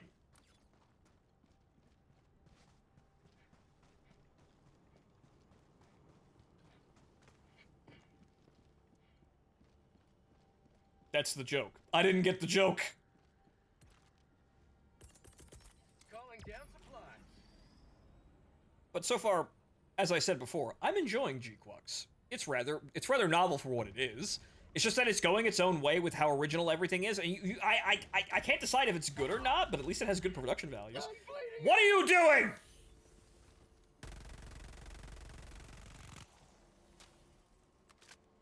The joke is, for every alt history we dream up, there is someone in said alt history dreaming up our timeline. Ah, yes. Yes. Someone in the alternate timeline is thinking about all this shit. What if the Federation won, but they were evil?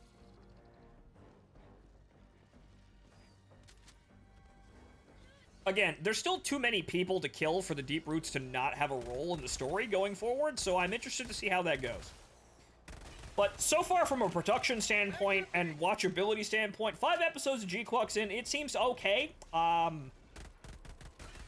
It's got quality. It seems to be going the extra mile to rationalize its existence as, you know, Girin's Greed fanfiction. We'll see how the story plays out to see if it's actually any good by the end of it. It has any greatness behind the just kind of okay. I'm interested to see where it goes, which is the mark of a good show in progress. Music is also really good. I'm not really a fan of that style of music, but it seems like we're all doing the whole, chiptune-y, blue archivey thing. Kinda. Granted, not all the music is like that, but the music's fine for what it is. It's the current taste, I suppose, is what I'm saying. Current common taste.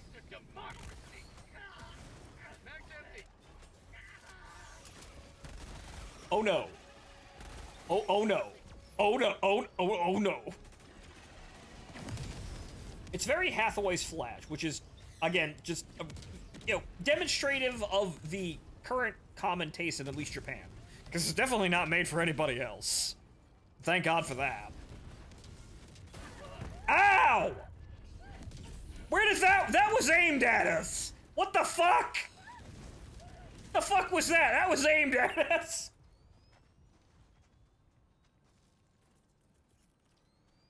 Requesting air support. Why would you do it again? What are you gonna do, bomb the fire? Oh, for the love of Christ. Ow. We're not getting a high brass orchestra like CCA. It's 2025. Yes, but not yet anyway. I would totally do that shit, but I'm an old-fashioned person. Point me to the enemy. Well, guys, congratulations. You bulldozed basically the entire extraction site. Calling an extraction. Extraction request confirmed. Shuttle inbound.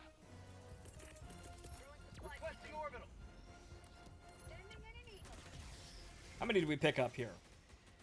860. Sluggish. I'm glad we decided to just play trivials, because Jesus Christ, the amount of trouble this would be on any higher difficulty. This is still taking basically fucking forever, but, well, imagine if the enemies were actually a threat.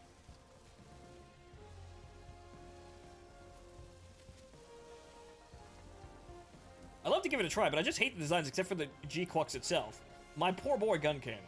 I know a lot of the designs have a lot of visual noise in it that doesn't really look terribly great in animation. I agree. Like, the design direction for, like, I understand what they're doing. They're rationalizing things a little bit more. Like, hey, these things are basically just metal frames that carry the pilot, the weapons, and the propellant tanks to keep the thing moving around in space. I get it. But there's a lot of visual noise. I'm not a tremendous fan of it. It's okay. I feel like I'm just gonna become more okay with it as I just sit there and watch it, I guess, but it really, at the end of the day, it's not something I do. It feels very Ava to have done any of that. It feels very Ava rebuilds, and I feel like yes, that's a robot, but not the one I designed. There's a lot of visual noise. Yeah, it's a lot of, like, little variations in color that just look like a blob, really, when the animation's going.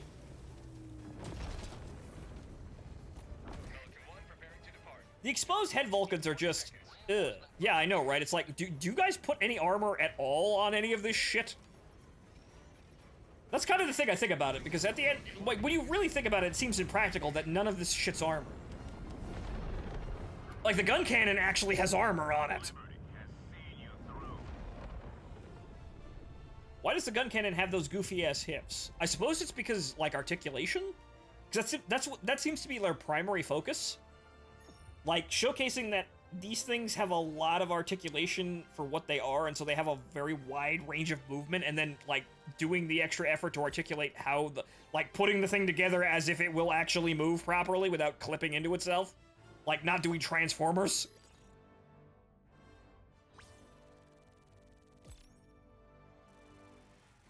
That appears to be the intent of the design. I believe it's successful in doing that. It's just that I don't like how they wound up making it look. Granted, at the end of the day, we are dealing with imaginary giant robots that are completely impractical to have in real life, but you know what? Imaginary things have aesthetic qualities, and I can decide whether or not I like them or not. In fact, I think you can argue that imaginary things are entirely aesthetically driven. And that functioning correctly, or looking like it functions correctly, is an aesthetic element to an imaginary thing. Because it wouldn't function correctly, it's not real. It can't function, it's not real. This world is riddled with terminate abominations. Where will you strike first? Operation complete. Mission coordinates locked. Okay, so we have 860, and man, this is taking... Prime. We've been speed running trivial missions, but it's still here 4 hours. Goodness gracious me. Orbit synchronized. Well, it makes use of the day, and like I said, I'm gonna be streaming every day this month until the medical bills get paid, and I probably will stream anyway. Even if they do get paid, I'll probably keep streaming anyway, so it's filling the days. Finding something important to do. We'll be back playing when the actual battle pass drops. Or war bond. But it is a battle pass, you know what it means. You know, it is. 4 hours and we have a few hundred, right? We have 800. Like, I had 100, so I had actually like 700. I had just over about 100 when we started, so we've gained about 700. The streaming will continue until the doggo situation improves, yes. But I believe, well, after we reach the goal here, unless we walk over a 100 credit drop, I think I'm gonna call it here, and then go have lunch, or dinner rather, because it's gonna be like 8 o'clock by the time we're done here, more or less.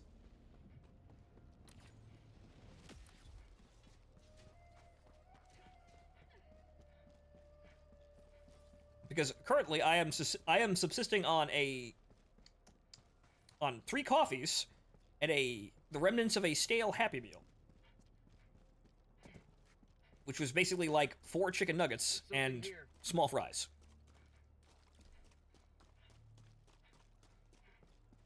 Jesus Christ, man, go eat. Oh, there's Q-Dubba in the other room. Dinner's good, but I had to get started. And I felt like yesterday, because we had to go to the appointments and everything, and I didn't quite know what was going on. I was up early, and yesterday felt like it dragged on and on, so I slept in for the morning and only got moving around 10:30. Or rather, not 10:30, 11.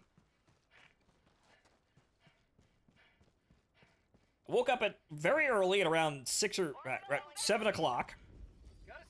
Moved Chu out of the room and gave her a medication for the morning, and then I decided, you know what, I'm gonna sleep in today, and then went back to bed until like 11, and then just like then said, all right, I have to get up now to actually get anything done, and then jumped into the shower to wake myself up.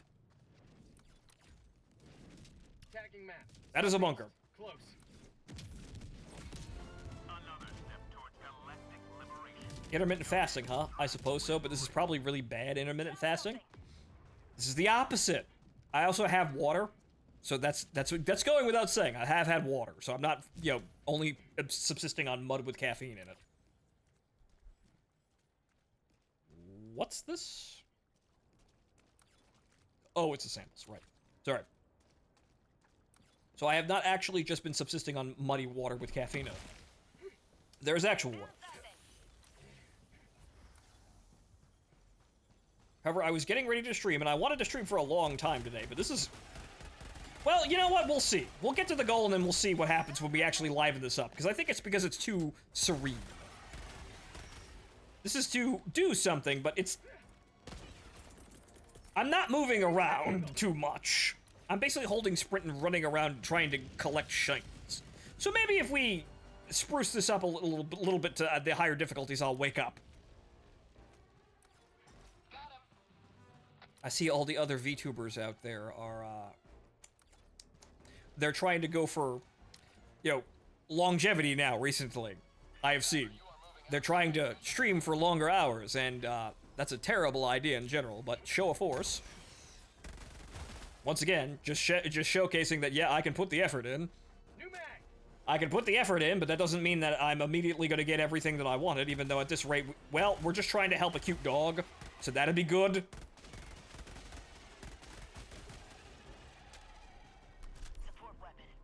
We could get in voice and torture you.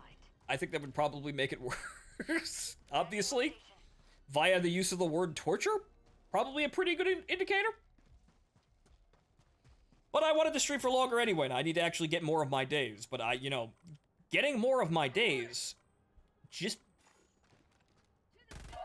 Get down here! Stop looking at me! My legs! You see what needs to be done. Get on with it. Good lord, we've been here for 4 hours. Money! Holy shit, loads of money! Okay, how much is that? Oh, it's... Well, I believe we've got 900. Yep, 900. Money!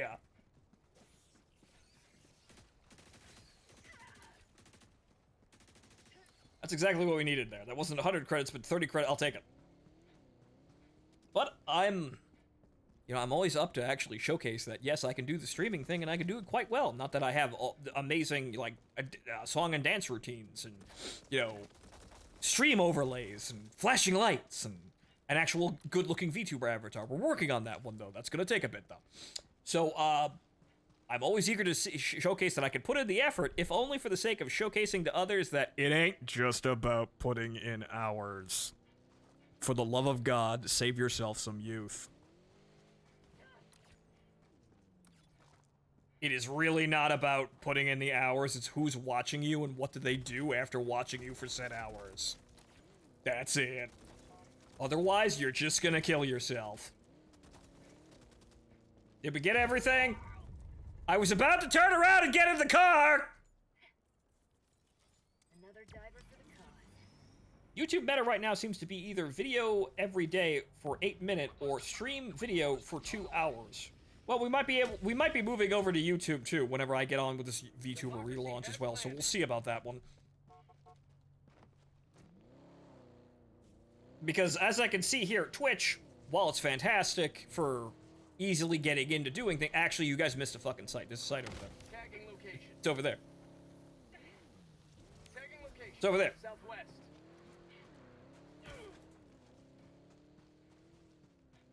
But as Twitch is for easily ergonomics now that I've understanded everything, it's also not exactly helping me in any real regard anyway. So if I were to go completely all in on relaunching as a VTuber and rebranding and actually specifically making a brand like that, it'd probably be easier to keep it all in one place on YouTube. Found something. We'll look into that though, because we also want a multi-stream as well, because that's helpful. When I get a moment, I'll probably be specking into... Ah, thank you, Isaac. Thank you for the penny, sir. Right. It was just requisition. Alright, time to get out of here. No! Right, so I'll be looking into, like, at least streaming on X, because that's incredibly easy. That actually works better than a stream alert, I believe?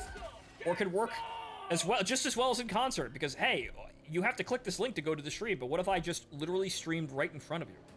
What if you were doom scrolling and you saw literally my stream? Stop hitting me with a shovel! Ow! Ah! Well, good thing I healed. Oh, Jesus!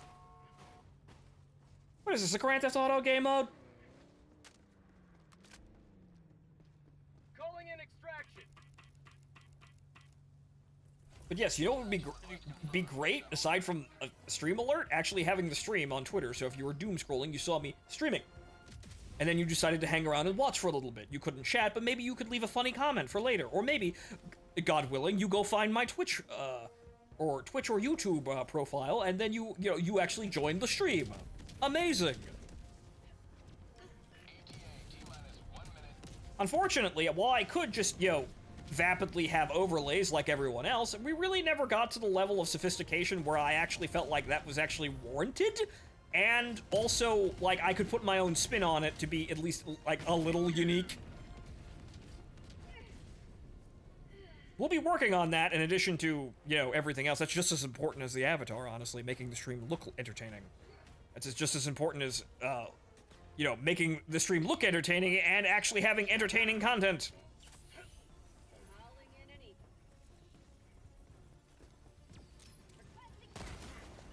Stop shooting me!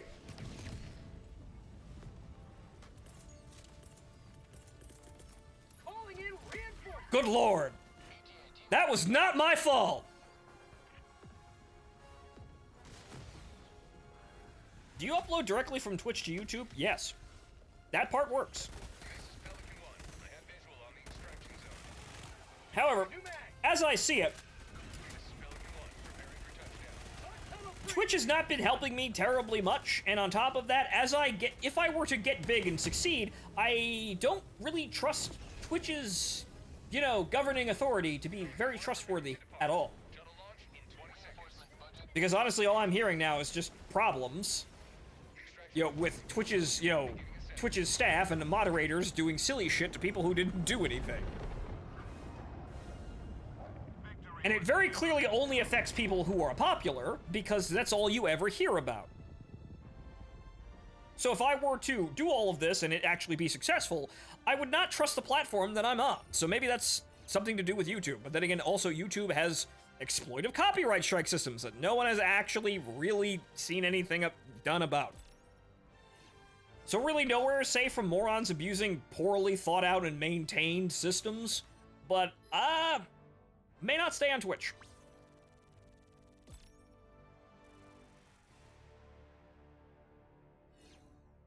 Apparently videos that get straight uploads get a low priority. I'm sorry, what?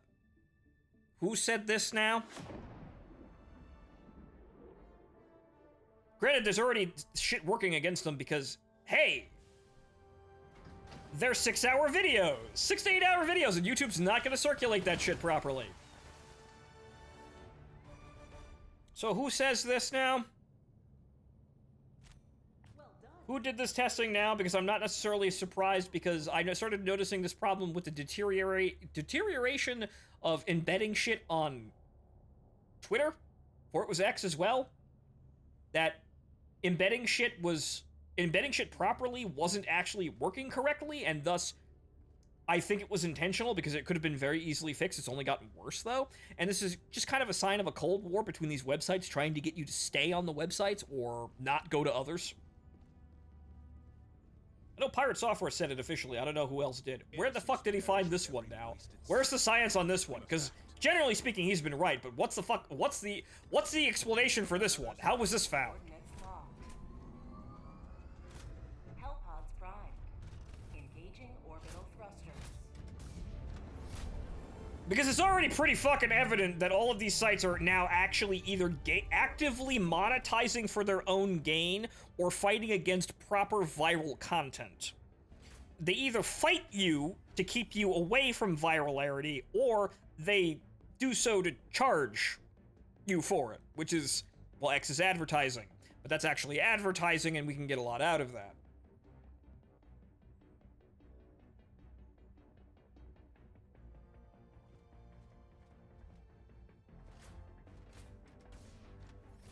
He says he posted from Twitch directly, got comically less interaction than manual uploads. Really? Well, I suppose we'll test that. Because I will know. Oh, I will definitely know if a VOD is doing well. It's very clear to see that. Like, remember Beyond Citadel? That did bizarrely well for a VOD. Because VODs typically don't do well. So when a VOD gets even like 300 views, that's noticeable. So, oh, I'll know. Launch initiated. I know how that happened with Beyond Citadel, even though it was a direct, a direct port over. It's because there were very few people covering the game, and that means I won out in the search results. Because everyone was too Betamax to go play the fucking game. When Beyond Citadel 2? I don't know, but Doke's posting, like, new content for, like, mechanics. Apparently he's working on a dual wielding system.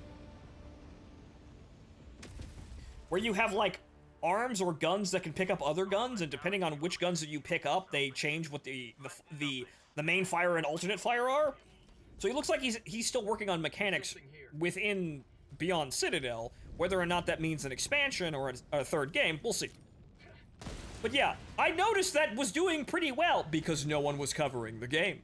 And thus there was nobody in the search results but me and a couple of other people. Because everybody got scared away by the Arrow Guro game. And no one wanted to associate with it because, oh god, my brand image! Ah! Weenies! Oh no! Naked anime girls shooting people! Oh no! But, well, it was to my benefit even slightly, even though, even 300 views is still pennies. That's still not a whole lot, but if I can boost that a little bit by manually downloading, I will. By manually downloading and uploading, it won't take much more time. That's not much more time to do, and we'll see exactly how that functions out, because if a big account like Pirate Software can do that, it just showcases that there's probably something going on. And I will be able to see very, very, very quickly if my VODs start getting a couple hundred views all of a sudden out of nowhere when they barely make like 40. So it would appear that relying on automation in any regard is a mistake if this actually proves true, because that's unfortunately just the way things are right now. The whole fucking world's against you, even the world created by fucking programmers. Even the artificial world is against you.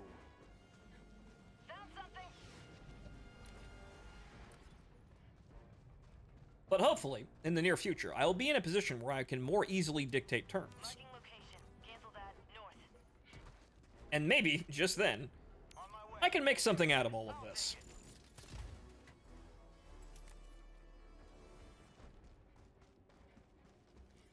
Because Lord Howdy, unfortunately, yeah, it's not really happening right now. But I'm trying. I'm still trying. I never really gave up.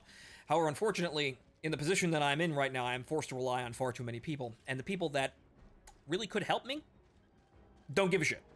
But one of the major things that I found, or rather realized recently, is I have to stop being disgruntled about that in any capacity. I have to just ignore that and not put any brain mass towards that at all, because I do not have the time left on this earth for that shit. I literally cannot actually even, like, comprehend that on a level. Granted, I will remember who helped me and who didn't, but at the end of the day, I have to put that out of mind and get back to work. It's not gonna help me sitting there going, damn. Joining squadron. Deploying Helldiver to combat zone.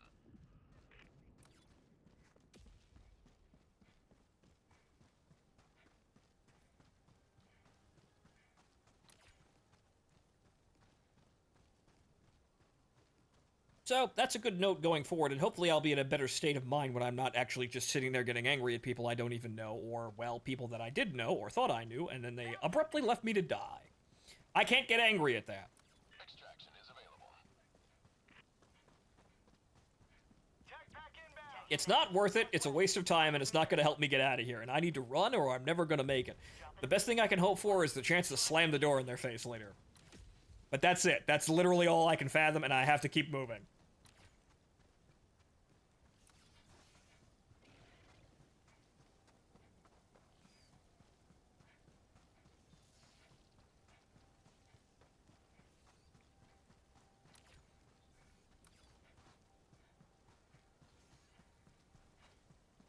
We have an important thing to be doing here, aside from me just, being angry and trying to make something ourselves. We're saving a cute dog, for Christ's sakes. Help the dog, damn it. You will never destroy our way of life! That's a cause worth fighting for, isn't it? I'd like to think so. Tagging map, northeast, 200 meters. More important than just getting, bitter and angry at people. Found something? And honestly, at the end of the day, we're all just uselessly bitter about a lot of things, quite honestly. Positivity is necessary, but we need to find a way to be positive without being obnoxiously fake. Because that doesn't really help. I'll tell you one thing, arguing with people on the internet over politics is one of the first things we should stop fucking doing, and it looks like a lot of people are actually moving towards that now. A lot of people just don't care. Calling in extraction.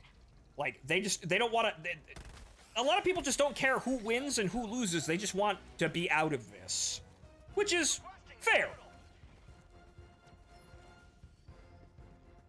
As long as things actually get better, we'd all love to just stop talking about this and play fucking video games, wouldn't we?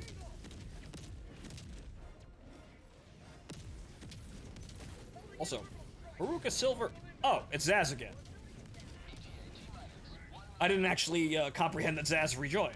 Oops. Okay, so where are we right now? We're at 940. We're almost there.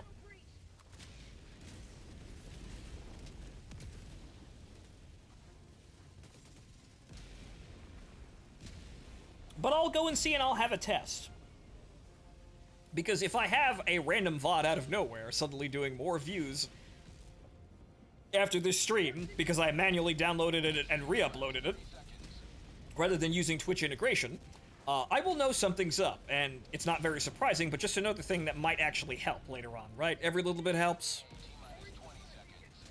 But man, can't trust anything these days.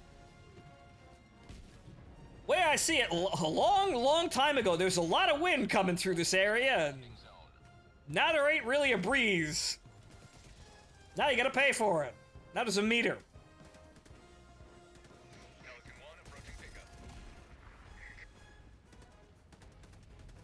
And I think I understand how that happened, but unfortunately there's nothing we can really do about it aside from avoid it and try to make the work we do mean something.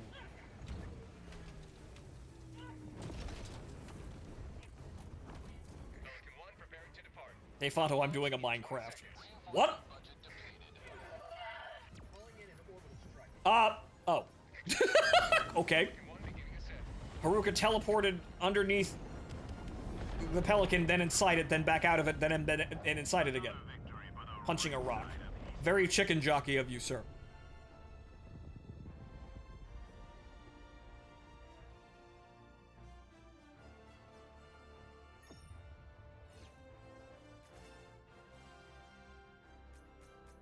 But at the end of the day, I didn't really want to talk about politics all that much anyway. It just seems like it was just getting into everything and ruining all the fun. That's why I kept running my mouth. But I think it's probably more harming than good anymore. Because we've got a lot of new people coming into the area, and they hear these things that we're talking about, and their brain turns off. It doesn't really matter what it is.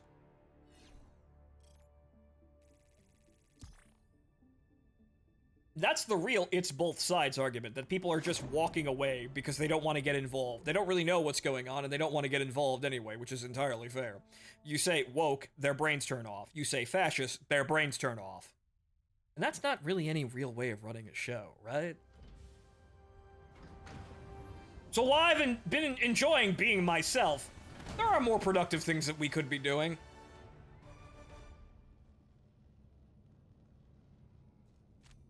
Not a single Helldiver lost on that mission. A result as glorious as his.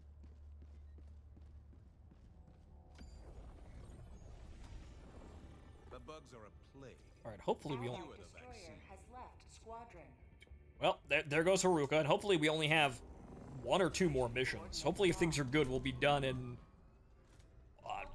1 or 2 more, which will be good, because good lord, this is taking fucking forever. Engaging orbital thrusters. Gotta dip out of the game, I'm hungry. I am also hungry, but I'll wait until we get to 1,000. Looks like that's where we're stopping today. Be sensible, be healthy about it. Orbit synchronized. Maybe after I eat, if I feel, I feel up to it after I digest, maybe I'll come back and stream for a couple more hours and then call it at like 11. What are we gonna stream? I don't know. War Thunder, maybe, or something like that. Maybe we'll go shoot people with more 7Cs. To be fair, you started at about 240, right? Yep. And so far, today has been useful. We are continuing on our goal of paying for Chew's medical bills. Today has been productive. And so, well, here's so many more of them. Hellpod launch initiated. Might as well give War Thunder or Easy Red 2. Right, there is that. Easy Red 2 is very expendable, even though it's like Ravenfield 2.0, or Ravenfield with more... with slightly more detail to it.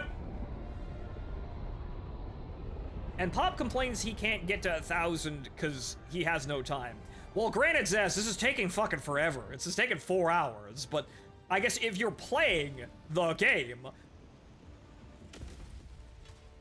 we'd probably have maybe slightly better results if we were playing on larger maps, but then again, they're still random. We're just having a casual stream getting this, so we might be, with more drops, we might be able to get more super credits than on Trivial. But this is just to make the operation easy and casual. We'll try, but we'll be trying when the bond comes out and we're all wearing very nice uniforms and we'll play on higher difficulties. Then we're getting medals, and, well, we can get those on any difficulty that we want.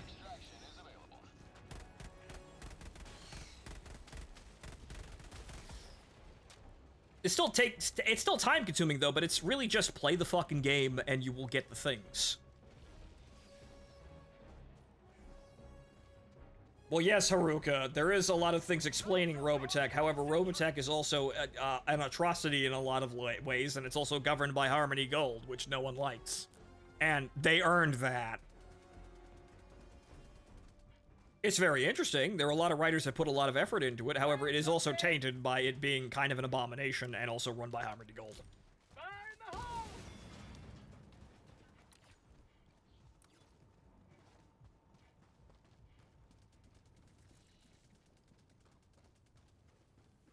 Ah, fucking arc thrower again. Ah, man.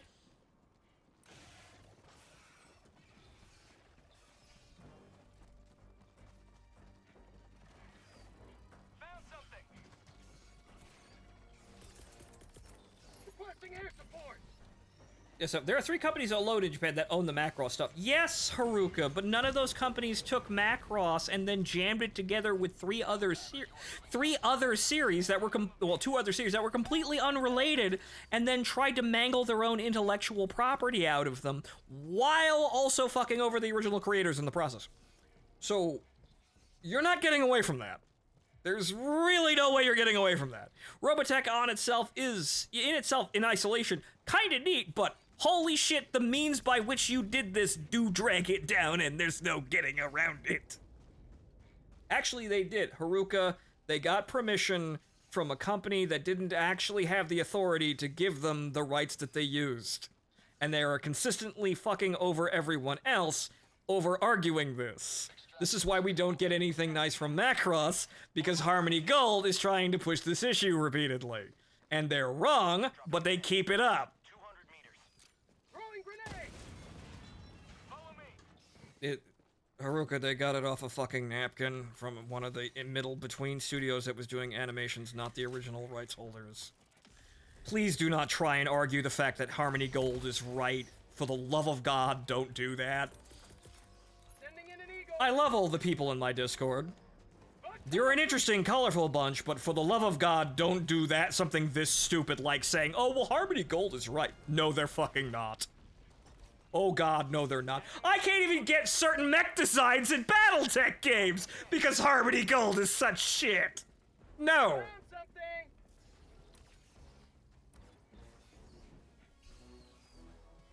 Yes, because Macross Licensing is not owned by the original company, but Big What? Look, we know what's up, and we know Harmony Gold isn't entirely above the table. Again, I understand you like Robotech, but please don't do the I like it, so I'm gonna defend all the things.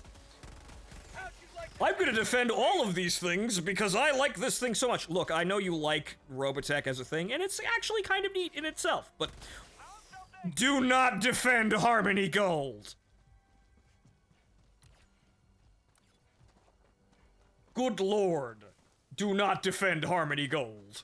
I don't care what you're doing or how much you like things. No. No. Nope. Requesting orbital strike. In this specific case, Harmony Gold is actually right. I would beg to differ, honestly, but the litigation is still ongoing. We're still fighting over this shit, and this is why we're still not getting any Macross things. Which there are a lot of nice things. I, for one, liked Macross Plus, but we can't have any of that shit. Unless we pirate it. Door? Right, door. Macross is in the US right now. No, it isn't. Have you been under a rock? Have you, I'm on it! Okay, so what's the latest major release by under the Macross property? Please explain.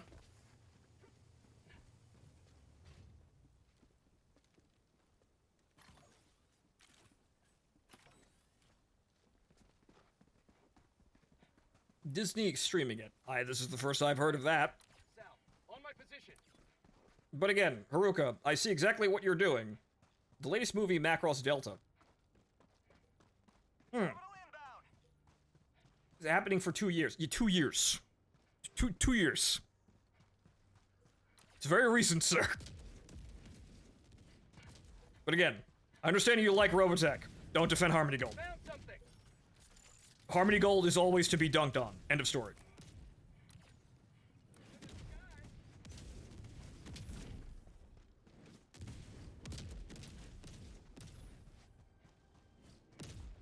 Calling in extraction. Extraction request confirmed. Shuttle inbound. Calling down support weapon. I like DBZ, but I don't defend Toei, which is good. Strike. Because companies like, well, Toei is kind of... They're not as bad as Katakawa can be sometimes. Sample collected. Because those people just suck. ETA T-minus 1 minute. Requesting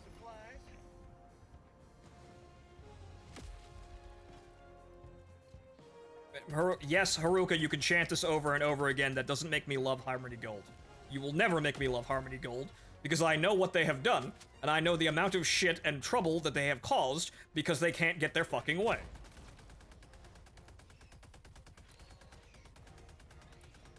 Stop being a brainlet and don't defend Harmony Gold. They are not your friends. They will never be your friends.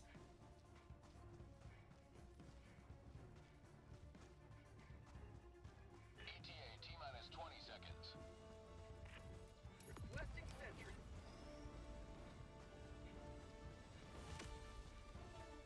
ETA T-minus 10 seconds.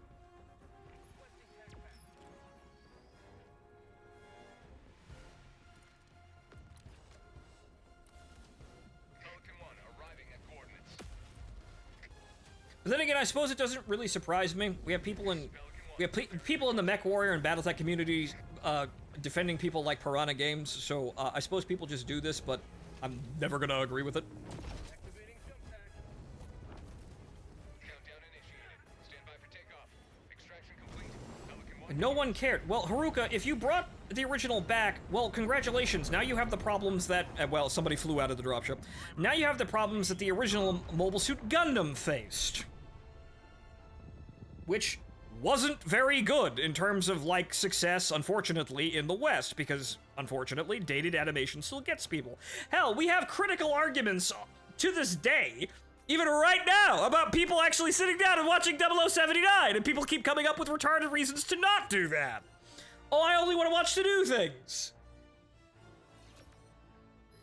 So generally, I see how this is forming, but Haruka, for the love of God, stop grandstanding about Harmony Gold, because holy shit, you don't know how dumb you look right now. Granted, yes, you could argue, but arguing on behalf of Harmony Gold, are you fucking nuts? Arguing on behalf of the company whose one of their major figures said, if I can't get my way, no one will. Are you fucking mad? But argue from point of logic. This isn't it. No, you're kind of glancing over everything that Harmony Gold has did, and you're really trying to force the issue of, well, the court said now that Harmony Gold is somewhat kind of right. No.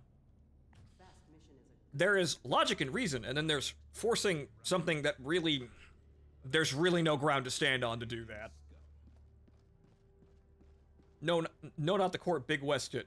The court, this shit's been going on in a court battle for, shit, longer than you've been alive. Haruka, this has been a court case longer than you've been alive. It's longer than I've been alive. The bugs are a plague. The only thing anything happens is because the court decides something. Coordinates locked. Hell pod. Engaging orbital thruster. The court for BattleTech is over. It's been over for like 5 years, and they still managed to come in and ruin everything because, of course, they had to.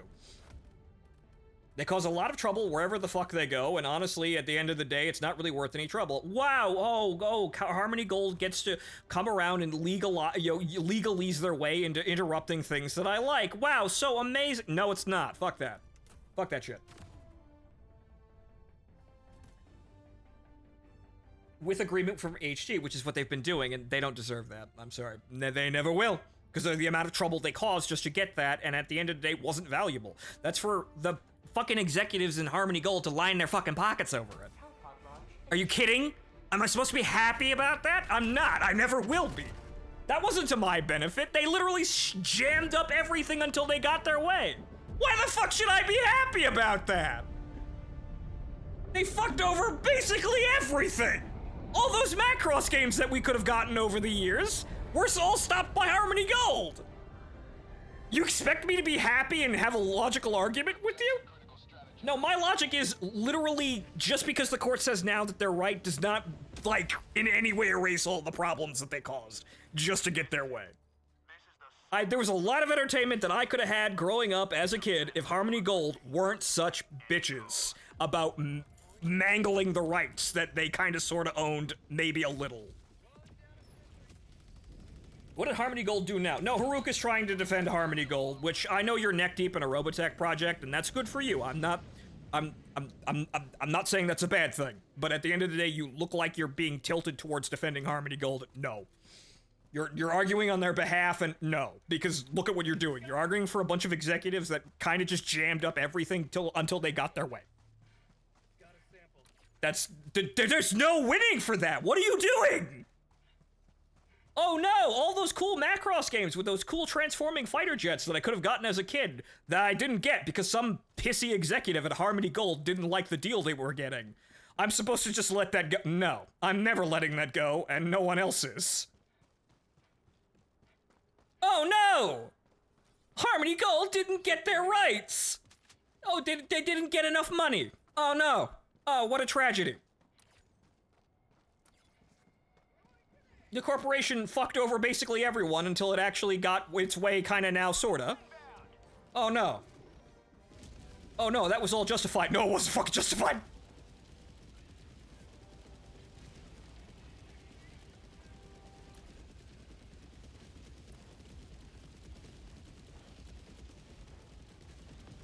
Fato, how many Gundam games never came to the US? Well, there's Blue Destiny, but that's a rights issue, but we got Journey to Jaburo. We got Encounters in Space. We got Federation versus Zeon. We got Zeta versus Double Zeta. Well, Gundam versus Zeta Gundam, right. Double Zeta is a part of that, though nobody knew what Double Zeta was, and Zeta never aired. So that was a bit of an issue, but that's what Bandai's botched handling of the situation, because 0079 didn't do well, and so they thought they were going to repeat the process of popularity, but it didn't take. So that's why Zeta got translated and dubbed, but never aired, and Double Zeta never actually had a complete dub, or at least one that you could find. That's a business fuck-up with a lot of these things. UC is not big in the US, mainly because Bandai saw how poorly 0079 did and decided not to do any of that. However, a lot of the games that are rolling around Gundam are about UC. But we got some of the Seed games too, and we also got the Dynasty Warriors games. Well, the Dynasty Warriors Gundam games as well. We got a lot of shit. Actually got a lot of shit. A lot of it was kind of mediocre, but generally speaking, a lot of the Gundam games are mediocre. They are kind of mediocre, kind of not really well put together games. They're kind of terrible, but they have moments that are cool that make it worth it. So, what did we get for Robotech? What did we get for Macross? We got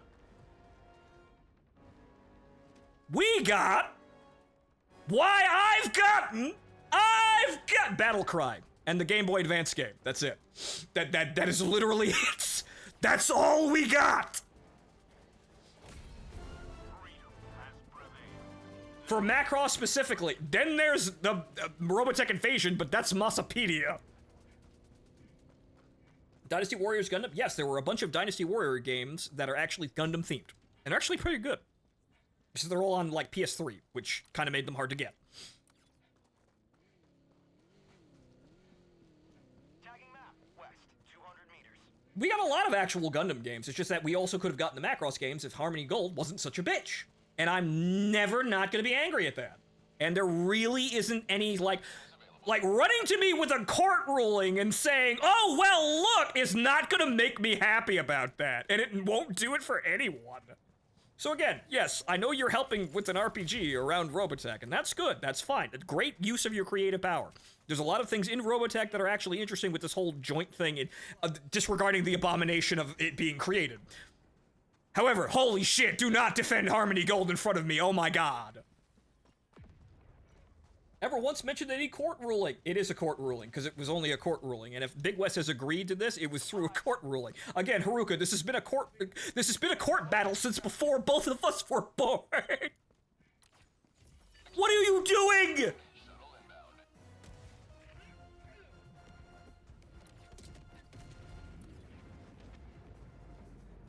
Fato, it's not a court ruling, you dense idiot. Yes, it has.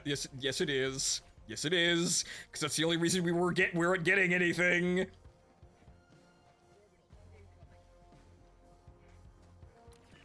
T-minus 1 minute. Requesting central. Lily from Big West. Well, Haruka, if that was the case, why didn't they do that before? Why didn't they just buy the rights properly before if there was an issue? Why did this have to be blown out of proportion for like 30 years? Someone wasn't making any fucking money, is what was going on. But this has been this way the whole time. Again, Harmony Gold is still at fault for causing a massive gumming up of basically everything, or we would have gotten more things related to Macross. Again, never not going to be angry about this, and frankly, at the end of the day, it actually would have been enjoyable to have these sorts of things. So again, Harmony Gold, a middleman company, decided that they were going to gum up literally everything until they got the money that they wanted, and this is why everything sucks. This is why we got Robotech. We got Robotech because Robotech is on par with like Star Blazers in terms of like bringing shit over to the West. It's making Japanese cartoons not as weird.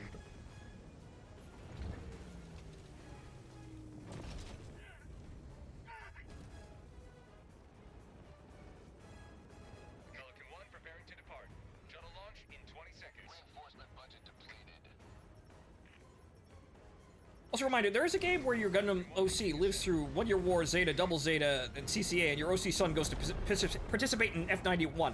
Val, did that ever get properly translated? Because I saw that before and I bookmarked it, but I haven't actually gone to look into that game. That sounded interesting. Did that actually get imported properly, or is that like a translated release? Because that's one of the games that we don't get. We don't have Gairen's Greed. Like, for example, we don't have shit like Gairen's Greed.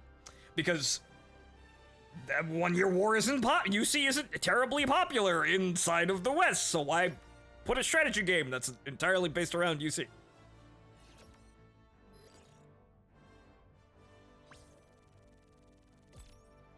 And it failed. Yes, Haruka, but that is because you can't really sell these animes like this right now, or without a really decisive effort. No one's figured this out yet. Again, 0079 was brought over in the mid-2000s and actually had a very good dub that stands up to this day, quite honestly. And it was brought over, and it was put on Toonami in front of literally everyone, and it did very poorly because nobody really latched onto it, because you can't just throw a 70s anime at somebody, at a modern audience, and expect them to eat it up, which is what Bandai expected to happen, and it didn't happen. So I am not surprised that Macross itself on its own did not do well. Has left squadron. Democracy's reach extends a bit further thanks to you. Just like the massive EVA PS2 game. Well, that's a singular game. That is a singular game. There's a lot of Macross games. I'm gonna half off Helldivers for a bit. All right, Silver. The fucking god damn it. 10. We need 1. This world is riddled with terminate abominations. Where will you? Mission coordinates locked. Hellpods Prime. Engaging orbital. No, this is back then, back when Robotech was releasing. How do you... Haruka, why would they release Macross and Robotech alongside each other? Synchronized. Why would you have those two run right next to each other? That literally defeats everything. Like, where was this airing? Like, why would you do that? Quite honestly, I would say that they intended this to fail. One more mission, Arthur. Yes, one more mission. If they decided that they were going to run Macross itself as Macross and then run it alongside Robotech, which is just Macross, but with OC fanfiction Do Not Steal thrown onto it, not even fanfic, original writing, honestly, thrown onto it, I think I would accuse Harmony Gold of trying to make it fail. Or it broadcasts exactly nowhere. Launch initiated.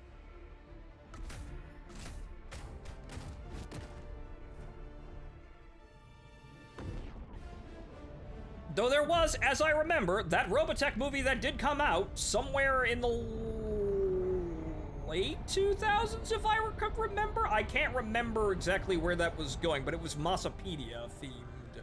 It was from that situation. I can't remember exactly when that came out, but we did get that, but that's Massapedia, not Macross.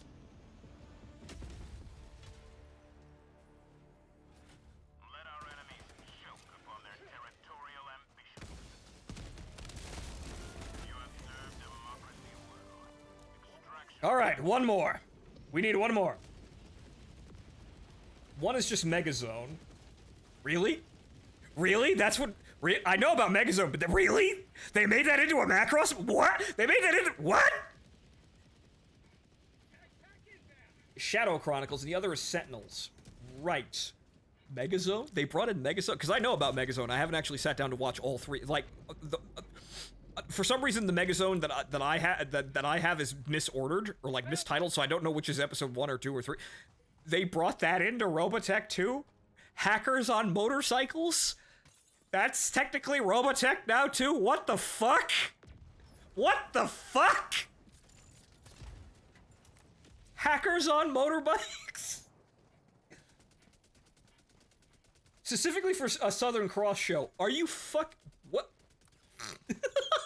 Okay, that's... I'm no longer angry at Harmony Gold. That's just... What are you smoking?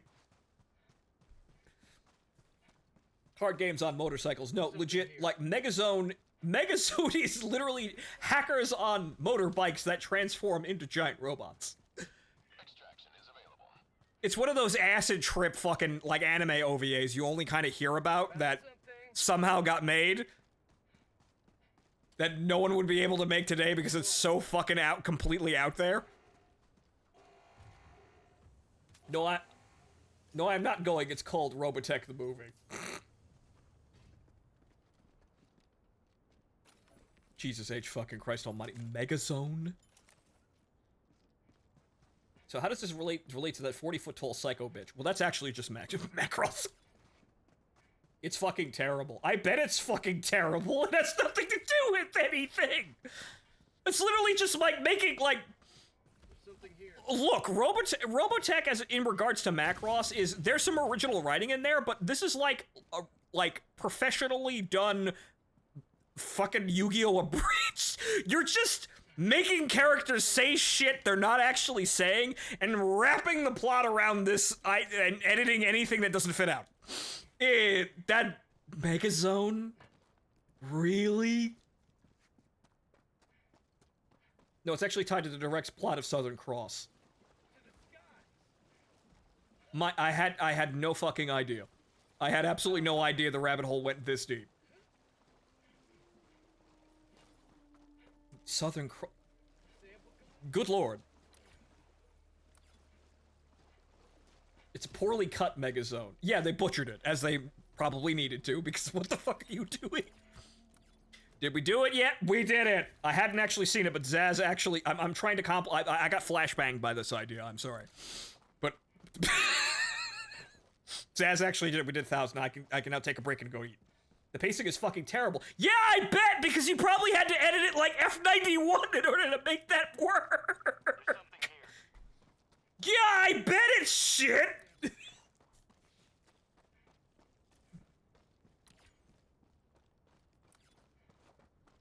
Worse than F90. Oh god. F91 is watchable, but you could describe the pacing as neck snapping because this was supposed to be like a 30 episode series, like at least 24 episode like traditional anime release, and they jammed it into a two-hour movie when they didn't get the funding. That's why F91 is such a mess. Extraction is available. F91 has basic? Yeah, I know, it's kind of hard to tell with your neck being, like, you're being jerked around at high G-force every 5 seconds. Though, by, like, the midpoint of the movie, you could realize that, oh, this was supposed to be an episode, and this is now the next episode. But it's just right fucking next to each other, and it's just abruptly doing something else. We go from a scene of dancing to near rape to a girl getting shot to death.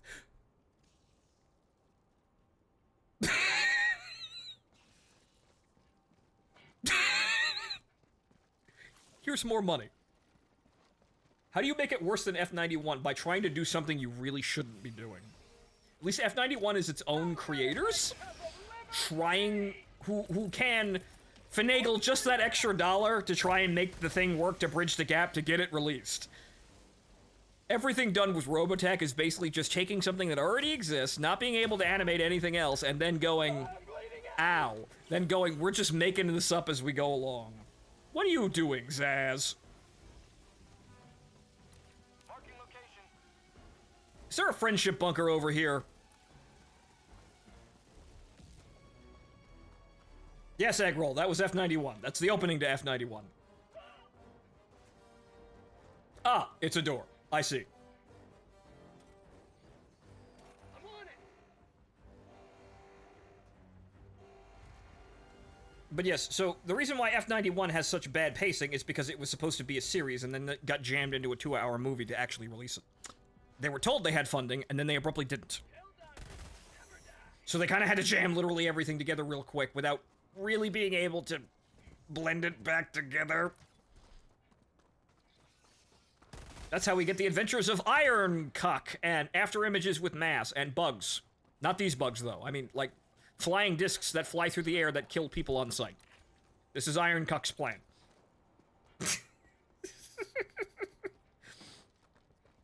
And no, his name is Metalface. Not MF Doom. Iron Mask. That's his name. Iron Mask. I just call him Iron Cuck because that's the entire plot line. He's doing this because his wife left him and he took the kids. His wife left him and she took the kids. Why are we walking back over? You know what? We're done. No, fuck this. We're done. We got enough super credit. We're fucking done. Fucking leave. We're done. Not gonna lie, I'd be more down for an F91 anime series. It would actually be great, because it's got that... The way it's actually put together in terms of its art style, it's got that, like, Count of Cagliostro, or, like, early, like, Ghibli, like fetishization, like focus on, like, European architecture and, like, theming. It's got a nice touch to it. I like that. That's what I'd probably be the main attraction of that. That aesthetic value, I think. But the problem is, yeah, they haven't been doing it. Like, they've been, like, bringing F91 up a lot recently in Gundam, but they haven't actually done anything F91 related in God knows how long. I don't think they've done anything at all. Like, we haven't really done anything UC plus 100, and I think we're just kind of building to that, you know, past Hathaway's Flash. Well, like, Unicorn and then Narrative and then Hathaway's Flash is just kind of going towards UC plus 100, and then maybe we might see, like, some kind of remake of Victory Gundam or some shit like that, or something around that timeline.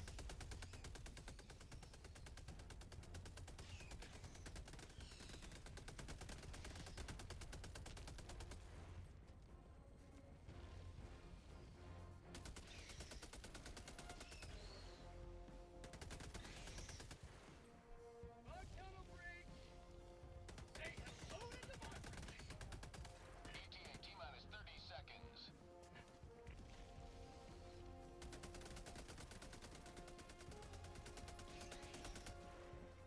ETA T-minus 20 seconds.